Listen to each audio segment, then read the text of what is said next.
Good morning, everyone. Welcome to the second day of our IDP. To begin today's work, we open today's session called Environment, Cities, and Challenges of Our Time. To begin this session, I call to the stage moderator and director of Jornal Notícias newspaper, Dr. Tradução.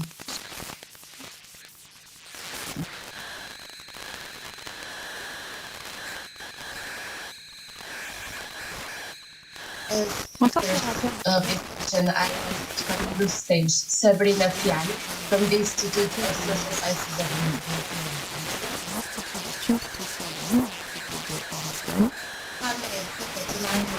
President of the Municipality.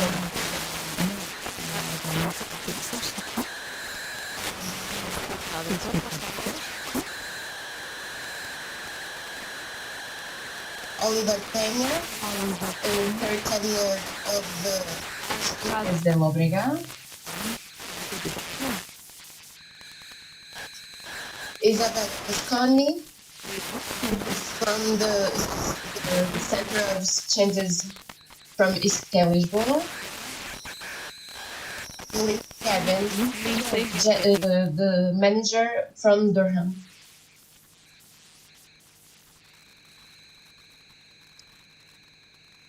I now give the floor to Inês. Thank you and see you soon.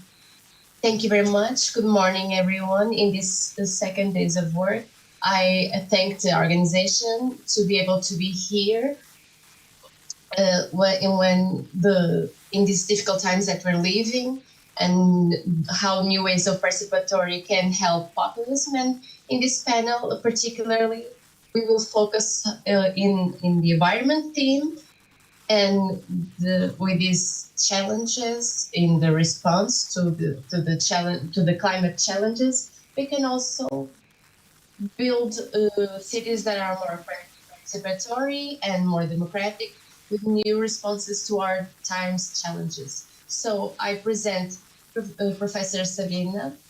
I'm sorry for being informal sometimes. It's something we do in journalism, but she begins with a participatory dynamic. I give you now the floor so you can talk to us a little bit of how we need more youth participation when it comes to environment challenges.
transformed notion of social justice came through.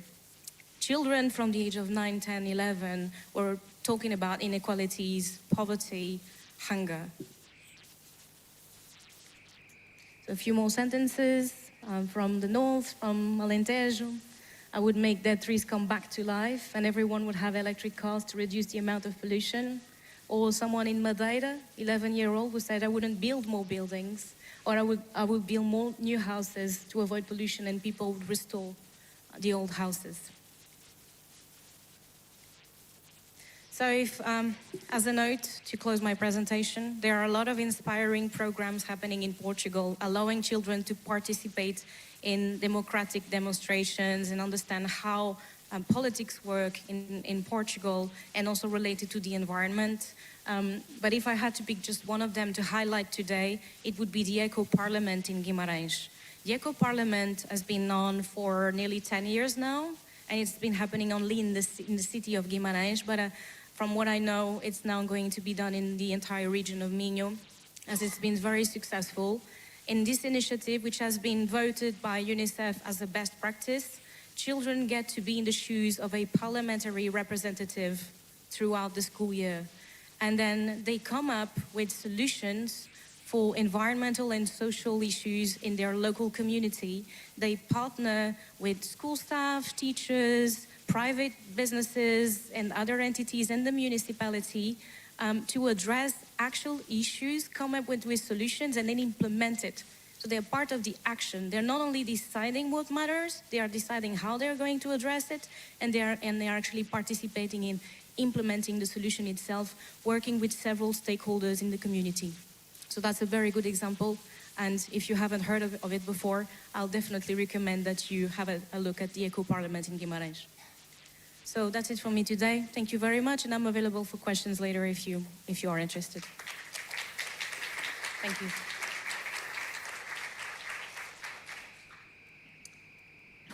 Agradeço a participação e, de facto, os mais Thank you for your presentation. In fact, the youths that are focused in the environment theme, even though they can't, in Portuguese case, they can't really help it, but as we have precedents when it comes to environment actions in other countries, it will obviously be a theme that will be civically impact on the youth. So now we'll get to know the experience when it comes to zero waste in the municipality of Selçuk in Turkey. I call to talk Ahmet Pekyatirmachi. I'm sorry for not being able to pronounce your name, but it's an experiment that has been going on for more than a decade when it comes to reducing waste. So I ask that you share with us your speech.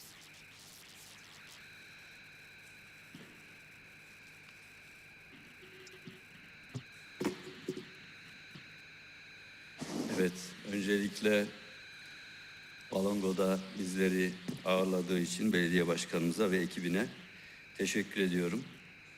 Türkiye'den Mevlana Celaleddin Rumi, büyük filozof Mevlana Celaleddin Rumi'nin şehri Konya'dan ve Selçuklu'dan Portekiz'e selamlar getirdiğimi ifade etmek istiyorum. Good morning. First of all, we thank you to dear mayor and dear moderator to invite us in here in Valongo to share our experiences. We are from Konya, the place where the great philosopher and humanitarian, the Mevlana Celaleddin Rumi, and we bring his passion and his understanding about nature in here with us.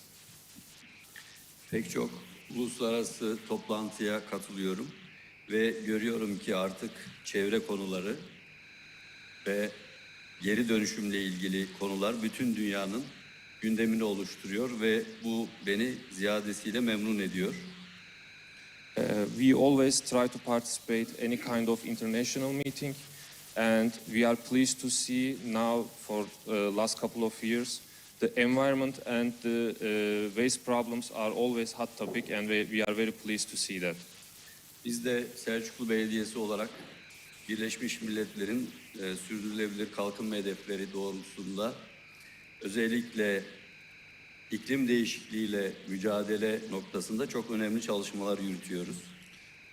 As Selçuklu Municipality, we are running a lot of projects in cope with the United Nations Sustainable Development Goals to fight against climate change and pollution. Türkiye'de Cumhurbaşkanımız Recep Tayyip Erdoğan'ın eşi Emine Erdoğan hanımefendinin öncülüğünde başlatılan sıfır atık programları bizim bu çalışmalarımızda bize çok önemli katkılar sunuyor. In Turkey, our First Lady Emine Erdoğan leads the all zero waste program, and we are collaborate with according to those programs. Az önce konuşmacının ifade ettiği çocuklarla yapılan ankette ortaya çıkan çevreyle ilgili farkındalık bilinci bizim şehrimizde de tüm toplumumuzda mevcut durumda. As we see your last presentation, the participating of children and their awareness about all climate change and pollution show us even the children are now care about this kind of matters. It is also at the same in our city Konya. Şehrimizde düzenli anketler yapıyoruz ve bu yaptığımız anketlerde görüyoruz ki birinci öncelikli sorun olarak çevre ile ilgili konular gündem ediliyor. We also always run pools in our citizens, and the environment issue always at the top 2 or 3 all the time. Bu durum bizim de çevreye daha çok yoğunlaşmamızı gerekli hale getiriyor. And this forces us to focus on environment issues more than ever. Fazla zamanınızı almadan hızlıca çevre ile ilgili sıfır atık uygulamaları ile ilgili yaptığımız uygulama örneklerinden hızlıca bahsetmek istiyorum. Without further ado, let's talk about our environment and zero waste projects. Selçuklu Belediyesi olarak 2020 yılında belediyemiz bünyesinde çevre ile ilgili konularda daha kurumsal bir çalışmayı yürütebilmek için sıfır atık müdürlüğümüzü kurduk. Aynı zamanda sıfır atık müdürlüğü ile birlikte sıfır atık meclisini ve gönüllülerden oluşan sıfır atık platformunu da oluşturduk. In 2020, we established a directorate for only focusing zero waste and climate change, along with the zero waste platform with participants, volunteer participants among citizens. Atık ambalajların toplanması kapsamında kaynağında ayrı toplanması ve atık pillerin de ayrıştırılarak toplanması, atık elektrikli ve elektronik eşyaların ayrıştırılması, tekstil ve giysi atıklarının ayrıştırılması ve atık ilaçların ayrıştırılarak toplanması ile ilgili önemli çalışmalar gerçekleştirdik ve bu kapsamda organik atıkların kompost ile gübreye dönüştürülmesi çalışmalarımız da devam etmekte. In addition to separate collection of packaging waste at source within the scope of zero waste practices in our district, we continue to collect waste batteries, electrical components, textile, clothing waste, and medicine and composting. İlçemizde oluşan ambalaj atıklarının kaynağında ayrı toplama çalışmaları kapsamında 10 adet atık toplama aracı 24 personel ile çalışmaları sürdürmekteyiz. Within the scope of separate collection at the source of packaging waste, 10 waste collection vehicles and 24 personnel continue to work in our district. Sıfır atık uygulaması ile 542 adet sıfır atık toplama noktası sitelerde oluşturuldu. Ayrıca satış noktalarına, otellere, kurumlara 947 adet sıfır atık toplama kafesi yerleştirildi. With the zero waste implementation, 542 zero waste collection points have been established in the residential areas. In addition, 950 zero waste collection cages were placed in the sales points, hotels, and any kind of institutions. İlçemizde atık piller 2010 yılından bu yana kaynağında ayrı toplanmaktadır. Kurumlara, iş yerlerine, muhtar ofislerine, satış noktalarına, siteleri ve benzeri yerlere atık pil kutuları bırakılmaktadır. Waste batteries have been collected separately at the source in our district since 2010. Waste battery boxes are left in institutions, workplaces, sales points, sites, etc. Yine atık elektrikli ve elektronik eşya toplanmasına 2013 yılında başlanmıştır. Belediyemize gelen talep doğrultusunda vatandaştan elektronik atıklar alınarak Selçuklu 1. sınıf atık getirme merkezimizde depolanarak geri dönüşümü ve bertarafı için ilgili firmalara gönderilmektedir. The collection of waste of electrical components started in 2013. In line with the demand received by our municipality, electronic waste are collected from citizens and stored in our Selçuklu First Class Waste Collection Center and sent to the relevant companies for recycling and disposal. Yine tekstil ve medikal atıkların toplanması için 612 adet tekstil giysi kumbarası cadde ve sokaklara, alışveriş merkezlerine ve sitelere yerleştirilerek tekstil atıklarının kaynağında ayrı olarak toplanması çalışmalarımız devam etmektedir. And also more than 600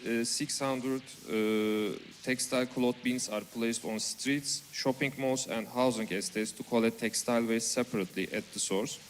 The collected textile wastes can be utilized, are cleaned and reused. Bu arada toplanan tekstil giysi atıklarının değerlendirilebilir durumda olanlarının temizliği yapılıp tekrar kullanılmada sunulabilmekte. We also clean up the reusable textile wastes and return to the people for reuse it. Yine yönetmelik kapsamında ilçemizde 47 noktada toplam 57 adet atık ilaç toplama kutusu ile çalışmalarımızı başlatmıştık. Ayrıca Selçuklu Atık Getirme Merkezi'nde de atık ilaç toplama kutularımız bulunmakta olup evsel atıklardan da ayrı olarak toplanmaktadır.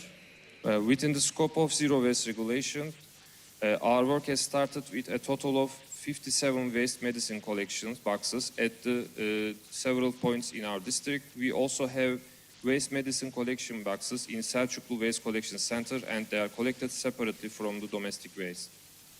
Yine ilçemizde 16 adet mobil atık getirme merkezi yerleştirilmiş olup atıklar buralarda da vatandaşlarımız tarafından kaynağında ayrı olarak toplanmakta ve bu merkezlere getirilmektedir. Also, there are 60 mobile waste collection centers in our district and waste are collected separately at the source from our citizens. Yine sıfır atık kapsamında yaptığımız çalışmalardan bir tanesi kompost üretimi, kompost yöntemiyle gübre üretimi. İlçemizde sıfır atık çalışmaları kapsamında belediyemizin park bahçe müdürlükleri tarafından ortaya çıkan çim, ağaç yongası ve semt pazarları, marketler, meyve sebze halinden toplanan meyve sebze atıkları gibi organik atıklardan kompost yapılmaktadır. And also another our project is compost. It's plant-based fertilizers. Within the scope of zero waste activities in our district, compost is made of from grass, wood chips and fruit and vegetable wastes collected from neighborhood markets, fruit and vegetable markets. Within the scope of 2022 and 2023, 1,800 tons of grass, 2,400 tons of wood chips and 2,200 tons of fruit and vegetable waste collected from neighborhood markets and were used in composting works and total 4,000 tons of compost produce were obtained. Yine atık kumbaram projesi çerçevesinde çevre sıfır atık konularında kamu farkındalığının artırılması, sosyal sorumluluk projelerine katılımın sağlanması, Selçuklu halkının ev ekonomisine katkı sağlanması amaçlanmaktadır.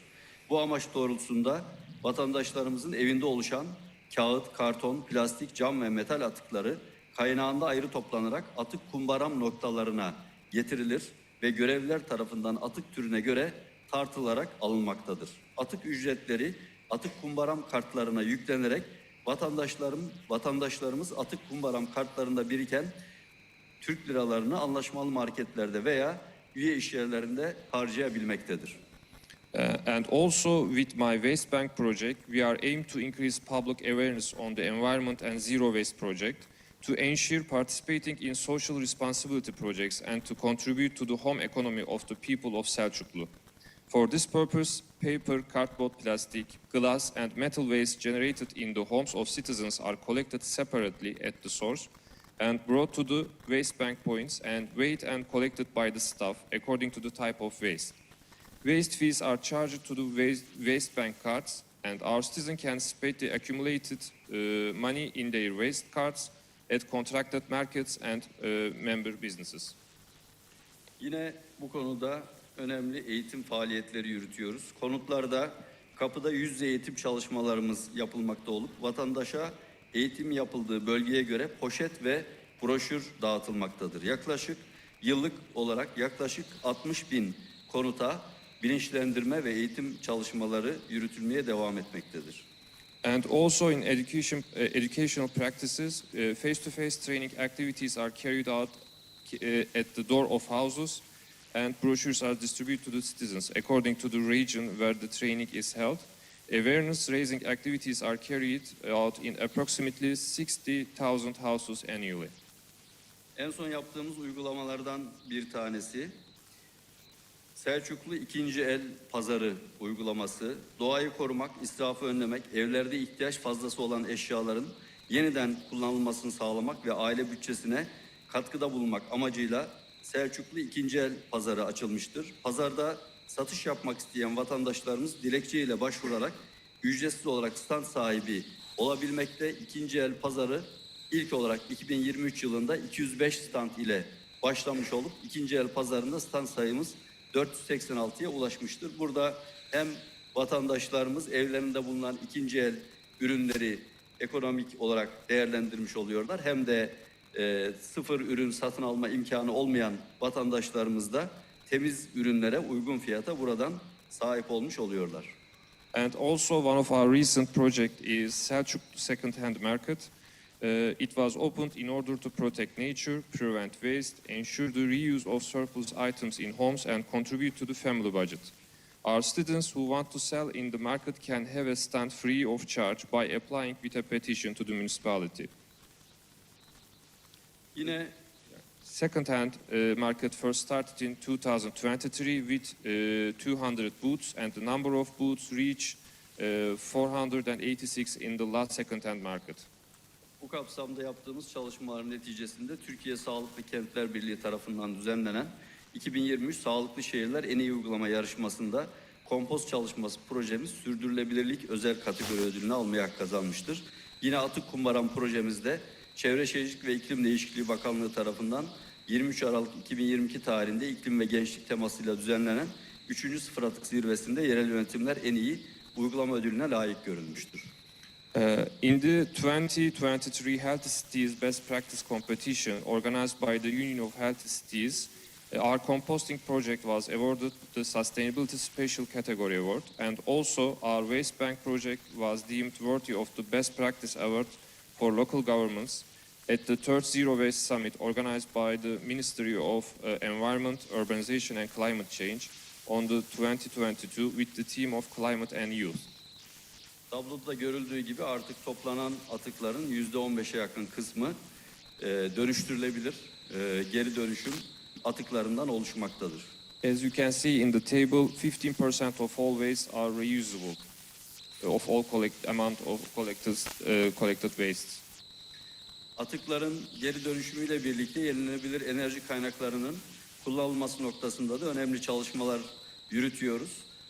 Bu kapsamda ana hizmet binamız Konya Tropikal Kelebek Bahçesi, Bağırkurt Mahallesi'nde oluşturduğumuz 3.6 megawattlık GES projelerimizle birlikte bu santrallerden 6.560.000 kilowatt saat güneş enerjisi üretilerek belediyemizin tüm tesislerine ihtiyacı olan elektriğin %88'i yenilenebilir enerji kaynaklarından karşılanmaktadır. Böylece yaşanabilir çevresel ortamların sürdürülebilirliği ile bölgenin refah seviyesinin artırılmasına katkı sağlanmıştır. Üretilen elektriğin yanında yıllık 85.600 ağacın kesilmesi ve 4.534 ton karbon salınımı da engellenmiştir.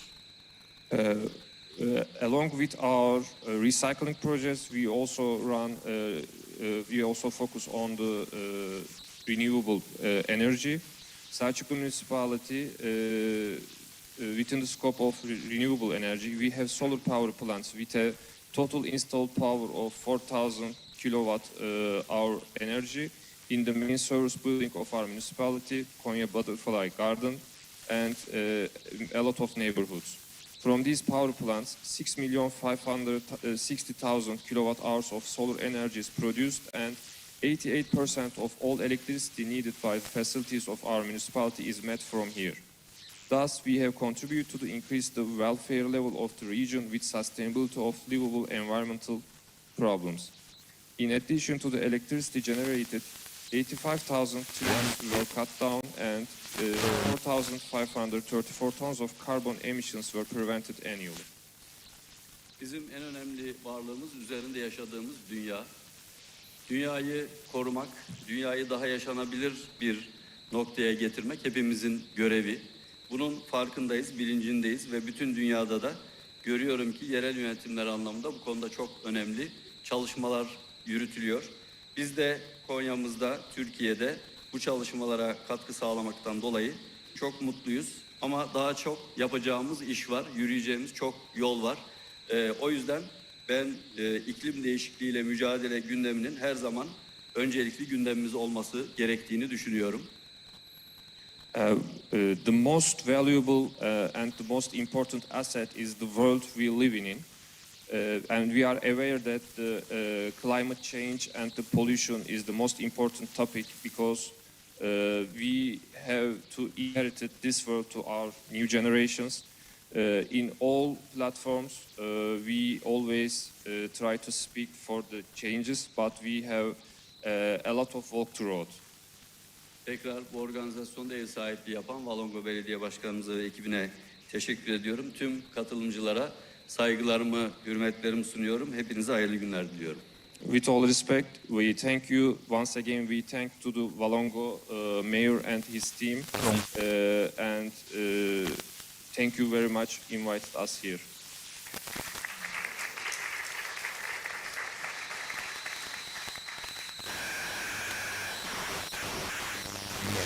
Thank you for sharing in your results that allow us to see the work that you've been doing.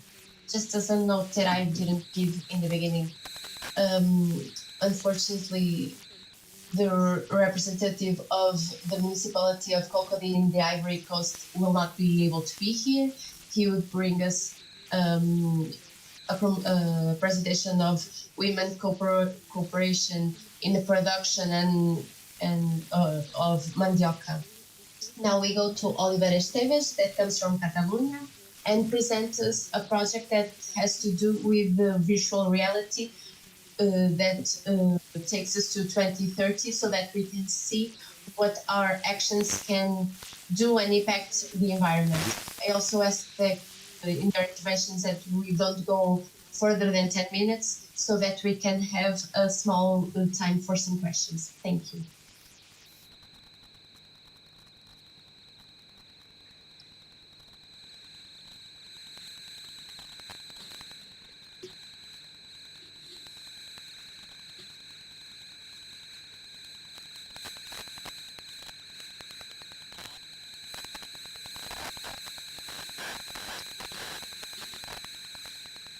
Dear colleagues, dear participants of this roundtable, I want to thank you all for this event, this Congress that we are attending today, yesterday, tomorrow, because it's very important for all of us to participate in this kind of democratic environment.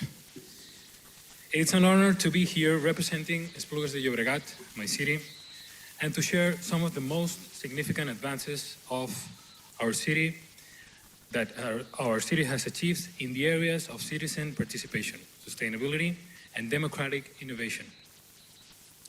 In this context, I would like to briefly discuss how Esplugues is aligned its efforts with the 2030 urban agenda and how we are addressing new challenges through the use of emerging technologies to raise awareness among our population. One of the pillars of our governance model is citizen participation. Over the past few years, Esplugas has successfully implemented various participatory processes and bodies. Some of them are participatory budgets. It's an initiative that allows citizens to decide how part of the local resources are invested in municipal projects. Actually, next year, we're going to do the 11th edition of these participatory budgets. Youth audience. It's an initiative that gives young people the opportunity to discuss issues and propose actions to address them, both their educational center and the city council. Children's Council and Forum. It's a process with a 14-year history that provide opportunities for children to learn how to participate in their city policies. And let me mention here how important was and how inspiring was the intervention of our colleague Sabrine when she explained the importance of the children with this particular topic, the climate change, right? Also, the mayor mentioned about it, because one of the questions that we have to ask is how do we bring this topic, this issue, to the homes, to our homes? And let me tell you something. I've been a father recently. My girl is 9 months right now, and I want to be able to give her a better world, like all of us here. And when I speak with children, even though they live sometimes in that magical world of fantasy, they're also concerned about what's going on in their spaces, in their public spaces. So that's why we have to take care of what they say and what they tell us when we are at home. And that's exactly one of the ways that we can make a participatory project work. Because sometimes we are not able to see everything that's going on around us. So that's why we need also the point of view of those who are living in a different point of view, the things that we see, right?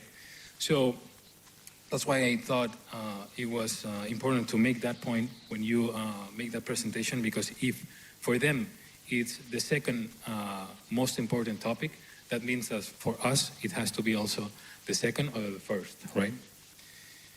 Another example is City Council. This is the broadest consultative body of participation and deliberation on issues that affect the overall city, with special relevance to strategic planning. So what we do basically is we give the opportunity to entities and citizens to participate in decisions of the city, and we talk about everything with one direction, that it's addressed on topics that matter to the City Council. It has been reactivated after COVID, and during this year, it's going to be also activated. These different participatory projects have not only strengthened social cohesion, but also fostered sense of belonging and empowerment among citizens. In Esplugas, we believe that citizen participation is key to advancing towards a more inclusive, sustainable, and resilient city, aligned with the Sustainable Development Goals of the 2030 Agenda. Each of our projects seeks to integrate these goals. These goals that, as you know, it seems that are global goals, but in fact, they are local goals because they're actually, goals for everyone. But we in the local community are the ones who have to make possible to put these global goals on the ground and make it more practical. And that's why each of these projects that we develop in Esplugas integrate these goals, from fighting climate change to reducing inequalities. And in this context, in 2023, we carried out an awareness project on the SDGs called Mission SDG. This innovative project aim to raise public awareness using technological tools, such as gamification and virtual reality. Following that initial experience, we decided to continue developing other innovative projects like Mission Energy. But let me stop for a second and explain that virtual reality and gamification project that we developed. So what we did basically was through an application and code QRL codes, we put some codes through the city, and people were able to participate on a game that had the goal to explain every single sustainable development. Sorry, just lost track of what I was saying. Of the sustainable development goals. So basically, you were walking around Esplugas, and you had a lot of stickers with different colors. Every color was addressed to a different goal, and you take a picture of that code, and you were able to participate in a game of 10 to 5 minutes, and overall, over that game, you were able to understand one of the goals. Through that process, we make you were able to make points. So every single person that achieved one number of points was able to receive a prize. And through that way, we involved not only children, because as you know, normally children love video games, but also adults. I gotta say that I love video games as well.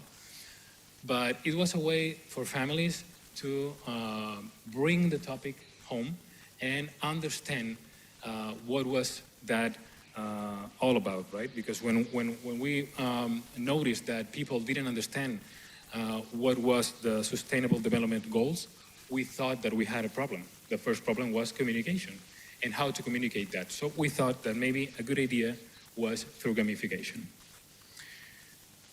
As I said, after that project, we developed other innovative projects such as Mission Energy.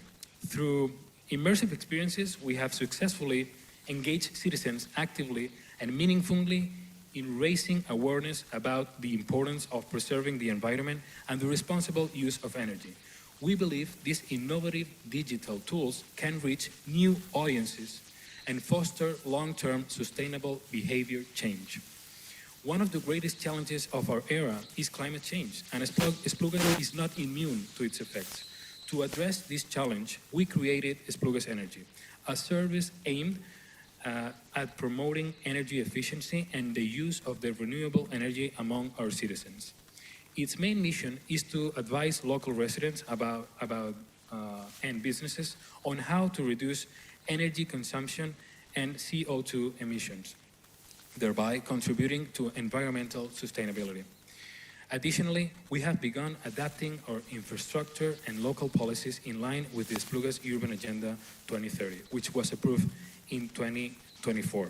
Let me mention here to the Mayor the example that it is, the fact that he had been able to develop all this sustainable energy through solar panels in the municipal buildings. That is one of the things that we also want to put on our agenda and develop. I think that that's a good practice, and that's what I want to say. These efforts wouldn't be possible without the active collaboration of our citizens, who, alongside all sectors of society, are involved in participatory projects and spaces to design a city more resilient to the impacts of climate change and to transform our city into a greener and more sustainable environment. In summary, Esplugas de Llobregat is a living example on how a city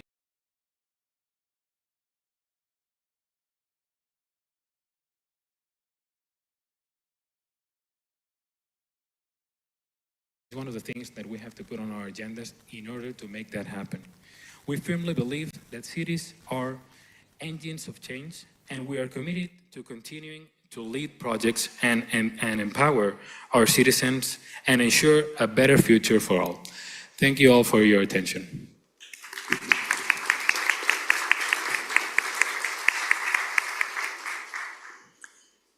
Agradeço a forma Thank you for the way that you shared with us. And in fact, if in cities we were all able to move the environment in this attractive way, we'll be much more awake to this theme. I now invite to the table Isabel Rosconi to make her presentation that basically brings us a grid of support to better decisions when it comes to public politics that helps us plan cities and the future.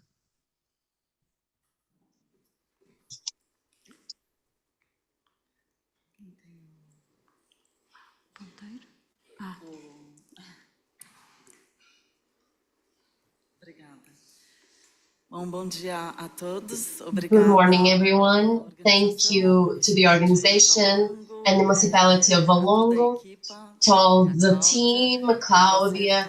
It's a pleasure to be here. Thank you to everyone watching and my colleagues, my panel colleagues.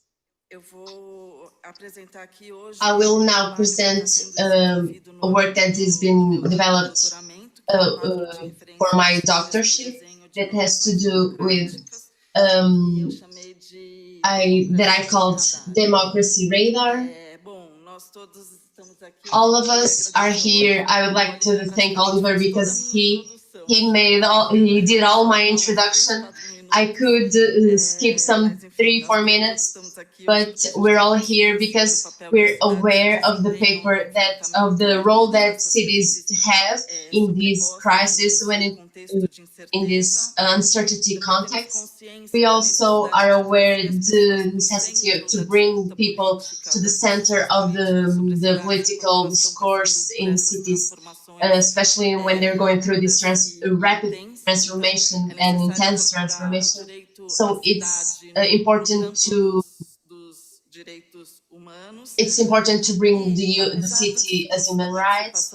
And even though this is present in all of the political agenda, there is a big gap when it comes to what is said and what is done, what the reality is.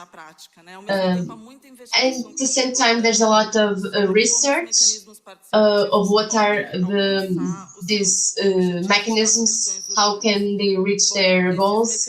When it comes to urban, they're known as democratic innovations. The definition is, there's a lot of discourse on this. The institutions especially designed to increase and deepen citizen participation in the political decision-making process. And the examples are, as it was talked, the participatory budget, the citizen assemblies, public partnership, like the conferences on the theme, for example, this happens in Brazil. And the main goals of this participatory through these mechanisms are to improve inclusion, improve the transfers of power to the people, the socio-spatial justice, and the building of trust relationships. Theory tells us that this comes from institutional design that establishes norms and procedures that determine who participates, how they do it. So it's the rules of the game and the contextual dimensions. So who and what context is this game played? That includes cultural, political will, the ability to use technical and public management, and understand how participation can contribute to these goals. But it needs to analyze how it is designed. So this work is based in a critical literature review and proposes the building of a tool to analyze the the designs of the democratic decisions. This structure, I'm sorry because I'm sorry for this board, you can't really read it, but the four goals have 3 dimensions, that it is how, who, and when, and we also have the analysis that has 4 sub-variables. Some are measured from the less to more impact, and others are by aggregation. These variables are the objectives of the participation, the type of organization of the initiative, the level of power sharing, the decision power, how they're decided, the quality of the process, sustainability, communication quality, plurality, and affirmative actions for underrepresented groups, as well as selection criteria. Even though all of these variables could contribute to all of the goals, they're organized according to their biggest potential impact, as was suggested by literature. So this is the graphical proposition of the tool, Democracy Radar. And to use it, I will give you an example. It was made with 3 different types of democratic participation: the budget, the citizen assemblies, and the partnership, and with 3 intensities, that with 3 cities, pop star cities: Barcelona, Bologna, and Lisbon. It was used, a software was used to analyze data, MSKDA, and to graphically represent it, I used the website Storytelling Flourish. So in the last participatory budgeting in the 3 cities, it was included in the analysis, it was included the intentions that were manifested in the, so if they happened but they were meant to, they were not analyzed. So yes, the citizen assemblies for the climate. I'm not going to get into detail about the results. That was another work. This is to show you how through this framework we can identify the fields with biggest fragilities and improve them or make other choices. The public common partnerships. Here, all 3 together. We can see the fields that are not filled in there where there's more fragility. We can improve the ability to design them. And these are all of them put together. The goal here is not to evaluate the result, but we can see that the blank is inclusion efforts. We know that this is the biggest flaw here, it's inclusion. So this work wants to guide institutional design choices, understand the dimensions that define the rules of the game, compare different institutional designs from one democratic institution to another, and from cities and context to another, relate the institutional design with the use made of it and with the results, and it permits to those policymakers and urban planners make choices that are aligned with their objectives and context. To the municipal technicians, it's a tool, useful tool to adjust the processes, to improve communication with the citizen, for example. It also is a resource for activist citizens and civil society to renegotiate these variables and negotiate to where they can help in their participation and reinforce and have more decision power, and also it helps with the comparison of this democratic decision. So this work recognizes that these decisions are really dependent on context, and so it's necessary that further research keeps exploring this relation between institutional design and its use and its relation to the variables. It's also important to mention that this is a framework that it wants to be open and open to other contributions that keep on moving on with the development of this field, and we hope that it can contribute and support cities in the construction of in the direct participation structure of civil society in urban planning and management that operates regularly and democratically. This is a marker of the that we talked about, and it almost fell soon.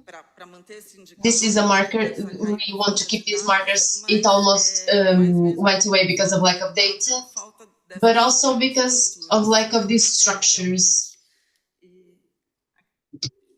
And thank you very much.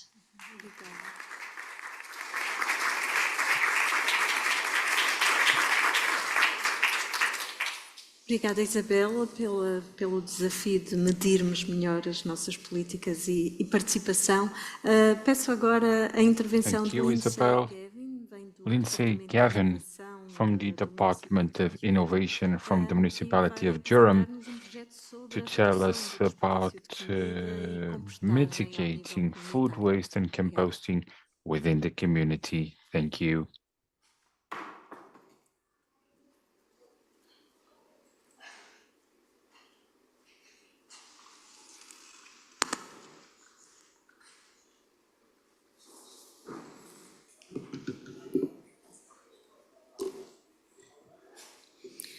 Good morning. My name is Lindsay Gavin, and I am the Innovation Manager for the City of Durham in North Carolina in the States. And I am going to talk a little bit today about our curbside food waste program that we have been designing and how we've been centering community voices to reduce food waste. So why food waste to begin with? So in the US, about 133 billion pounds of food waste is put in landfill every year. This has some pretty severe consequences, especially for Durham, where we live. Economically, it costs about twice as much for food to be hauled to landfill as it would for it to be composted on site. There are environmental consequences, kind of the theme of this panel. So food waste decomposing in a landfill produces methane, greenhouse gases. We want to reduce that. And then finally, there are some social consequences to this as well. Like many places in the US, our landfills are often sited in lower income communities, communities of color. So the people who actually feel sort of the health impacts of living near a landfill are often our most vulnerable folks. We know that almost a third of our waste stream in Durham is food or paper waste and could be composted, but we don't have, or didn't before this started, have real programs to handle that. So I'm going to talk a little bit about what participatory design looks like on the ground as I talk about designing a curbside food waste program. So meaning we get our garbage collected at our houses every week, our recycling collected every other week, but what we're looking to do is to have residents separate out their food and paper waste and have that be collected separately every week. So I will talk about sort of the stages that we've gone through thus far, which are exploring, prototyping, piloting, and then finally evaluating the impact of this program. And probably what's most relevant to folks in this room is the use of participatory design in every stage. So this resident feedback loop has been very central to how we've designed this program. In each stage, we've done surveys, interviews, collected data, and given residents feedback so that we can iterate the program to be even better in the next stage. So we began with general exploration. We launched a citywide survey asking people who didn't already compost at home, what would make you separate your food waste and compost? And the top 3 answers that we got were if someone picked up the food waste from my house, if I had an outdoor bin or cart, and if it was easier. So we took that into our design of what this program might look like. We also did in-depth interviews with other cities who have similar programs.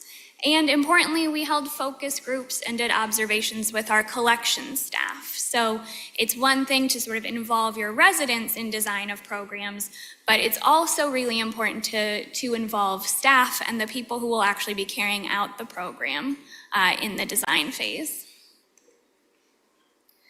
We next moved on to a prototyping phase, very small. We selected 20 households, and we very intentionally selected these households for various race and ethnicity, family size, gender, religion, demographics, so that we could get a really holistic picture of how different people are experiencing the program.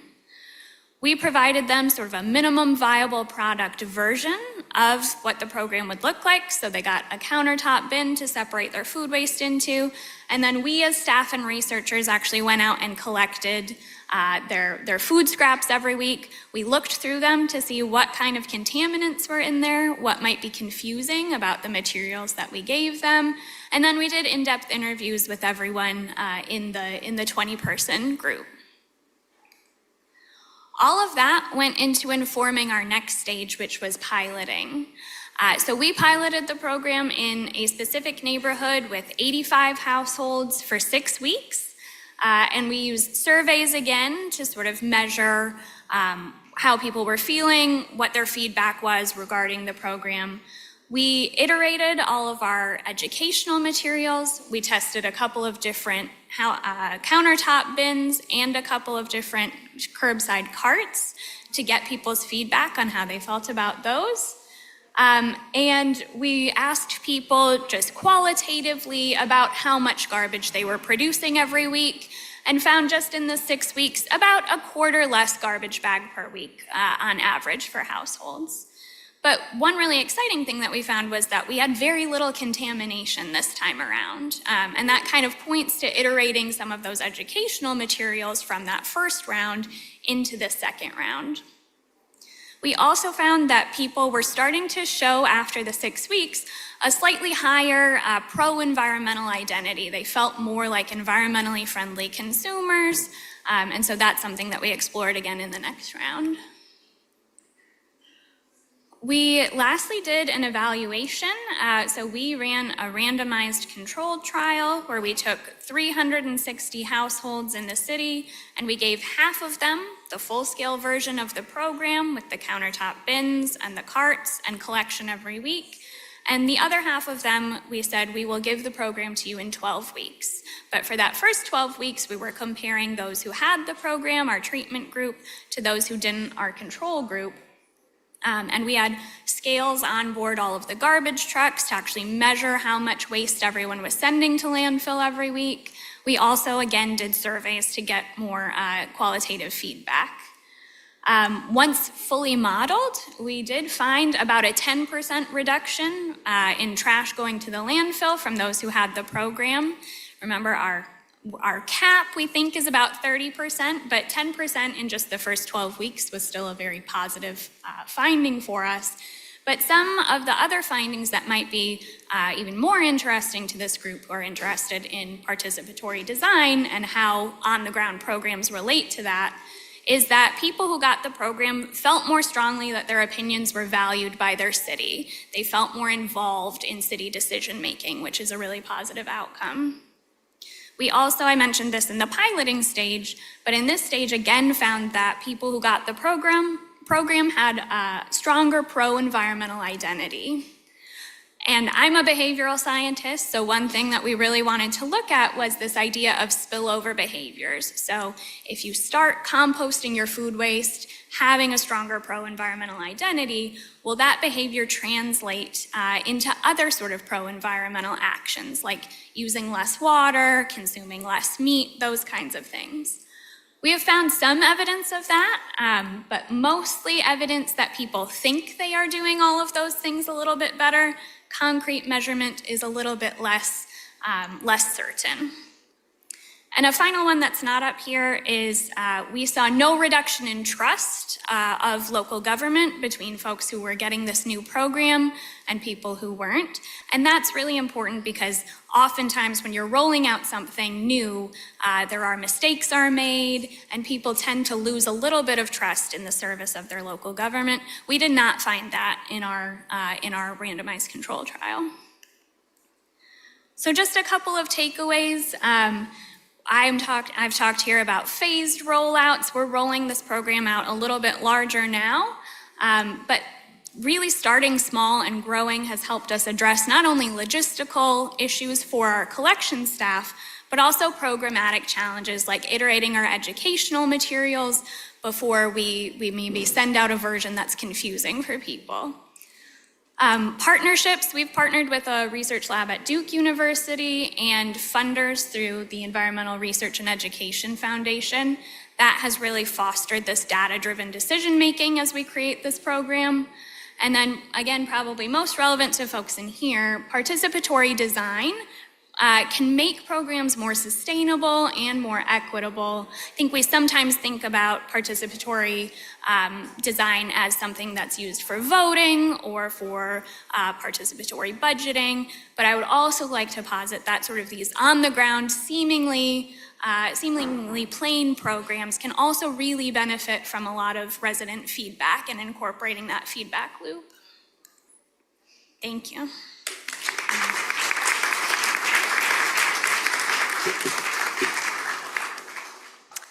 Obrigado, Lindsay, pela partilha e pelo Thanks, Lindsay, for sharing and for the involvement that has an effect in other behaviors.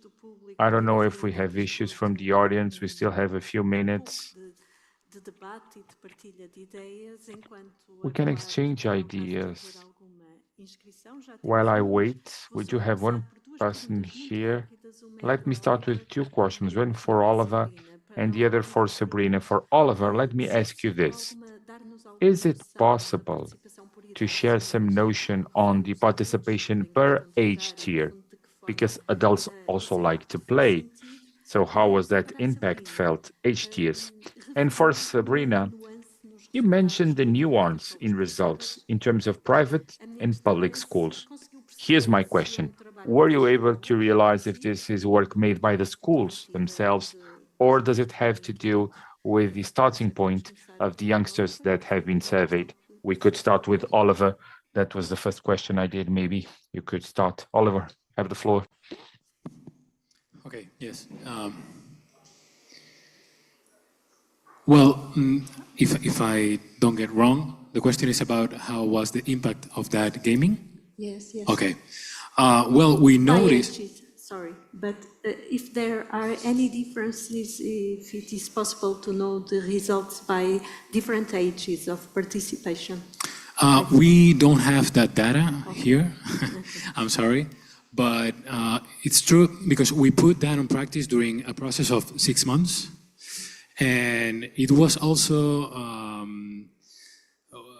we put like 2 actors that were, it was kind of fun because they were, one was like the good one and the other one was the bad. So when we were going to schools to explain the gaming or this video game, there was first theatrical explanation of who was the good habits for sustainable goals and the bad habits, okay? So they had an example on how they have to do good things for the community and bad. So when we were developing that explanation, we made also participants the children, right? And it's true that when we addressed to children of primary school, they had more freedom to explain in basic words how was for them, for example, or how important was for them the selection of garbage. And for older youngsters, they explained how difficult it was to understand what was the meaning of putting things in each garbage can. Okay, so I don't know, but I don't have any data of how was the impact. I'm sorry, but I can tell you that it was nice to see how the involvement of the whole families. When you were on, we have 3 or 4 parks at the city, and it was kind of fun to see how the parents were also participants of this video game with their children. I think that was the most important thing, because it became something important, not only for the children, but for everyone. And during those 6 months, everyone was talking about the game or the video game that the city was putting on practice for everyone. Thank you. Sabrina, acerca das escolas.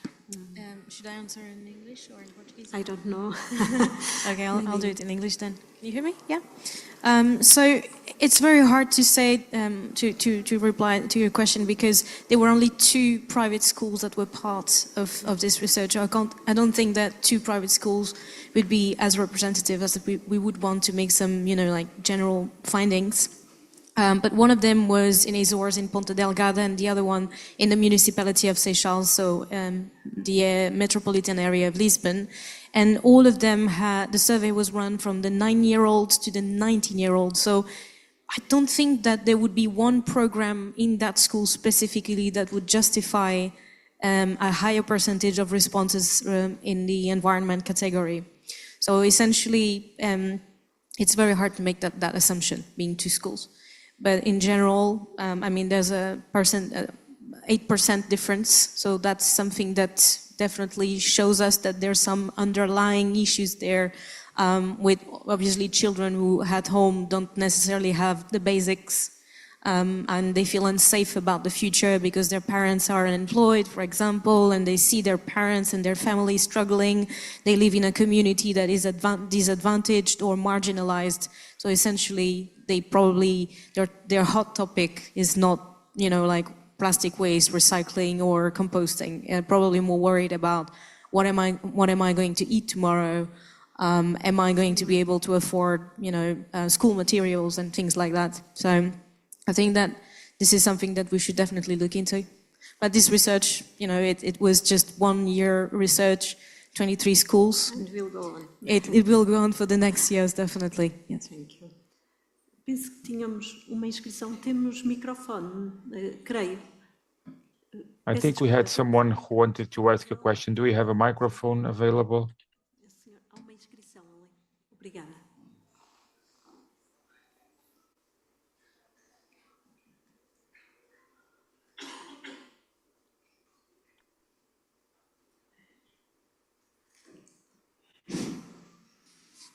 Merci beaucoup, madame. Je m'excuse si vous en retard. Je me Thank you. représente encore. Honorable Simon Molamba de la République démocratique du Congo. I'm Simon Molamba from the Democratic Republic of Congo. I didn't follow the first presentations, but it is a realm that is actually important in terms of the system.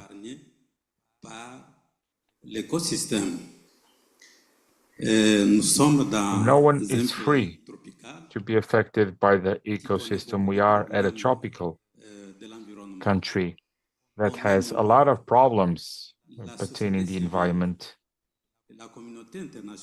Civil society, the international community asks us to protect the world, that we have the capacity to protect the world, but the forest is quite dense, as I've learned from Brazil.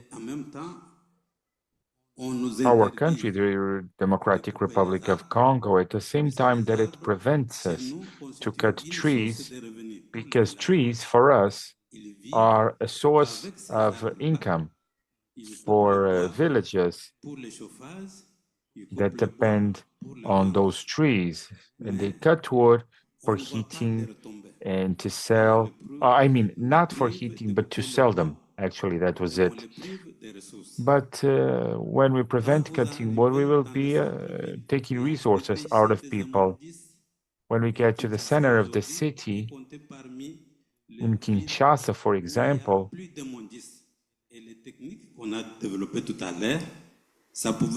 is the city where we have more problems of pollution. And there is a lot of waste that are not recycled. And Congo has the duty of protecting the world.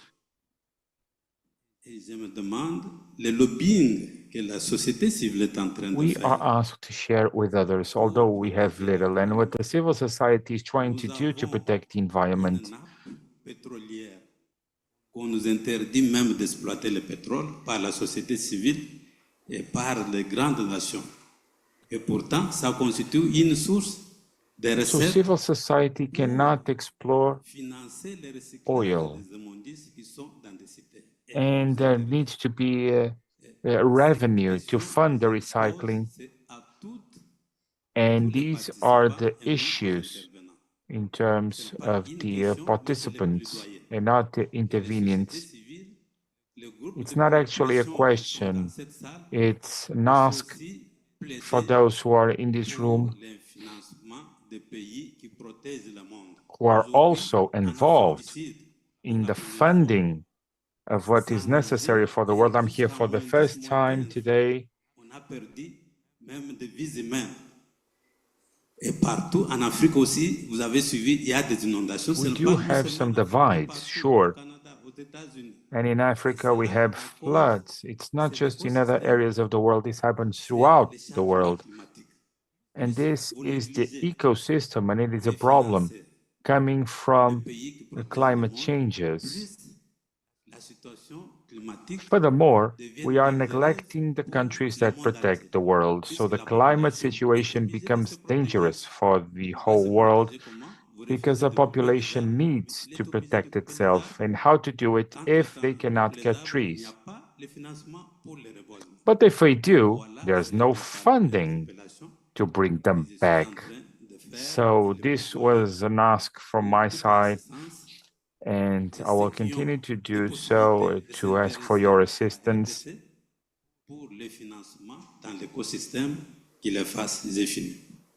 If we had the possibility, without this funding, these issues are not possible. Thank you for sharing.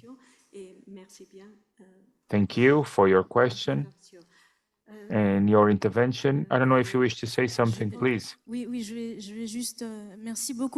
Well, thank you for your comments. It's very, very, very timely and pertinent, but allow me to add this. Yesterday, we spoke about threats to democracy, and we spoke about fake news, AI, but the increase of inequalities and the neoliberalist system is a great threat to democracy and climate change. Your comment was actually very, very pertinent. If you have any questions for our speakers,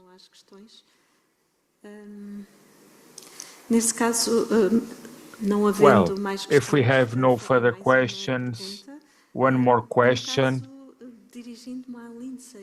for Lindsay. Lindsay, in terms of the results, is there any phase, any stage, any next step for the project? Because it's been growing, right? What are the next steps? What happens next looking into the future?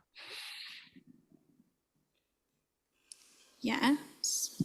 Yes.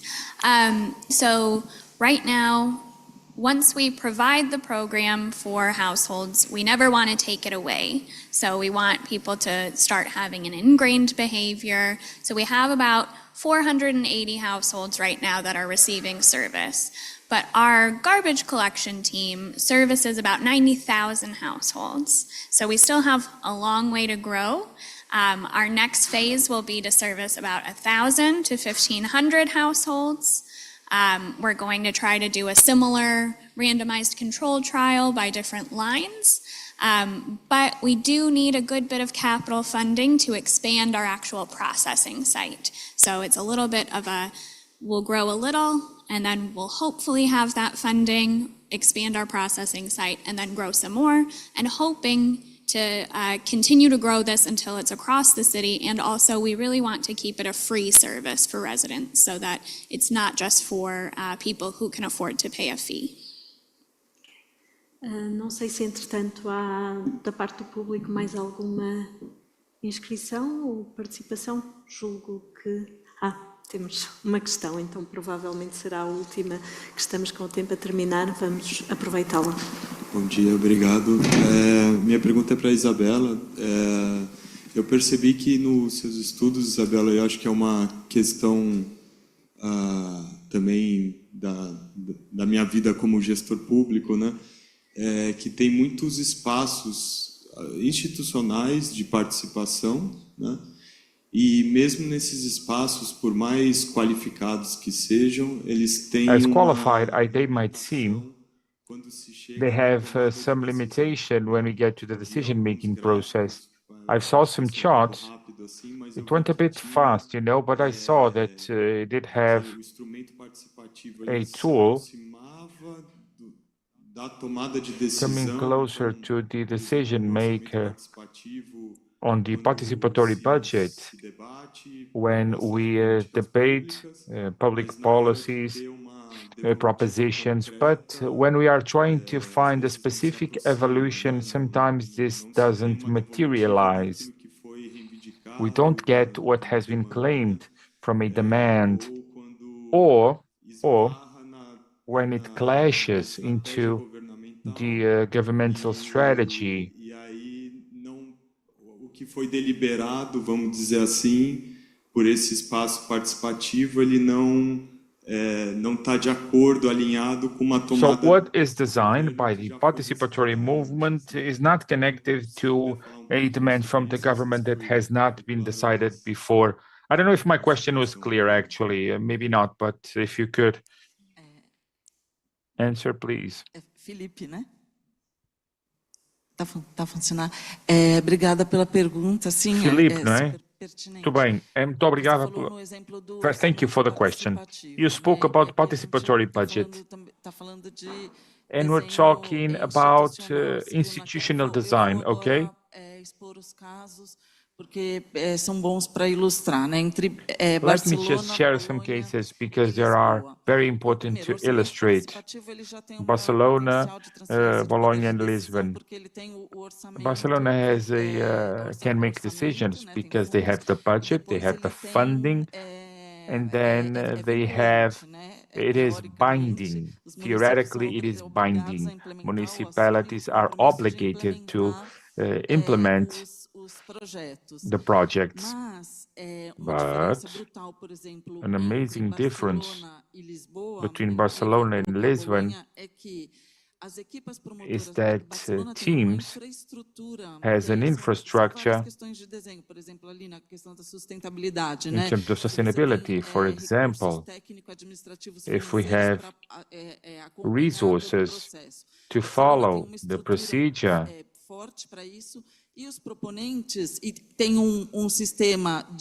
there is a system of accountability and follow-up that is quite consistent. It's quite transparent. And people who bring about the participatory budget, they follow up until the end. there is a monitoring committee, and this is a design choice. Hence, the participatory budget of Barcelona is better designed than Lisbon. In Lisbon, people deliver, it is put to a vote. Vai para a Câmara, daí já vai para a Câmara, as pessoas perdem total controle sobre aquilo. And people lose control on it. And then another issue of this design that will be implemented or not has to do with the person who is in charge of the city. So it depends. These are choices. So I am an advocate for institutionalization, but that means that doesn't make sure that there is no participation, to make sure to institutionalize those choices and better choices. I don't know if I was able to answer. We are talking about the difficulty between the goals of promoting participation, the difficulty in implementing mechanisms with this possibility of participation. Let me thank the panel for participating, for sharing.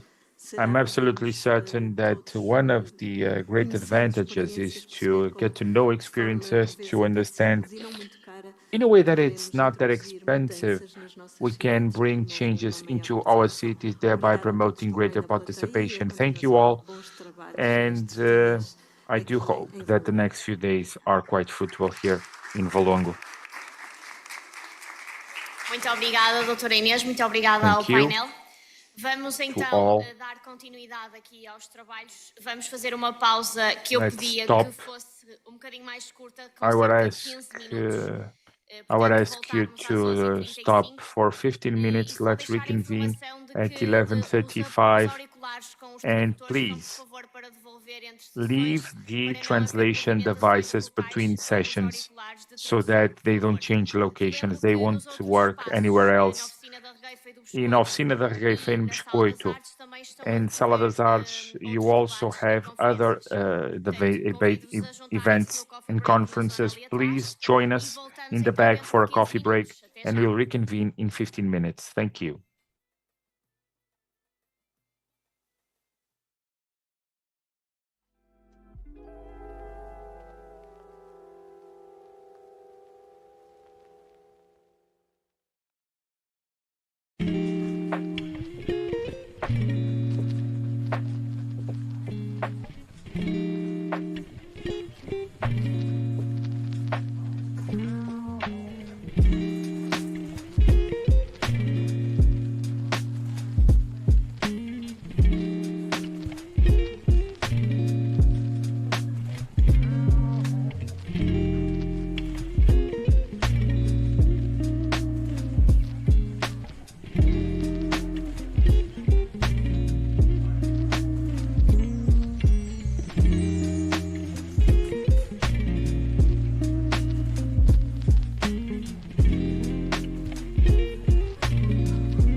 Mais uma vez, bom dia. Voltamos para o segundo Welcome. Here we painel are desta manhã. for the second panel of the morning, where the name is Participatory Experiences in Latin America, moderated by Priscila Delgado Carvalho.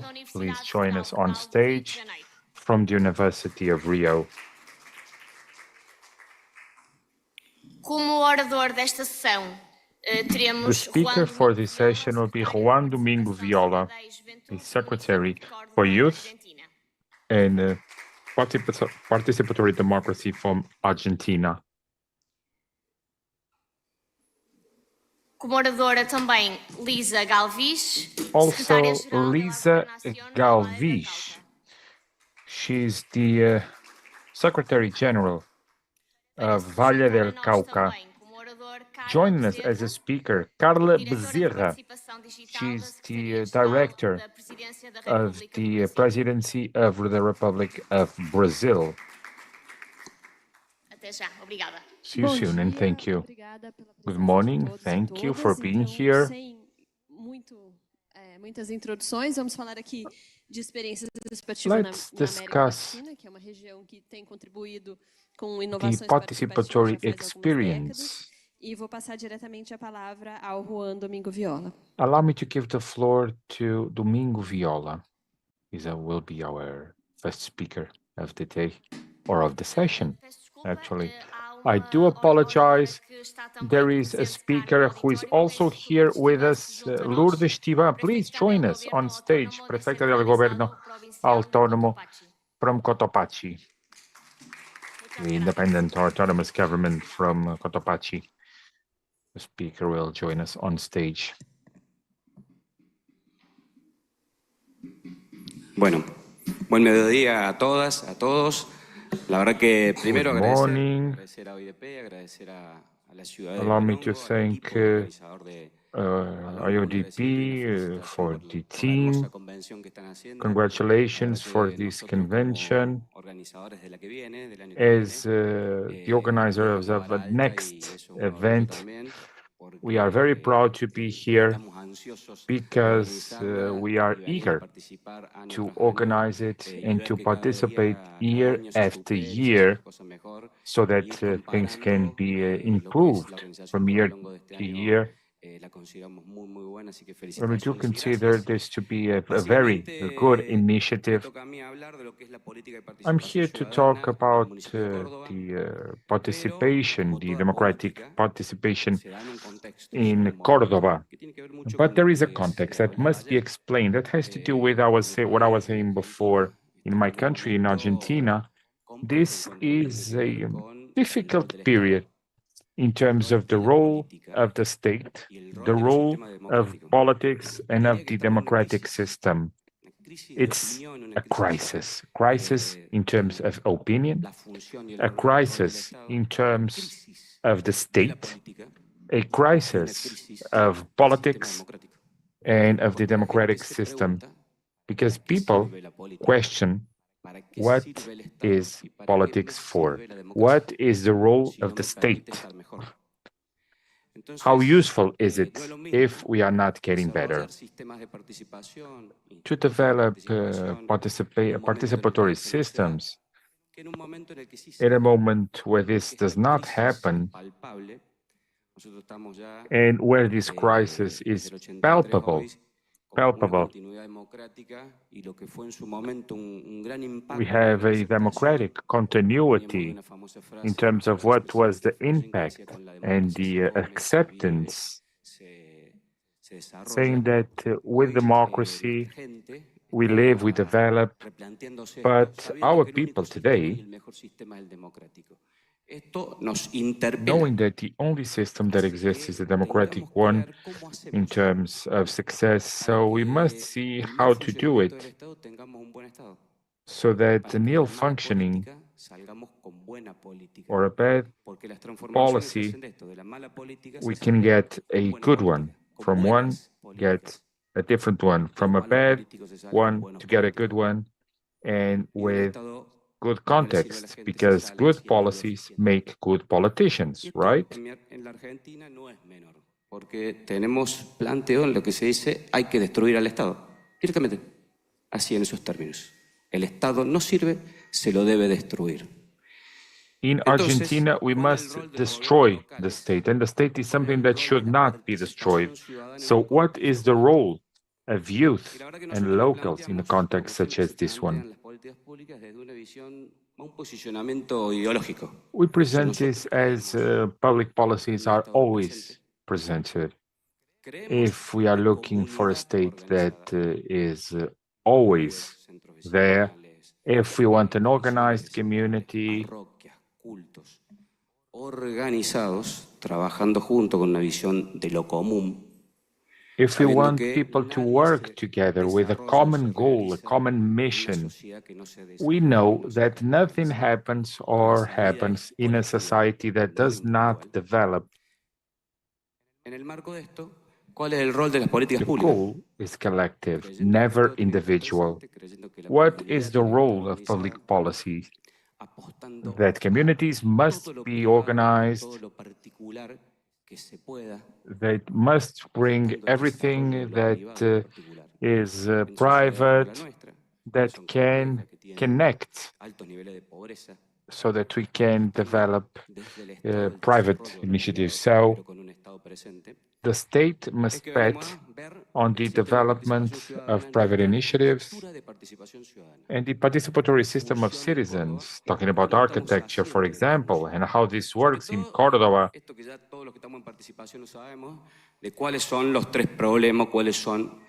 We are all aware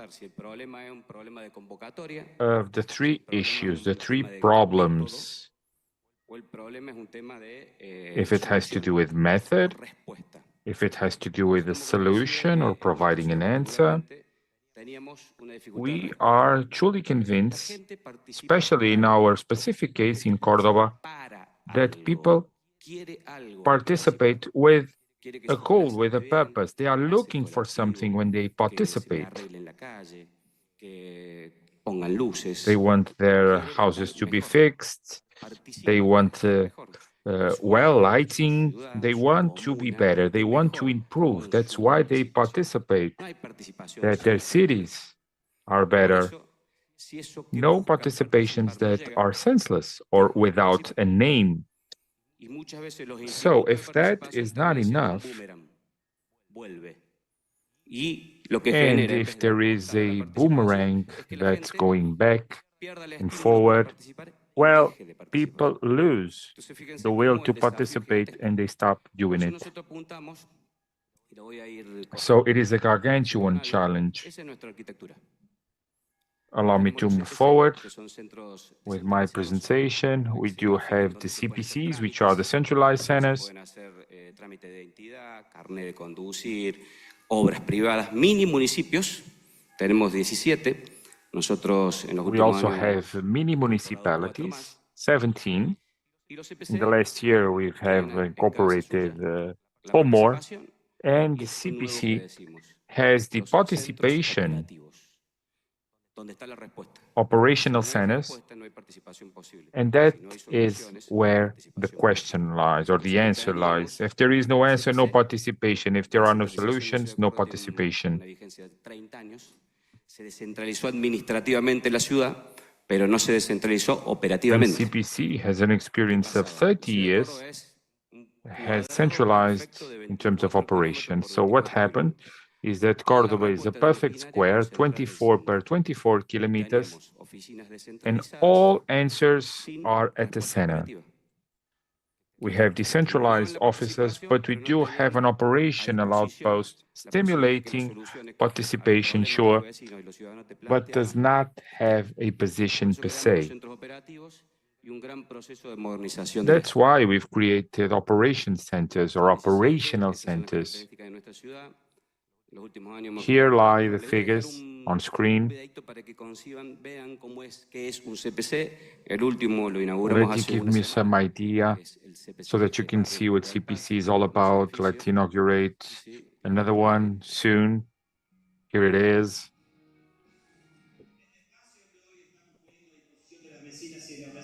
No es un edificio, no es una obra pública, no es un corte de cinta ni descubrir una placa, para que los vecinos ya sean dueños de este lugar. Hoy aquí venimos acá formalmente inaugurado este nuevo CPC General Paz, un lugar con historia que va a ser un portal hacia el futuro, garantizando los derechos que nunca vamos a dejar de defender y por los cuales nos vamos a comprometer siempre.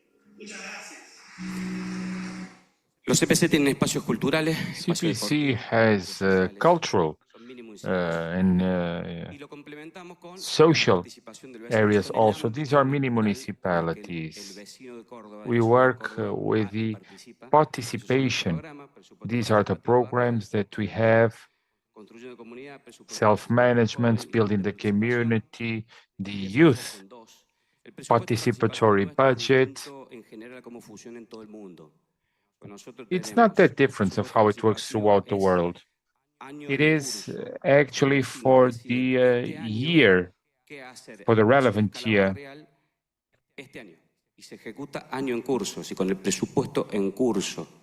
So the budget is for the current year. So if we have a participatory budget that goes to October, December, and then the next year, and 1 year went by, 1 year in terms of a neighbor asking me to solve something is too long, too long. The answer must be immediate. If they're asking us for lights, it must be done this year to improve the town square this year. So this is so important. It has a small scale within the neighborhood. It's for the current year, and it's not decentralized. Those who provide an answer are the ones involved in the DG or in the Secretary General office. Entonces, el 100% de la partida está en la Secretaría de Participación Ciudadana. So it is the Citizens Participation Secretariat that handles all these issues. Eso es lo que tiene que ver con presupuesto, las características. El resto funciona, asambleas, la metodología. All the rest is the same. Assemblies, it's just like throughout the world. And we do experience a paradigm shift coming from the idea of participation throughout the world, where we define that things, having a neighbor, for example, that the person feels that she has been heard. But if our voice was heard and together we found a solution, that is the best thing to do. We can do the follow-up, and there is a clear participation, but we need to take a step further.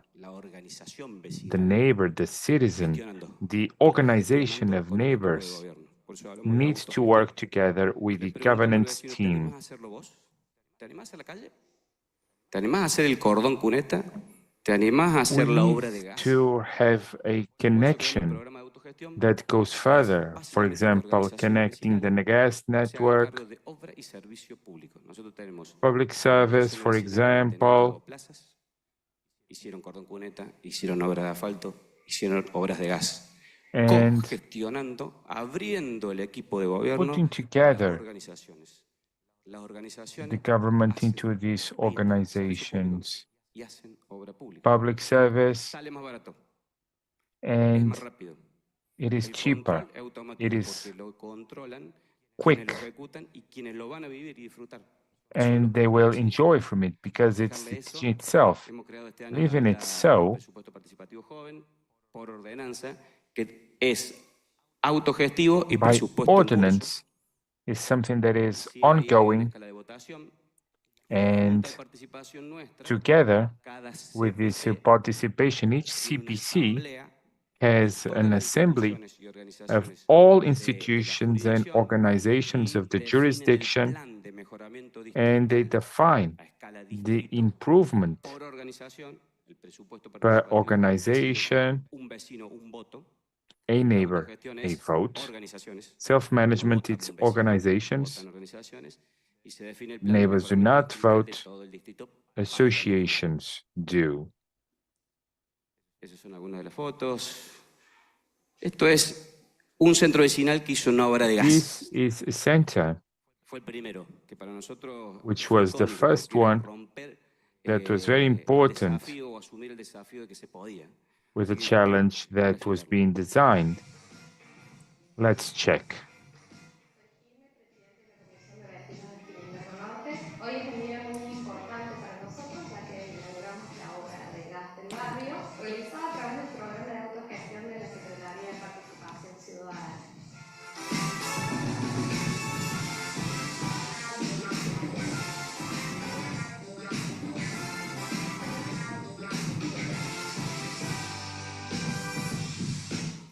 El único problema que tiene ese video es que hay un hincha de River. The only problem Yo soy de Boca, club de fútbol de Argentina.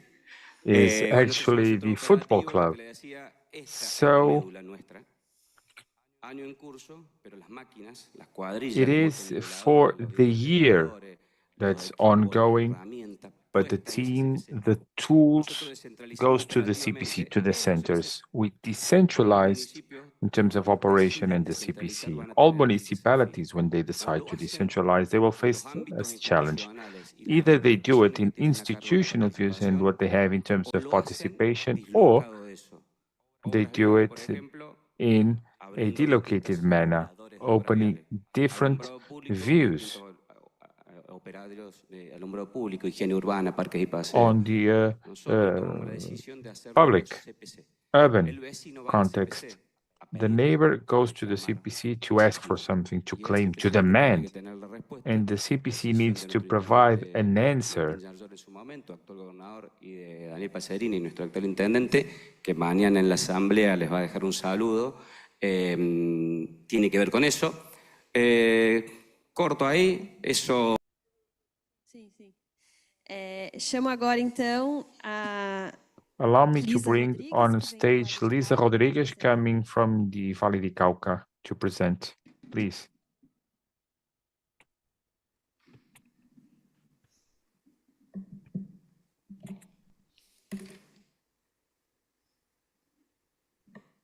Bueno, muy buenos días para todos y para todas. Saludarles todos e todas. especialmente a los organizadores Meus de cumprimentos. por darnos la oportunidad de estar Special aquí. greetings to all of you. Thank you for the opportunity to having me. Let me greet Juan for this presentation. Surely, Le estaremos preguntando sobre ese we will ejercicio. have a lot of questions about this exercise. Saludar al equipo de Speakers, trabajo de to la greet Secretaría the General working de la team, Gobernación the del Valle que se secretariat encuentra presente. that is Decirles here, que me encuentro en este to tell recinto you that representando I'm a la here Gobernación del Valle del Cauca, a la representing gobernadora the Ilian Francisca Toro, governor, una Ida mujer que ha sido Francisca Toro electa from the de Val de forma Cauca. popular She has been 2 elected veces by en el Valle popular del vote Cauca en twice Colombia. in Fue Colombia. gobernadora del 2016 She's al been 2019 y governor nuevamente from es 2016 to gobernadora 2019 2024 and y now 2027. 2024, También contarles que 2027. el Valle del Cauca Also to recibe tell a her that partir Val de del 21 Cauca, de octubre la since COP16, 2021 of esta October, will get conferencia tan importante the en temas de COP16, biodiversidad y cambio this climático. important Estaremos en conference for Valledupar climate muy change. We orgullosos will de be poder recibir este welcoming ejercicio. this Y meeting there. importante contarles lo que estamos It's important haciendo to en tell you what we participación are ciudadana doing in desde el terms Valle of del citizen Cauca. participation from our region. To tell you Específicamente specifically varias cosas, pero iniciar con lo que many había en el things, of Valle del course, Cauca cuando but to start llegamos en with esta nueva what was there administración, que when creo we es got to this fundamental. new Nos administration, encontramos which con I un think estado is del very arte important. en el ejercicio de The state participación of the art ciudadana, in this un estado del exercise arte que of citizen estaba compuesto participation por 3 that was instancias made of three específicamente. Lo specific primero, los instances. conversatorios ciudadanos, que son First unos one, espacios de participación. the Contarles que el Valle area del for Cauca debate for consta de citizens. 42 municipios, que 42 tenemos 42 municipalities in municipios a Cauca. We cargo have y que 42 evidentemente es municipalities. importante hacer And of course, relacionamiento it's con la important to participación de have estos a municipios. connection with the Nosotros participation hacemos a of said partir de conversatorios municipalities. ciudadanos. We Un did poco lo que it estaba by deficiente en este the ejercicio era la conversatorium, posibilidad de if you tener will, una which is retroalimentación room con la for ciudadanía. Como bien conversation, lo for decía Juan, debate. participar puede ir a Like Juan contar a la said, you institucionalidad, can pero ¿y qué go pasa to the después? institution Nosotros and to hemos tell estado what's haciendo otras happening. cosas que les We have been contaremos más doing other adelante, pero things la that we will principal discuss deficiencia further. era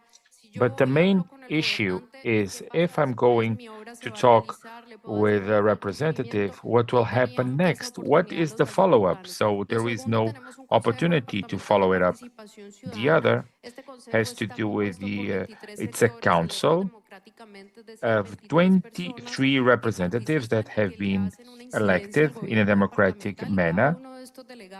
Pues evidentemente deben ser pues personas que tengan unas iniciativas potentes. They are actually experts in each area so that they can better represent their community.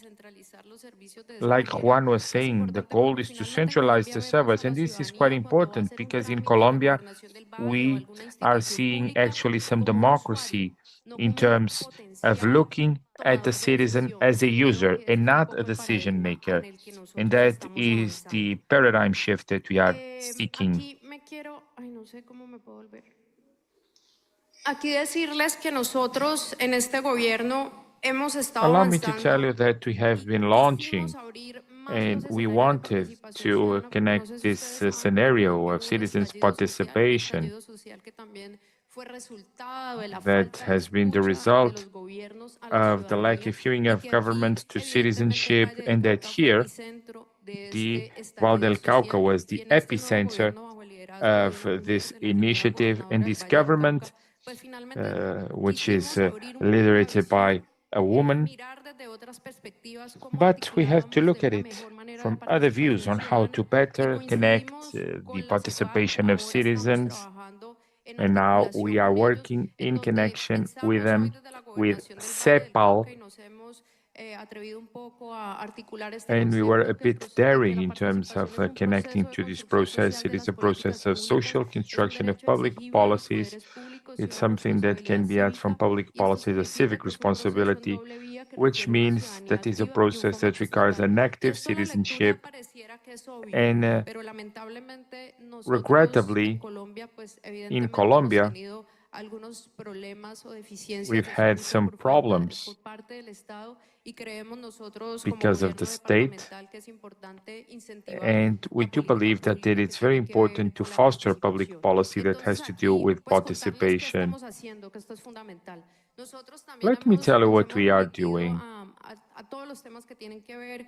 All the subjects that have to do a bit with academic reflections, and this is included in the concept of open government that contemplates the institutionality, the state, the participation of citizens properly represented in each one of the people that manage their participation, national also, and they are properly connected with the economic model represented in the corporate sector. We are working in this concept to robust the participation of citizens, and above all, to bring the exercise that we are developing, the mutual institutionality that is so far from the production of knowledge. So this is a concept that we would like to discuss, and we are implementing the dimension of open government. And the first one doesn't say this open government to have permanent accountability. We are doing it by the Citizen Debate Forum, where we go to different municipalities in the government of the citizenship. So obviously this happens with a follow-up in terms of the execution of the departmental government, second transparency, and we are doing an exercise in a different manner because this has the opportunity before the government, before the mayor or the governor, and to have, so that people know what happens. It's almost like having a report. And we do apologize, the speaker is going a bit too fast for us to follow 100% of the speech. But the goal, apparently, is that citizenship brings trust before the institution. So we as citizens need to feel that we are represented by the taxes that we're paying. And this has to do the participation and the strengthening of the participation of citizens as a decision-making natural process for the participation of citizens, to tell that we also have the public policies, and don't review it now because this is good now to see what these advisors are coming about, asking them if we want to have a public policy that seems important, which is the best methodology, how to get to the territories in a better manner. So we are designing public policy with CEPAL, with us, and the government. We are formulating it with CEPAL. In the next day, we will go to the assembly so that we can sanction, and we are integrating this. How? Well, as I was telling you before, this has to do with the person who pays a tax or the person who is a user and not a decision maker. So all these people who are connecting to any other menace, we are providing the service of governance. We are trying to define what they are wishing for their department, how works must be made, what are their priorities, so that we can understand and define what is the system. A lot of people that are behind this exercise. It is a tool that is very important. In the planets where 5,000 people from Valle Cauca, and because of our projects of prioritization, more than 80,000 people. This exercise, we've done it previously, because in terms of technologies to citizens, many times we think that people don't have a smartphone, don't have social media, they don't like to get text messages from institutions, but we do pay taxes, and people would be interested in knowing where their taxes are being spent, thereby generating a very important trust.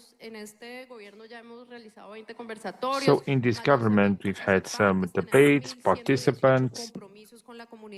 We do have more than 1,000 commitments before the community. I think this is very important. They can follow it online. This is how the platform works. The municipalities, AI also. What's the status? For example, in the municipality of Trujillo, also the Secretariat for the Development of Fisheries and Rural Activities, so that people can be connected with this development, so that they can feel what's happening, because in the development plan is the work of a governor for 4 years, but finally these are all this understanding that we have been doing. It is our chatbot where we are connecting with the government, and finally this exercise of citizens' participation that has allowed us to reference internationally, and thanks to you we are presenting it here, and we won the award in terms of public management. We have enrolled in terms of commitment, in terms of the government. It has to do with complaining, in terms of many complaints, in terms of the attention, in terms of the government, in terms of participation of the citizens, and we have implemented the participatory investment what we want to recognize and we have in fostering the participation. This is transcendental of the democracy of our country, but this is in the Constitution of Colombia, that what we are doing is via our representative, our elected representative, in order to participate in the decision-making and not as a citizen to get what a active elected representative wants or not. And we wanted to discuss this a bit, and if we want to do it, the conference in Cauca, that Colombia doesn't get all the things with open doors, and that we are welcoming all of you. A very special greeting also from our governor, and let me again thank you so much for welcoming us. Thank you also for being so mindful of time. We did have a presentation, then the state, and now the federal government of Brazil.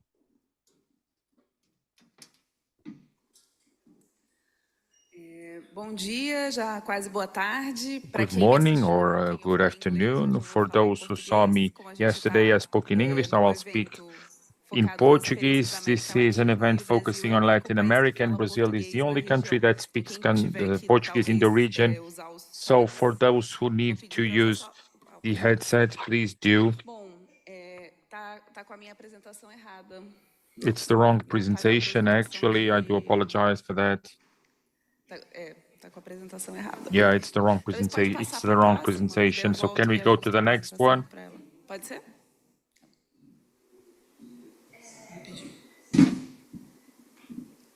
Ella tiene la presentación errada, entonces ella. It is the wrong presentation.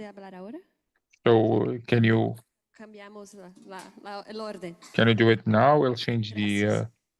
We are just changing the order of the presentation. There was a problem with the PowerPoint, I believe. Good morning. Thank you for having me to be part of this conference. It's an honor for the mayor of Cotopaxi to share with you what summons us, ways of the participation of citizens. The participation of citizens has become something that has become part of the formalism. It is acknowledged in international standards, in constitutional and legal standards also.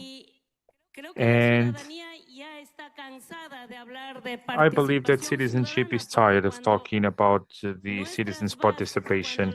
When our basis, when citizenship participates, the logic of people is to fulfill with what they wanted to see in the city.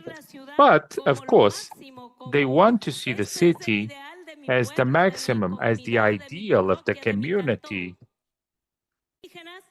is the indigenous people. For the public manager, three main principles. Not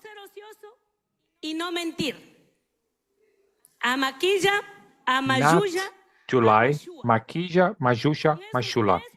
With these three principles, we could recover the public transparency in public management. And what I do is to make the citizen participation like an umbrella in favor of transparency, against corruption, in favor of honesty, to end corruption. Then, the model of management, plus and less. More transparency, less corruption. More participation, less corruption. More work, more joint labor, more local development. And I think that this is actually working. 1.5 years in management, and this participation needs to not be a word. Participation needs to not just be a word. It needs to be to listen and stay in there. Participation cannot be a formality anymore. It needs to be something that happens. Walk the walk. You want a clean neighborhood? Start sweeping. How do you want your neighborhood to be? You don't want it to be in dirt? Okay, let's cement it together. I will give you the materials. I will give you the raw material, the cement, machinery. Those who put the cement is the people. To this, we call la minga. La minga, actually, is a tool, an ancestral tool of our people, which it is a way to develop communities in neighborhoods. And la minga is actually what they were told that could not be done. So we are just making it a reality.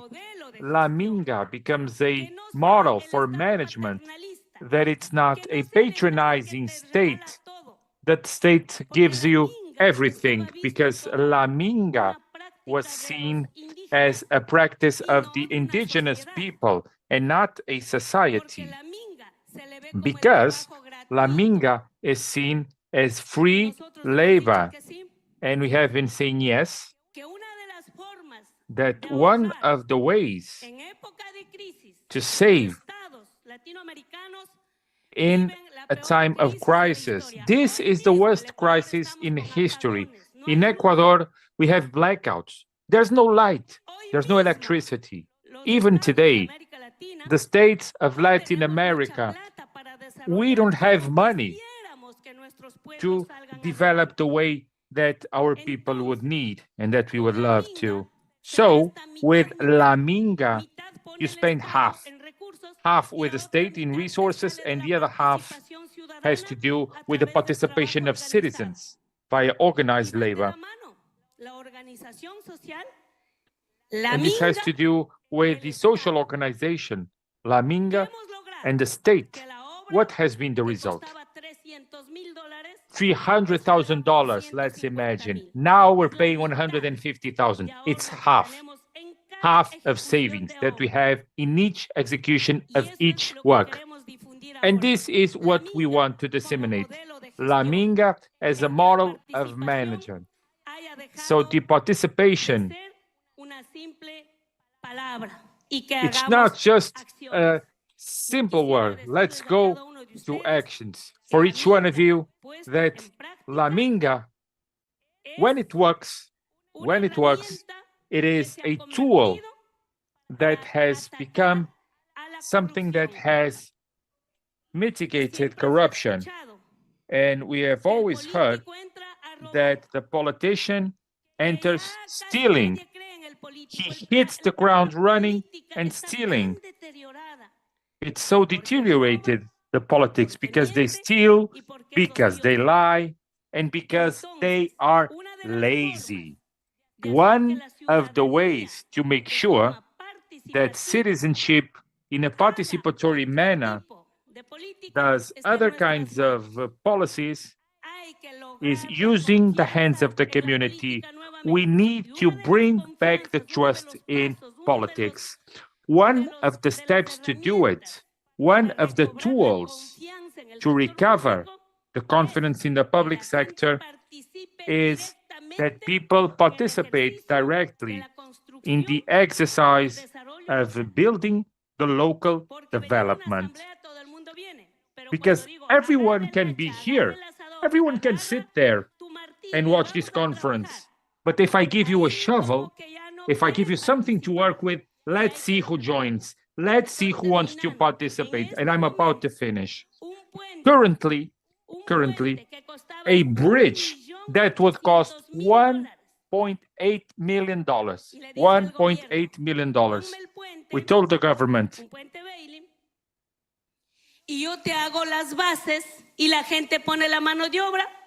we give the labor, you put the raw material.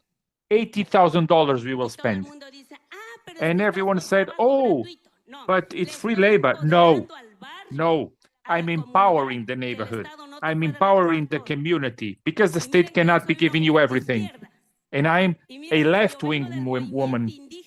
I come from the indigenous movement of Ecuador. I'm CONAIE, the greatest organization of indigenous people of Ecuador. So it's important that we start to live a before and an after of public policy. We will transform it. We will transform our country, our Ecuador, when we stop doing this way and we start doing everything together. When we don't steal, we will get the money. And here we are, women, defending that change.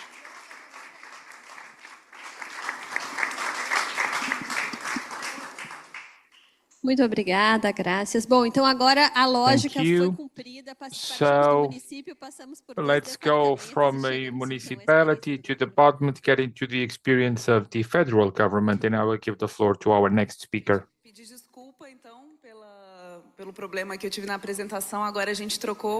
I'm sorry for the problem we had. I didn't want to give the same presentation as yesterday. If you didn't see, I talked about global platforms for participatory democracy.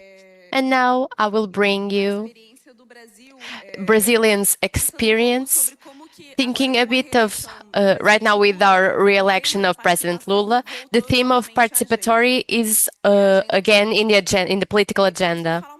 And so my presentation, besides it being about the national presidency, I will give you a historical perspective. In Brazil, this is a picture of a participatory budget in Porto Alegre in 1997. This picture is from 1997, even though the budget came about in 1989. So a lot of the experiences and the diversity of these formats that we have in Brazil, they come from the mobilities that we lived with the re-democratization in the 80s. A lot of Latin American countries, they lived dictatorships in the 70s and 80s. And in that process of change, we saw a lot of movements that created new parties, and so we have people want other democracies, and with that a lot of innovative experiences like the participatory budget. But as I like to say, there were other experiences that are not visibly, like AP, but they're very important to Brazil. This is an example of a great council of economic development that was from the Rio Grande do Sul state. I like this photo because you have Lula. This is from 2013. At the time he had cancer and he didn't have his beard, but you have out of focus a lot of people that were historically his adversaries. If you know Brazilian politics, they were sitting at the same table. And so they were historical adversaries that came together at a moment in time to discuss the challenges of economical growth in an inclusive way, in a space that came about the civil society and the government in the same place. So this was very famous at the federal level as a big council, and it was an example of an important participatory democracy. This is also a conference, a youth conference. It was one of the last few done before the impeachment. It reunited 3,000 people. We have a lot of conferences in Brazil, so they start at the municipality level. We have 1,500 municipalities. And so to talk about all the themes from youth, women, racial equality, we do conferences that start at municipality. They elect representatives to go to the big national conference that puts together 3,000 people for all of these areas. So some of the numbers that we have these experiences, especially at the municipality level. We have councils at different levels, national conferences, and we also have some systems to hear people.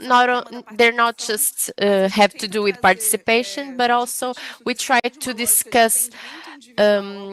We try to the individual customer support, like we try to listen the citizen and have a debate. So we have a hearing system for that.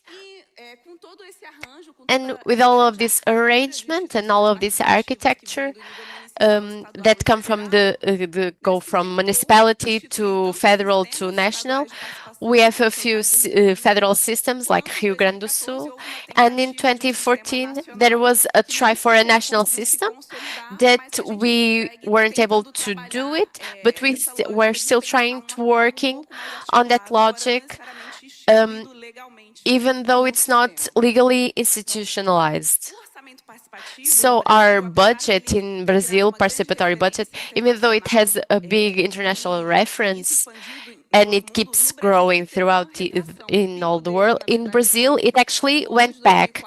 In 2004, it grew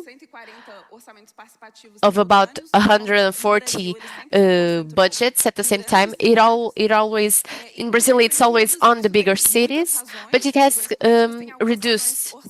These have a few political and economical reasons and legal reasons, because it has stopped the municipalities from doing these budgets. But we also have been discussing in the Brazilian government how to resume this experience and create mechanisms so that we can expand it again. It's not really consensualized, but we're trying to do that. When it comes to, like I talked about, the councils, we have public politics councils. That's half the government and half the civil society participation in all these different public areas. I bring you here our panorama at the national level. We have from the 80s, we have a few councils more in the health department, and then gradually governments, principally from Fernando Henrique, they created more at the federal level, and Lula's government with more than 140 councils. So when we come to 2016, we have 103 councils in all of these different areas just at the federal level. They replicate themselves at the municipality and state level. So for example, health councils, municipality councils, there are about 5,000 of them.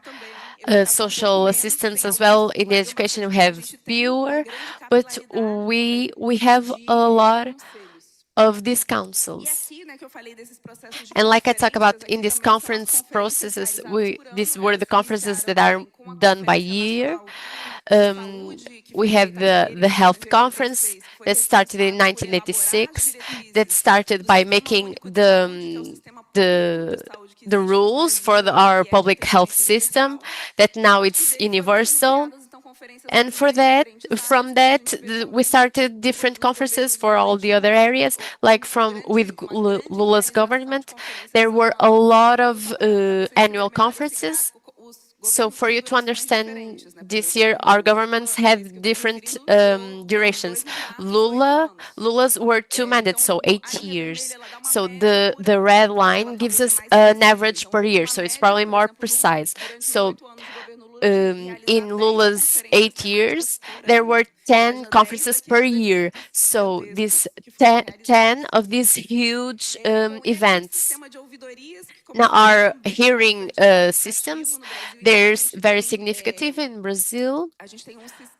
We have a national system from the federal administration. So this is just for the federal government. There are 319.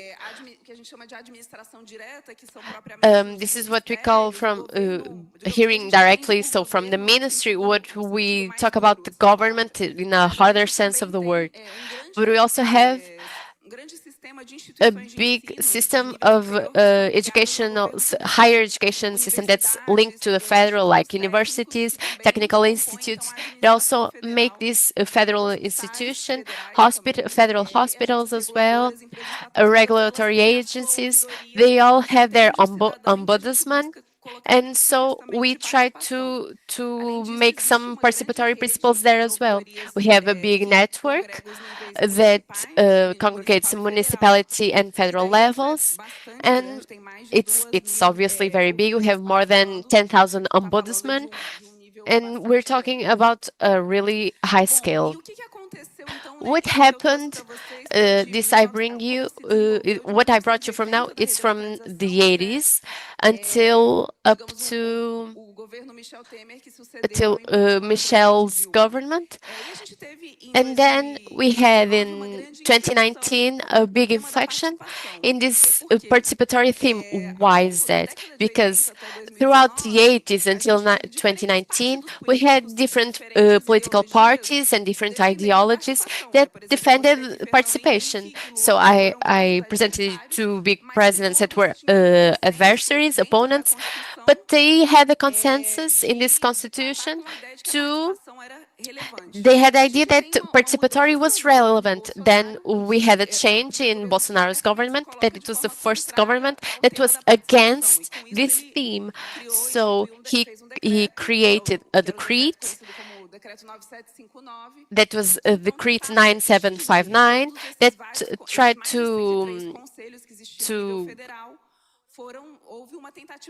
he tried to revoke these councils. It wasn't very successful because they were written in law.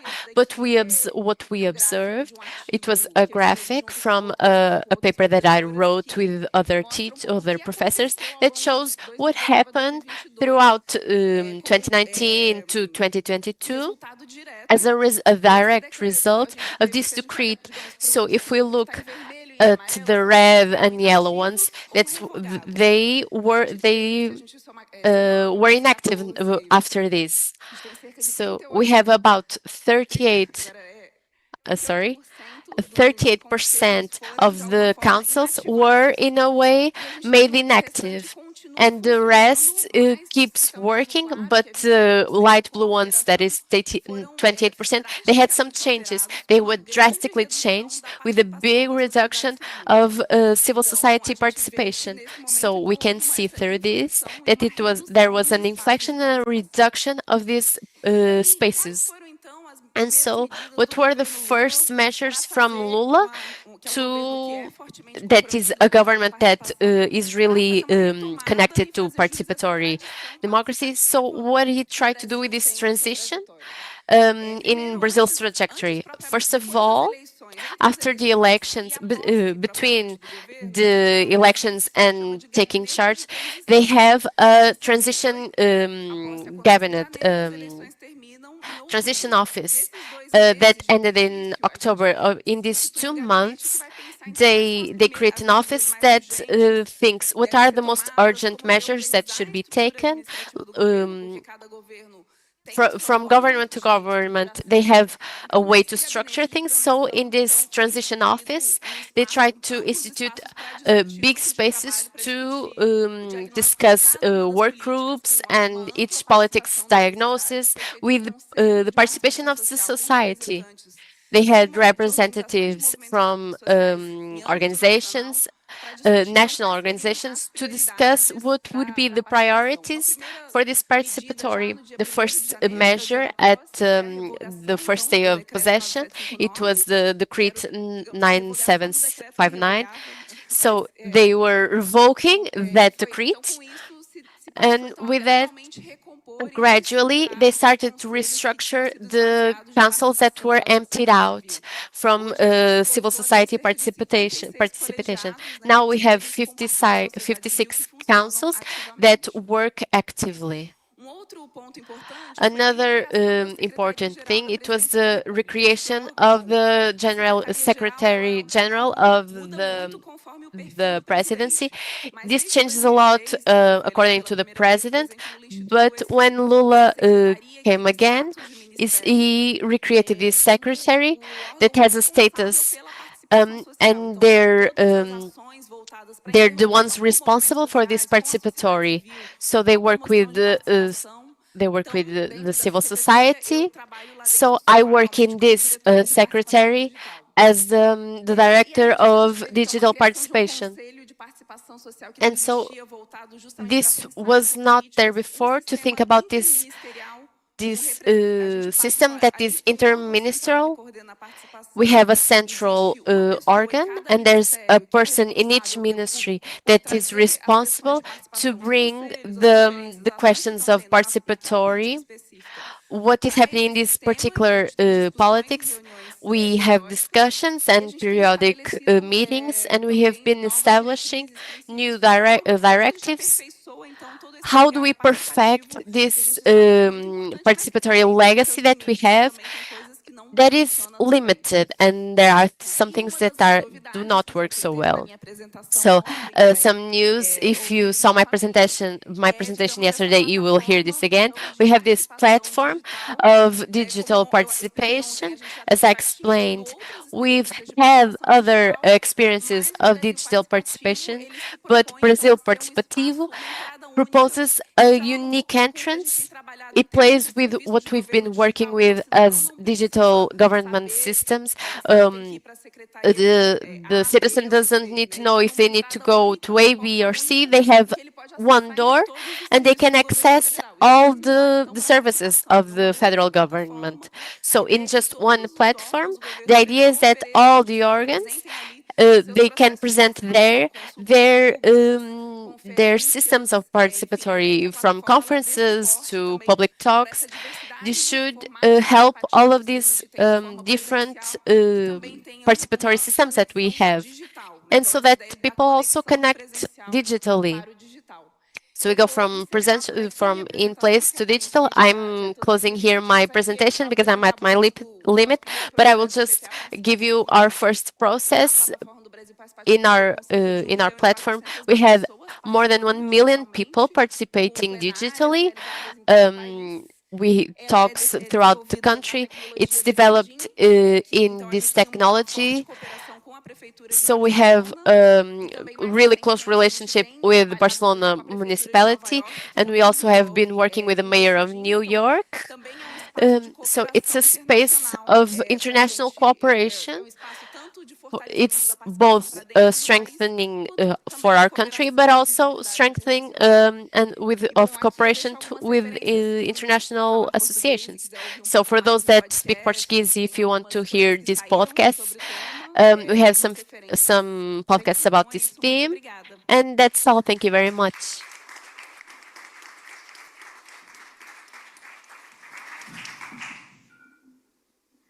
Bom, nós temos alguns minutos So we have a few minutes before lunch. I want to make a quick comment, and it's interesting that this panel has brought, besides specific experiences, also a perception that there is an interest in the countries and in the organs that the participation is also some articulated practices.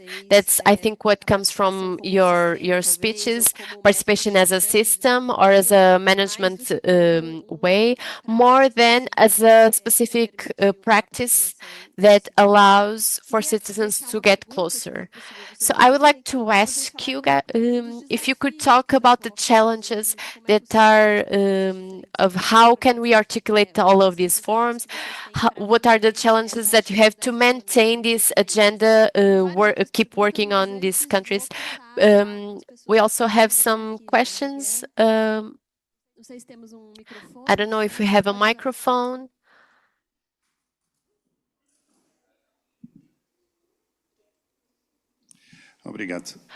Thank you. I would like to thank your speeches, your different speeches from these experiences in Latin America. It was also talked about, besides some questions that Priscilla talked about, of how do your systems are ecosystems of participation. There was some care of these different systems. They're not just a tool, but they're an ecosystem. And also we talked about scales. We came from the local scale to the regional to national scale. My question has to do with the national scale. So in Brazil, the pluriannual plan, it's also an intention because it hasn't been talked about, if you could. But also in Latin America, Peru and other countries, they also have experience of national participatory budgets. I want to ask if that happens in every country, if that's what you're looking for ahead. We've in Portugal have had 2 of those and 3 when it comes to youth participation. This was an experience that stopped, but it was really interesting. And I would like to ask the table and the speakers this another new level that is the national participatory budget. Merci beaucoup. Mon nom est Jean-Michel Vondo.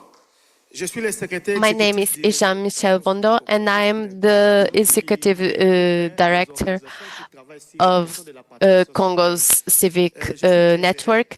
And we have here talk about the citizens participatory. I was very inspired by the speeches, but I have a concern. What to do in a country where the citizens' participation is against or is connected to restrictions and repercussions in the public space. So when people talk, they are arrested. This is the first difficulty. And when it comes to Brazilians' experience, I know as well that you've gone through that, but can you tell me, this is the context of general Africa and of DRC. So when citizens, when they talk, when they try to participate, when they complain, they are limited by the people in place. They get arrested. And I would like you to share your experience, because for us it's an important aspect. I will come back to our panel to answer, and then if we have more time, we'll do another round of questions.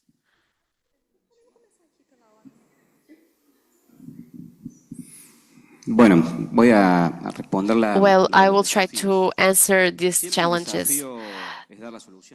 If there's a challenge, there's a solution. So someone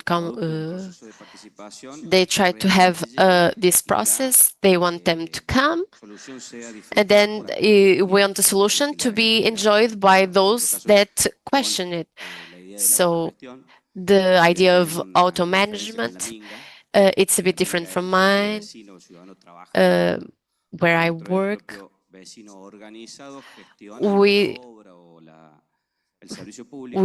we talk about Minga, our public services, there's always a challenge, and it's a resource challenge. In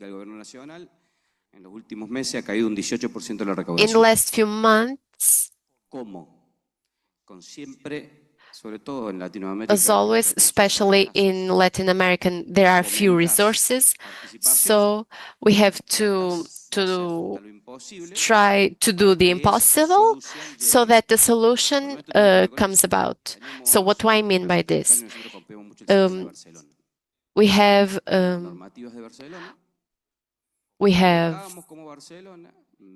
we try to do participatory methods like in Barcelona and resources like in Barcelona. We try to copy Barcelona. So what was the challenge?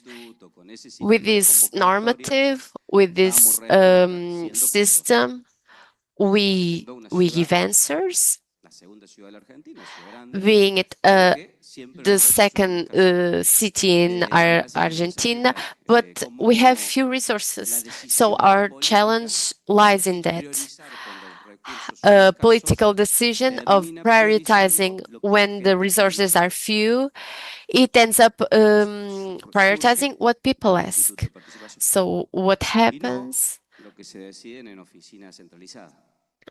And not what is decided in the central offices. There's always challenges in cities like ours, where the theme is prioritizing and have resources. The decentralization, operative decentralization, goes to participation. There is no participation without operative decentralization. And the other way around also happens. A truck, any type of machinery, there has to have participation and say that the resources are for that. And that as a last resource, or either we believe it or not. And from participation, we create new, better cities and better neighborhoods. And so the conclusion from that is that we're happier. I believe that the biggest challenge are politics and resources. About this question, I believe that the challenge is recovering citizens' confidence, trust. We used to feel that 13% of citizens, 12% of citizens said that they were happily impacted. So there are institutions that, if we see institutions finally responding for energy or water, the public institutions are important and people don't trust them. They don't think that these public institutions will help better their lives. We want that the biggest challenge we have is to create an imaginarium and go to another paradigm of collective construction so that people once again trust institutionalization. And that is where they pay their taxes.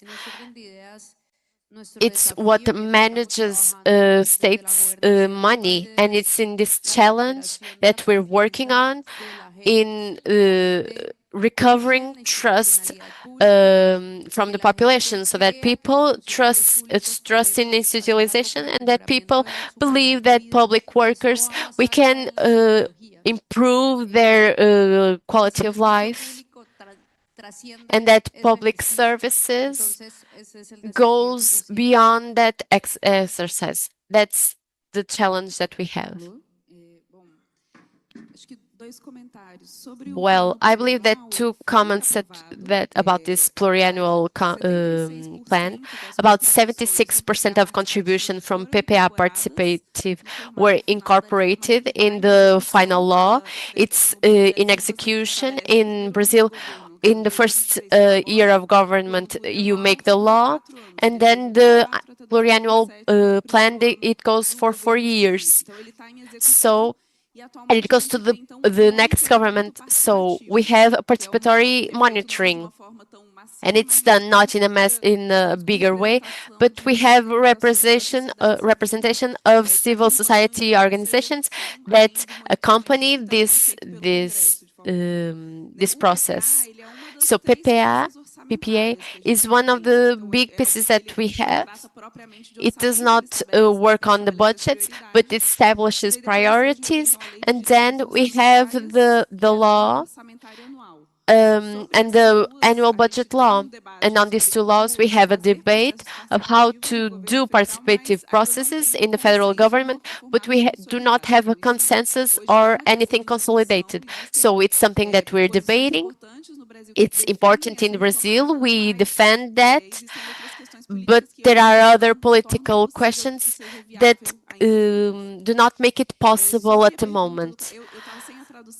I did not have the French translation. I understand it a little bit, but so if I answer anything wrong, let me know.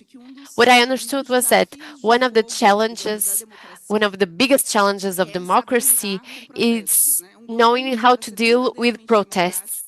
For a government to be really democratic, it needs to be able to listen to citizens, even those that are in the biggest opposing stance. So a democratic government needs to know how to deal with all of these people's freedoms and be able to deal with it in an open way. So a task of our secretary, general secretary, we have an area dedicated to what we talked about, but also an area that's dedicated to listen to social movements, and in those protests. So when we have big marches, for example, to the capital, the protests, the syndical protests, they send letters. There's usually a final letter with the manifestations, and the president receives them, but there's monitoring in our general secretary to understand if they're being looked at by the different offices. So in Brazil, we have a lot of conflicts, several conflicts with indigenous people, with big works, construction works. So we also have mediation spaces to deal with these conflicts the better way we can in a democracy space. I don't know if that was the question, but I think this is an important theme for us to talk about.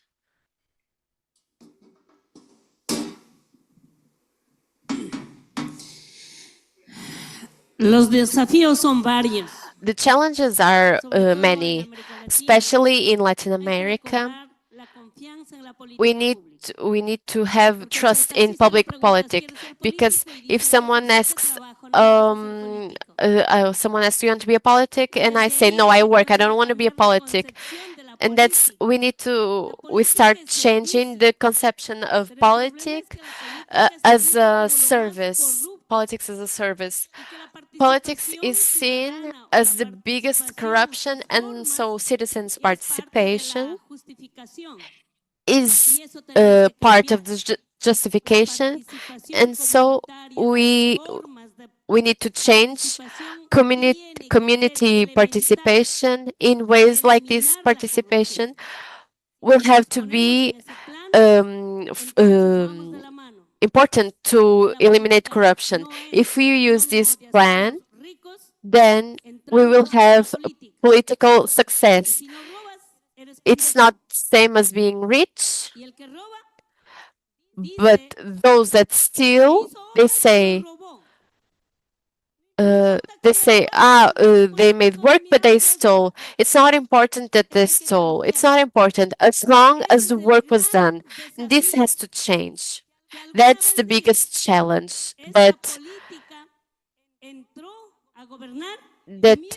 if we say this, politics went in to govern and they left without doing that. So if we keep thinking that a good politician, even if they steal, they do the work, we will never change our politics, and we will never use participation. I'm convinced that it's in our hands. The bigger challenge of showing that the state's budget and money is It's mother's money. The mothers have to tire themselves to buy milk, eggs, and bread, and if we spend too much at the end of the month, the mother does not have any money to feed her children. So if we put in practice that state's money is the money that we have in our pockets and we can't spend it, and we can't steal from ourselves because all of us are the state, we are the representation, and so we annihilate that. So the challenge lies within each of us. Tem mais alguma questão? Is there any more questions? I'd like to thank for all your participation. We will now have lunch and then we'll talk in the afternoon.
now begin the afternoon session that is titled Participatory Experiences in Africa and Asia.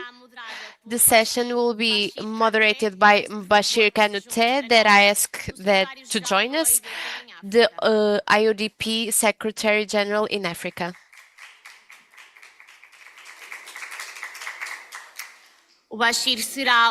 Bashir will be today's moderator, and as speakers, I call Alain Hamanana, National Institute for Decentralization and Local Development President.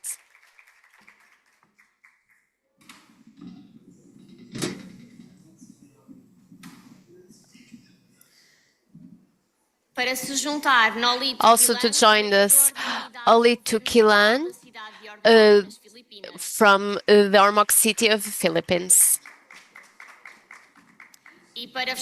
And to close this panel, Rufírio de Almeida, President of Boicon, Benin. Thank you to all. Have a nice session. See you soon.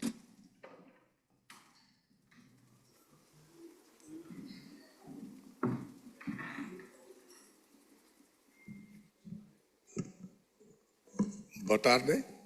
Good afternoon. No one in here. Boa tarde. C'est ça? Ok. Good afternoon. Et bonjour. Bonjour à tout le monde. Il y a la traduction simultanée. Je peux y aller en français. Ils sont plus nombreux en français, donc. Bon? Since there's a translation, I can speak in French. There's no problem. Okay. Alors, merci. Mon nom est Bashir Kanute. So, thank you very much. I'm Bashir Kanute. I'm the Secretary General of OIDPs for Africa. That's, I think, why I was asked to be moderator, that will talk about an exchange of experience when it comes to participatory budgets between Africa and Asia. Before I begin, and I know that it's not the best time to be working post-lunch, but I would like to ask you to, all of you, to get up, please. Stand up. Well, stand up, please. Alors, on parle de participation, mais malheureusement, souvent dans ces conférences... So, we're talking about participation, but sometimes during these conferences, we get in, we leave, and we don't get to know each other. So I would like for you to look at your right, say hello to the person to your right, and ask for their name. To your right. The person on your right.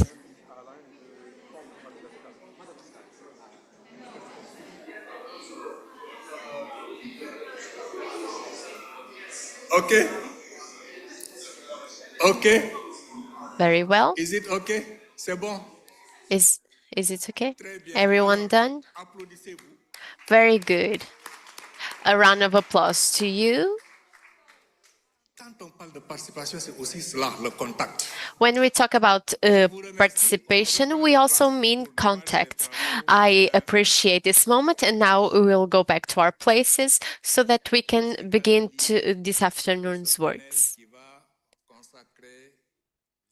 For this panel, that it will be dedicated to exchanging experiences between Africa and Asia. Before I go to our three speakers, we will have two speakers online. Unfortunately, they weren't able to come here physically.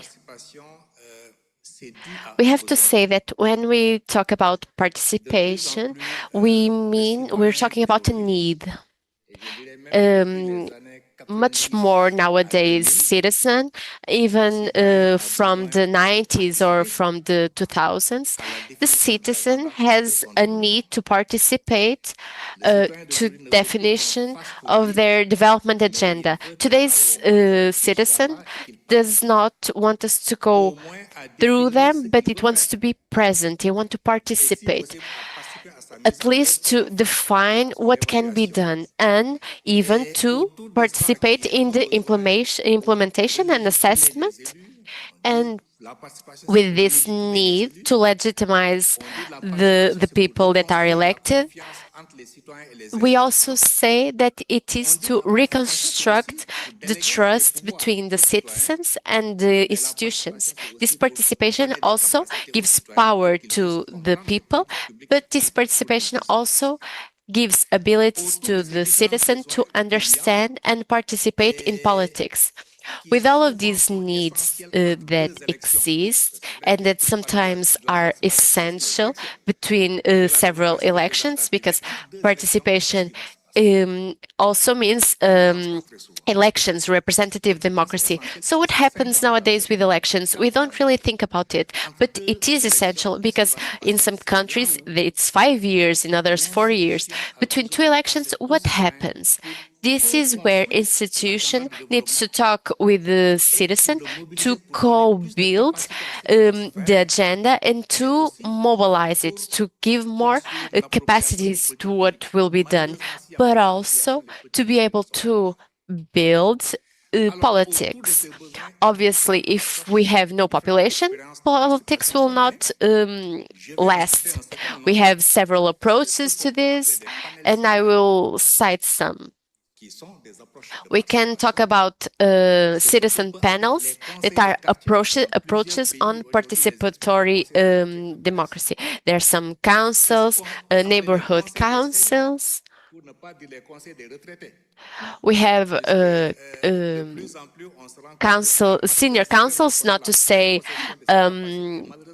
retired people councils, because we still have our capacities, but unfortunately when we get to that age, that's where we should rest. So there are experience of senior councils that allow people of higher age to participate, and also there are youth councils, because in Africa much more, and also in Asia, we see that question that the youth needs to be accounted for. We need to take care of the young people, because they will be the ones that will take care of us later on. And also sometimes it's not in a good sense. So there are several approaches that allow those categories of actors to be able to participate as well. And also there are approaches that allow to integrate people with disabilities, women in rural areas, and obviously experience of participatory budget that started in Brazil, and in the 90s it went through Brazil and came to Africa, Asia, and Europe later on.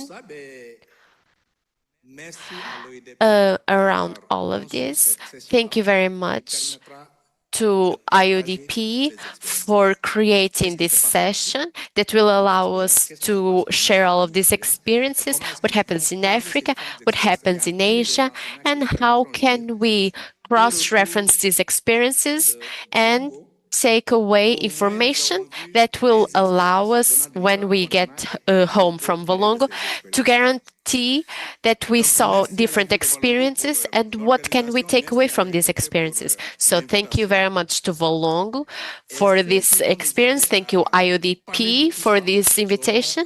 And for those that are going to talk about this today we'll have about 2 hours, hour and a half now, and they will be Alan Ahamanana, that is the director of the Department of Madagascar, that is with us. We have as well Nolito Kilang from the Philippines, that is the Municipality Council. And then we will have with us Delfin Almeida, and he comes from Benin. De Almeida is a Portuguese name, but he comes from Benin, isn't it, Mr. Mayor? Besides these presentations, we will have 2 videos, unfortunately, from speakers that could not be here today. The first one will be about 10 minutes from Drissen Ouattara from Burkina Faso, and then from Salisso Murtala that comes from Niger. We will end with this, and I hope that we will have a few times to ask for our public to ask some questions, our audience, and then we will have some presentations if necessary. So, dear speakers, if you've worked with me, you know I'm very strict when it comes to time. Unfortunately, I'm always creating enemies because of this, and I would hope to anticipate this conflict I will eventually have with you. You have 10 minutes to present. I hope that's important because it will allow us to interact with our audience. So 10 minutes, after 10 minutes, I will get up and I will hope that there won't be any need to take the mic away from you. So let's begin. Great. To not prolong, I will give the floor to Alam from Madagascar that he will give us his presentation. I think he has a PowerPoint. The technical team, do we have the PowerPoint from Alan? If not, oh, there we go. It's perfect. I will give you the word.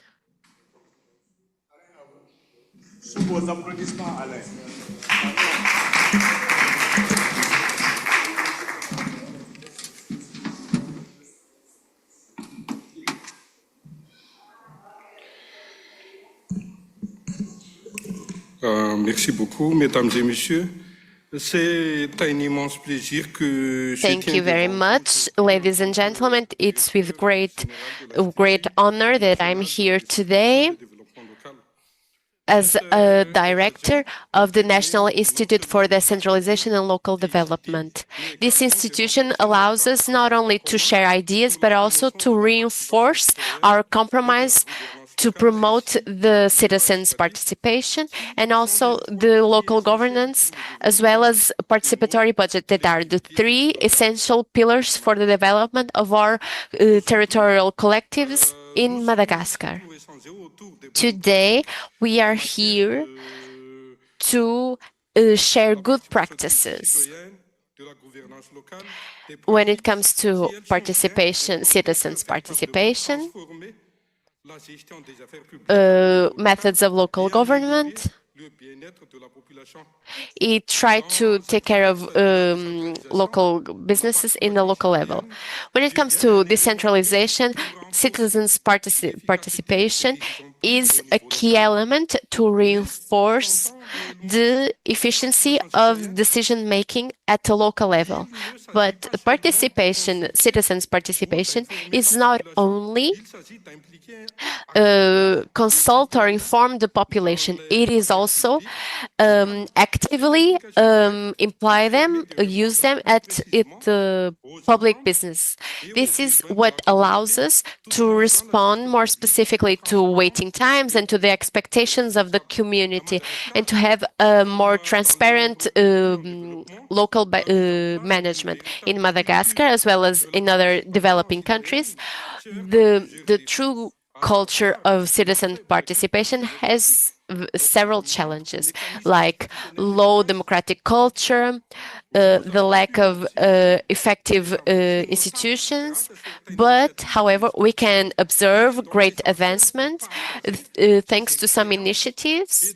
So it's essential to share these experiences and to take away some conclusions from them.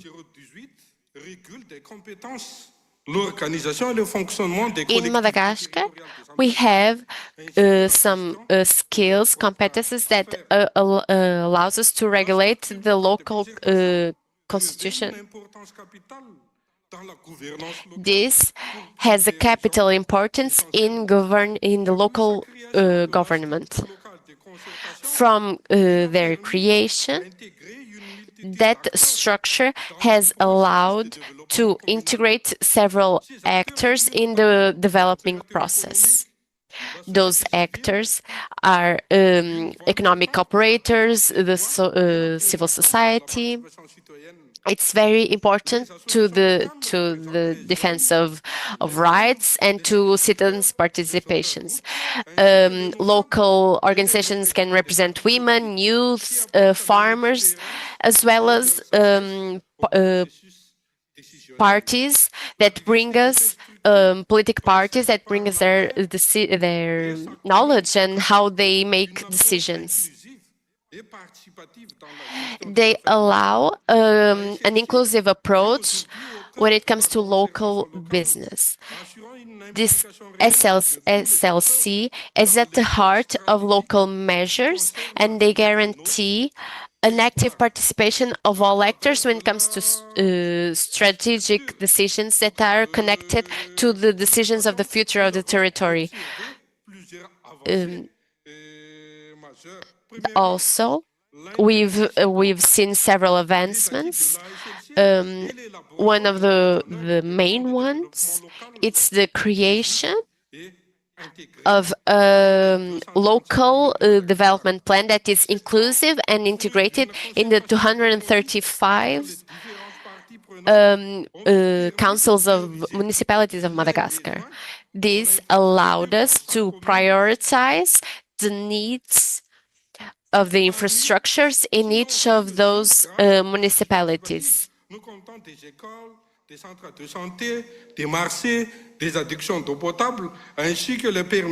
We've also had construction works like schools, health centers, markets, a lot of this that has helped to improve quality of life of our municipalities. We've reinforced the participation of citizens in public business, public matters, trying to incentivize the public to participate in the creation of local budgets. This participation allows us to reinforce the legitimacy of the decisions that are made by local government and to guarantee a better division of resources, depending on their priorities. In Madagascar, we have 935 of the municipalities and 1,695 have used this SLC. We had 235 plans that were implemented. However, we are aware that we still have some challenges, especially in more vulnerable zones like the south of Madagascar. This area has several difficulties that are connected to environment factors, economic and social factors. So, in face of these challenges, we have worked with UNICEF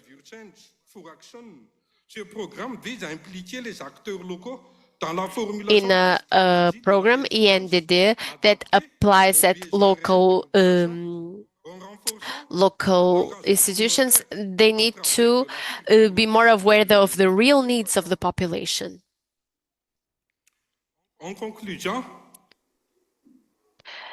To summarize and conclude, participation of the citizens at the local level are fundamental, as well as a sustainable development in Madagascar. Obviously, we have a lot of challenges still, especially with infrastructures and when it comes to mobilizing resources, but reinforcing participatory practices and guaranteeing a better transparency in public management, we can positively transform our territories and improve the life quality of our citizens. I would like to highlight that the participation of the people and the participatory budget should not be only one option, but they should be a need. They allow us to have a government that's more reactive, more close to the local realities, and it is able to adapt to the challenges, to the contemporary challenges. And through these projects, we will try to maintain these initiatives. Ladies and gentlemen, I have no doubt that the challenges that we face are complex, but thanks to solidarity, cooperation, and active participation of everyone, we can progress our municipalities to a local government that's more transparent and resilient and inclusive. And I'm sure that with the support of the partnership and the people, we can do and we can accomplish this project to have more resilient municipalities and a better well-being to all. Thank you all for your attention. Merci, merci Alain, et surtout merci d'avoir respecté les règles. Thank you very much. Thank you, Alain, and thank you for sticking to your time. Really interesting communication that talks about the context of Madagascar as a participatory culture. And in conclusion, Alain mentioned 2 or 3 elements that I believe are essential. In participation, we can transform these territorial collectives. And second, when it comes to communication, we can see that participatory budget is a tool to improve governance. It's really interesting. Thank you very much, Alain, for your presentation. And I believe that the audience has taken notes of everything and they will eventually have questions later. Now I'll give the floor to Malito Kilang, that comes from the Philippines, and that he will talk to us for about 10 minutes. Do you have a PowerPoint? Yes. Okay. Is it okay for the PowerPoint? All right. Okay, thank you. Thank you. Thank you very much. Warm greetings from the city of beautiful people, Ormoc City. Good afternoon, everyone. I thank the organizers and Valongo for this opportunity of sharing our experiences and bringing our beautiful city at the international landscape. Allow me to present briefly Ormoc City as part of the context. Ormoc City is an independent component city in the Eastern Visayas region and has earned the title Metro Ormoc for its role as a growing urban center, serving as central gateway to neighboring municipalities in the western part of the province of Leyte. Ormoc City is a first-class city with a population of around 230,000 as of 2020, with a population growth rate of 1.52% per annum, and is comprised of 24 urban villages, we call barangays, and 61 rural villages. Ormoc City is recognized as one of the safest cities in the Philippines. To date, Ormoc City is a home for more than 500 organizations and associations. 1/4 of that number, or around 129 of these associations, organizations, are accredited and registered with the city government. When we assumed the administration of the city government sometime in 2016, there were only very few civil society organizations registered in the city government. In fact, sometime in 2014, there were only around 10 civil society organizations attending the City Development Council meetings. During this time, active and progressive civil society organizations were having hard time participating in the City Hall affairs. They were perceived as adversaries and activists. At that time, the legal framework limits only to accreditation of civil society organizations. There was no mandate to engage them or to treat them as partners in development efforts. In return, the people also felt that governance was a sole task of the government. With a change of administration in 2016, there was also a change in political environment. We made it a practice to create and activate local special bodies, such as boards and councils, and we see to it that all the policy bodies include civil society organizations as members. We wish to point out that our efforts in securing our people from the COVID-19 pandemic was a product of strong cooperation and teamwork. Our city mayor created a task force with almost 50% of the composition coming from the civil society organizations. These are the areas of cooperation, participation, and partnerships with the civil society organizations, from problem identification, policy development, planning, implementation, monitoring. The GYAO, or known as Town Hall Meeting, gathers stakeholders to talk about a particular issue and gather various perspectives.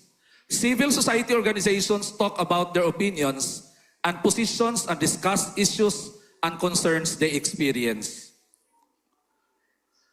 In a survey conducted to be inclusive in our practice in participatory governance, a survey tool was created to consult civil society groups on their priority agenda or topics that will be discussed in town hall meetings. In a survey conducted, the civil society organizations chose the following as important matters for deliberation: food security, health, and improved transportation. The first town hall meetings we conducted was devoted then to deliberate on transportation access as a problem in our city. After the town hall meetings, issues were then submitted to relevant national and local government offices. We conducted another GYAO in latter part of calendar year 2023.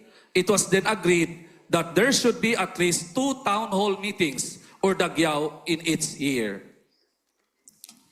The civil society groups are now integral in policy development. They interact with people in the government in formulating policies. They do not only provide inputs to local legislations, but they also actively lobby with local legislators. This was our experience when we revised our Child Welfare Code and when we crafted the Animal Welfare Ordinance. Not only that, they also participated in crafting the implementing rules and regulations of the local legislations passed. Our civil society organizations partner with city government, departments, or offices in organizing trainings and seminars. For example, the Business Chamber partner with the Investment Promotions Office in digital literacy training for micro-entrepreneurs, financial literacy to livelihood associations. The Ormoc Festival and Cultural Foundation work with City Tourism Office in organizing training on cultural mapping and in curriculum development on culture and the arts. The Law Bar Association co-organized the training of village officials on local legislations and justice system. With 129 registered accredited CSOs of Ormoc City, we are able to comply with the legal requirement that at least 25% of the composition of the City Development Council must come from the non-government organizations or people's organizations. At present, the civil society groups elected 40 from their ranks to sit in the said City Development Council. The City Development Council reviews and approves long-term, medium-term, and annual plans, as well as sectoral plans like climate change plan, disaster management plan, forest management plan, land use plan, among others. There is also participatory practices in project implementation, ranging from trade and commerce, livelihood, environment, disaster management, agriculture, and fisheries and socio-cultural and even tourism program. For example, in the case of managing the city dog pound, the city veterinary office would handle the task of dog catching to clear the streets of stray dogs. These dogs shall then be brought to the dog pound. The Ormoc Animal Racers Association manages the city dog pound. They are volunteers and advocates of animal rights. So they do resource mobilization activities to be able to feed more than 200 stray dogs in the dog pound and also campaign and facilitate for adoption of said dogs. Another example is the agreement between the city government and Ormoc Local Producers Association in our efforts to encourage production of local products. As collateral for our tourism program, the city government constructed a building known as One Town, One Product Hub to serve as display center for local products. This hub is being managed by Ormoc Local Producers Association. The Project Monitoring Committee is mandated by law to be organized in every local government unit. It should be composed of village leaders and civil society representatives. The PMC is created by the City Development Council to monitor projects approved for implementation. They would conduct ocular inspections of the projects and report to the City Development Council their observations, findings, and recommendations. At present, there are around 4 civil society organizations in the PMC actively monitoring the projects. In 2023, we revised the legal framework of participation in the city government of Ormoc. We repealed the ordinance mandating the accreditation only. Then the City Council enacted an ordinance institutionalizing people's participation in local governance. From mere accreditation, we now transform the landscape towards partnership and wider spaces for people to work with local government. We still have the accreditation and recognition processes. This is important to prevent fly-by-night organizations. But going beyond, we want our accredited civil society groups to work together to advance participatory governance. So we created the People's Council, composed of all accredited civil society organizations, and we also created People's Council Executive Board to provide direction and leadership. In addition, we established the CSO Desk Office to perform the secretariat functions.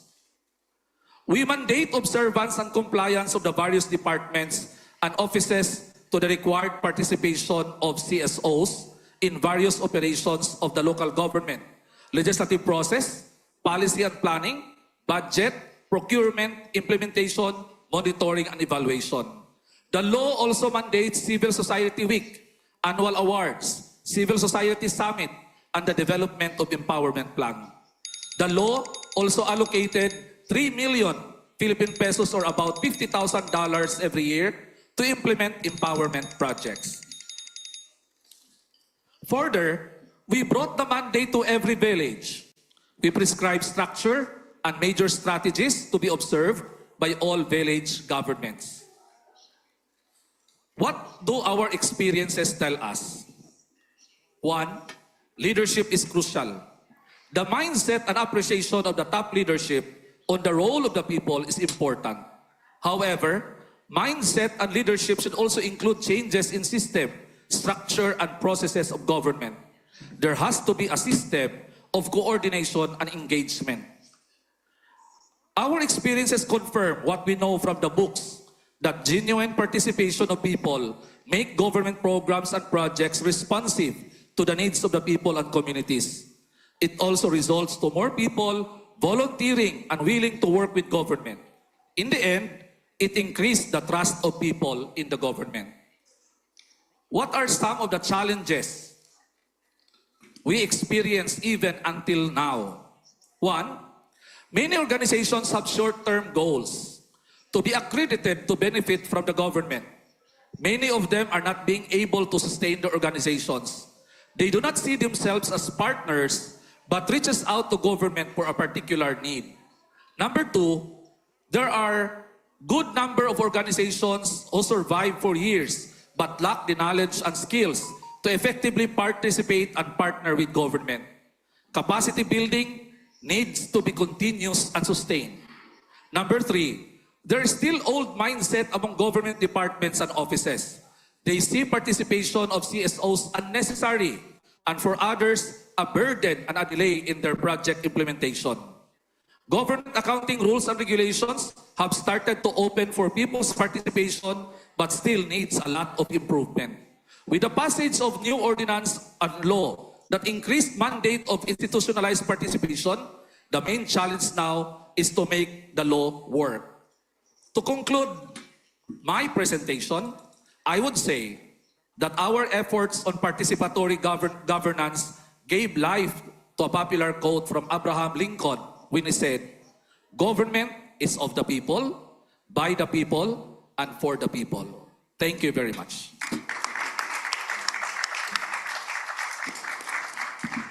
Merci, merci Nolito. Vous avez dépassé de quelques minutes, mais c'était pour la bonne cause. C'était une bonne présentation. Muito obrigada. Foi algum tempo, mas foi pouco tempo, mas foi uma boa apresentação. It was a really good presentation. And what you have put in practice, you talked to us about the panorama and the activities that you did. It will reinforce the assessments. And most of all, we have the institutionalization of proximity. It's very important how we go from participation to the writing. That's very important. And now we will talk about the challenges of education, and between education and leadership, the famous capacitation is essential to this civil society that's not always capacitive for this work. Thank you for your work, for your presentation.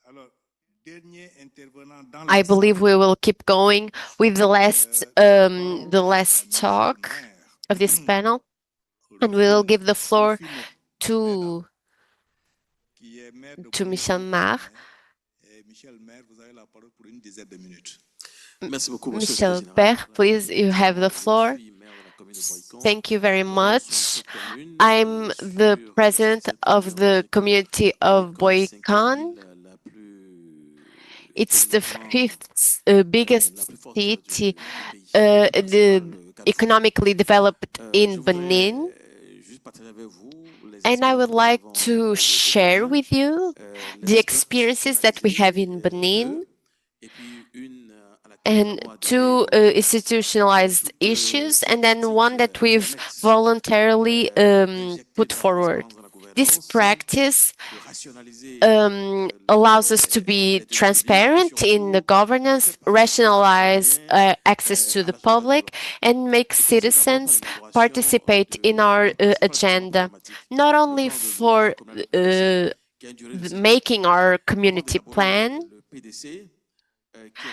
Before we elaborate what is our compass for a 5-year plan, we did a pre-consultation, and that was made through a neighborhood council and then a district council, and we did a sort of we gave the syndicates and the civil society, the religious services and continuous services, everyone that should say what they want for their neighborhood, for their village, for their department, or for their community. This is the thesis of what it's able to be developed, what should be in the program. We can see that politicians are not do not always have the direction in their mind. We need to have the citizens to tell us of where to go with this work. They're the one that drives these operations. And this is what will help us develop the plan, the community plan for the next 5 years. And it will help us do it for 5 periods in a year. And all of these budgets that are done in these 5 years, they can, if we have something that a point that's not correlated to community plan, it will not be approved. So we should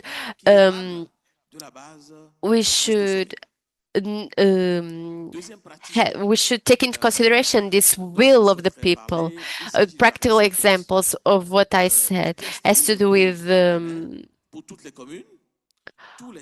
what we are imposing in Benin to every community every 6 months is that we should publicly show our accounts every 6 months. And in the themes that we develop are not chosen by us. It's a civil society, it's the different these different organizations that are in the citizens' participation. It's these associations that impose on us the themes to be developed. In average, they propose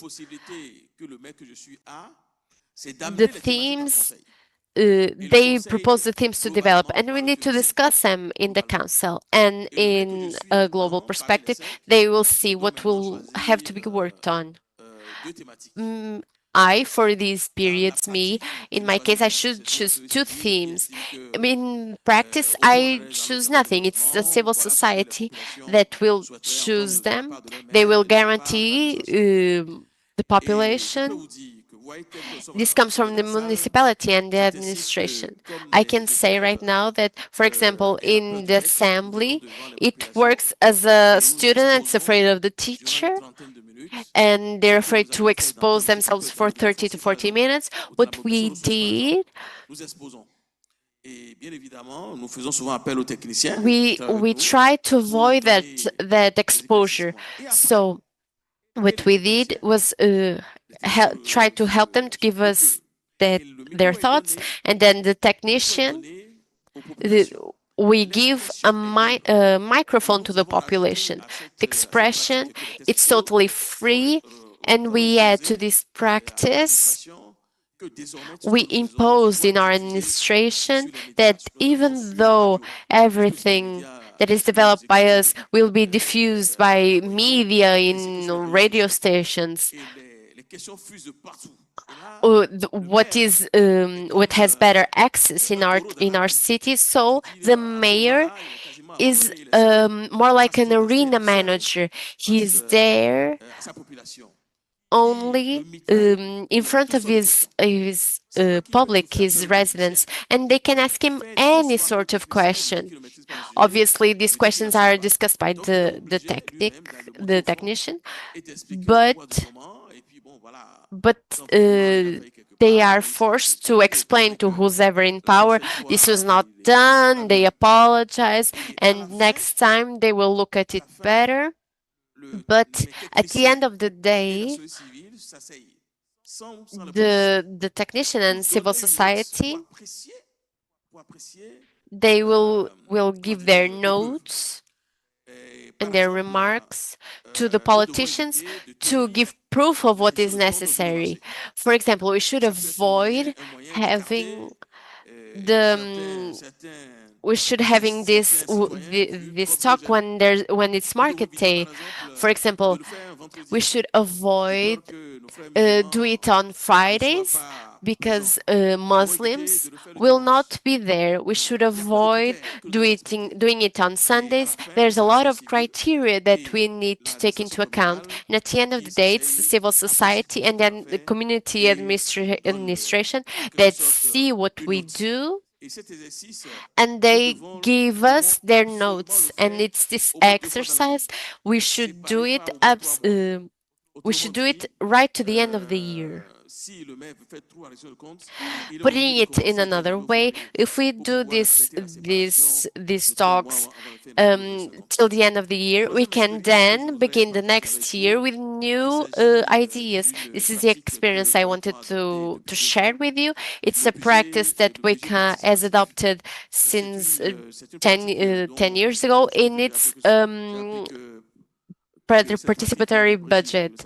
It's a practice that also comes from Brazil, and we need to see that there's an NGO that gives propositions to the mayor and the municipality, and we do this practice. And this what does it consist of in Moican? It consists on, we're at the center of the country, and this has to do with the choice of the districts and the neighborhoods where this will be applied on a small part of the population.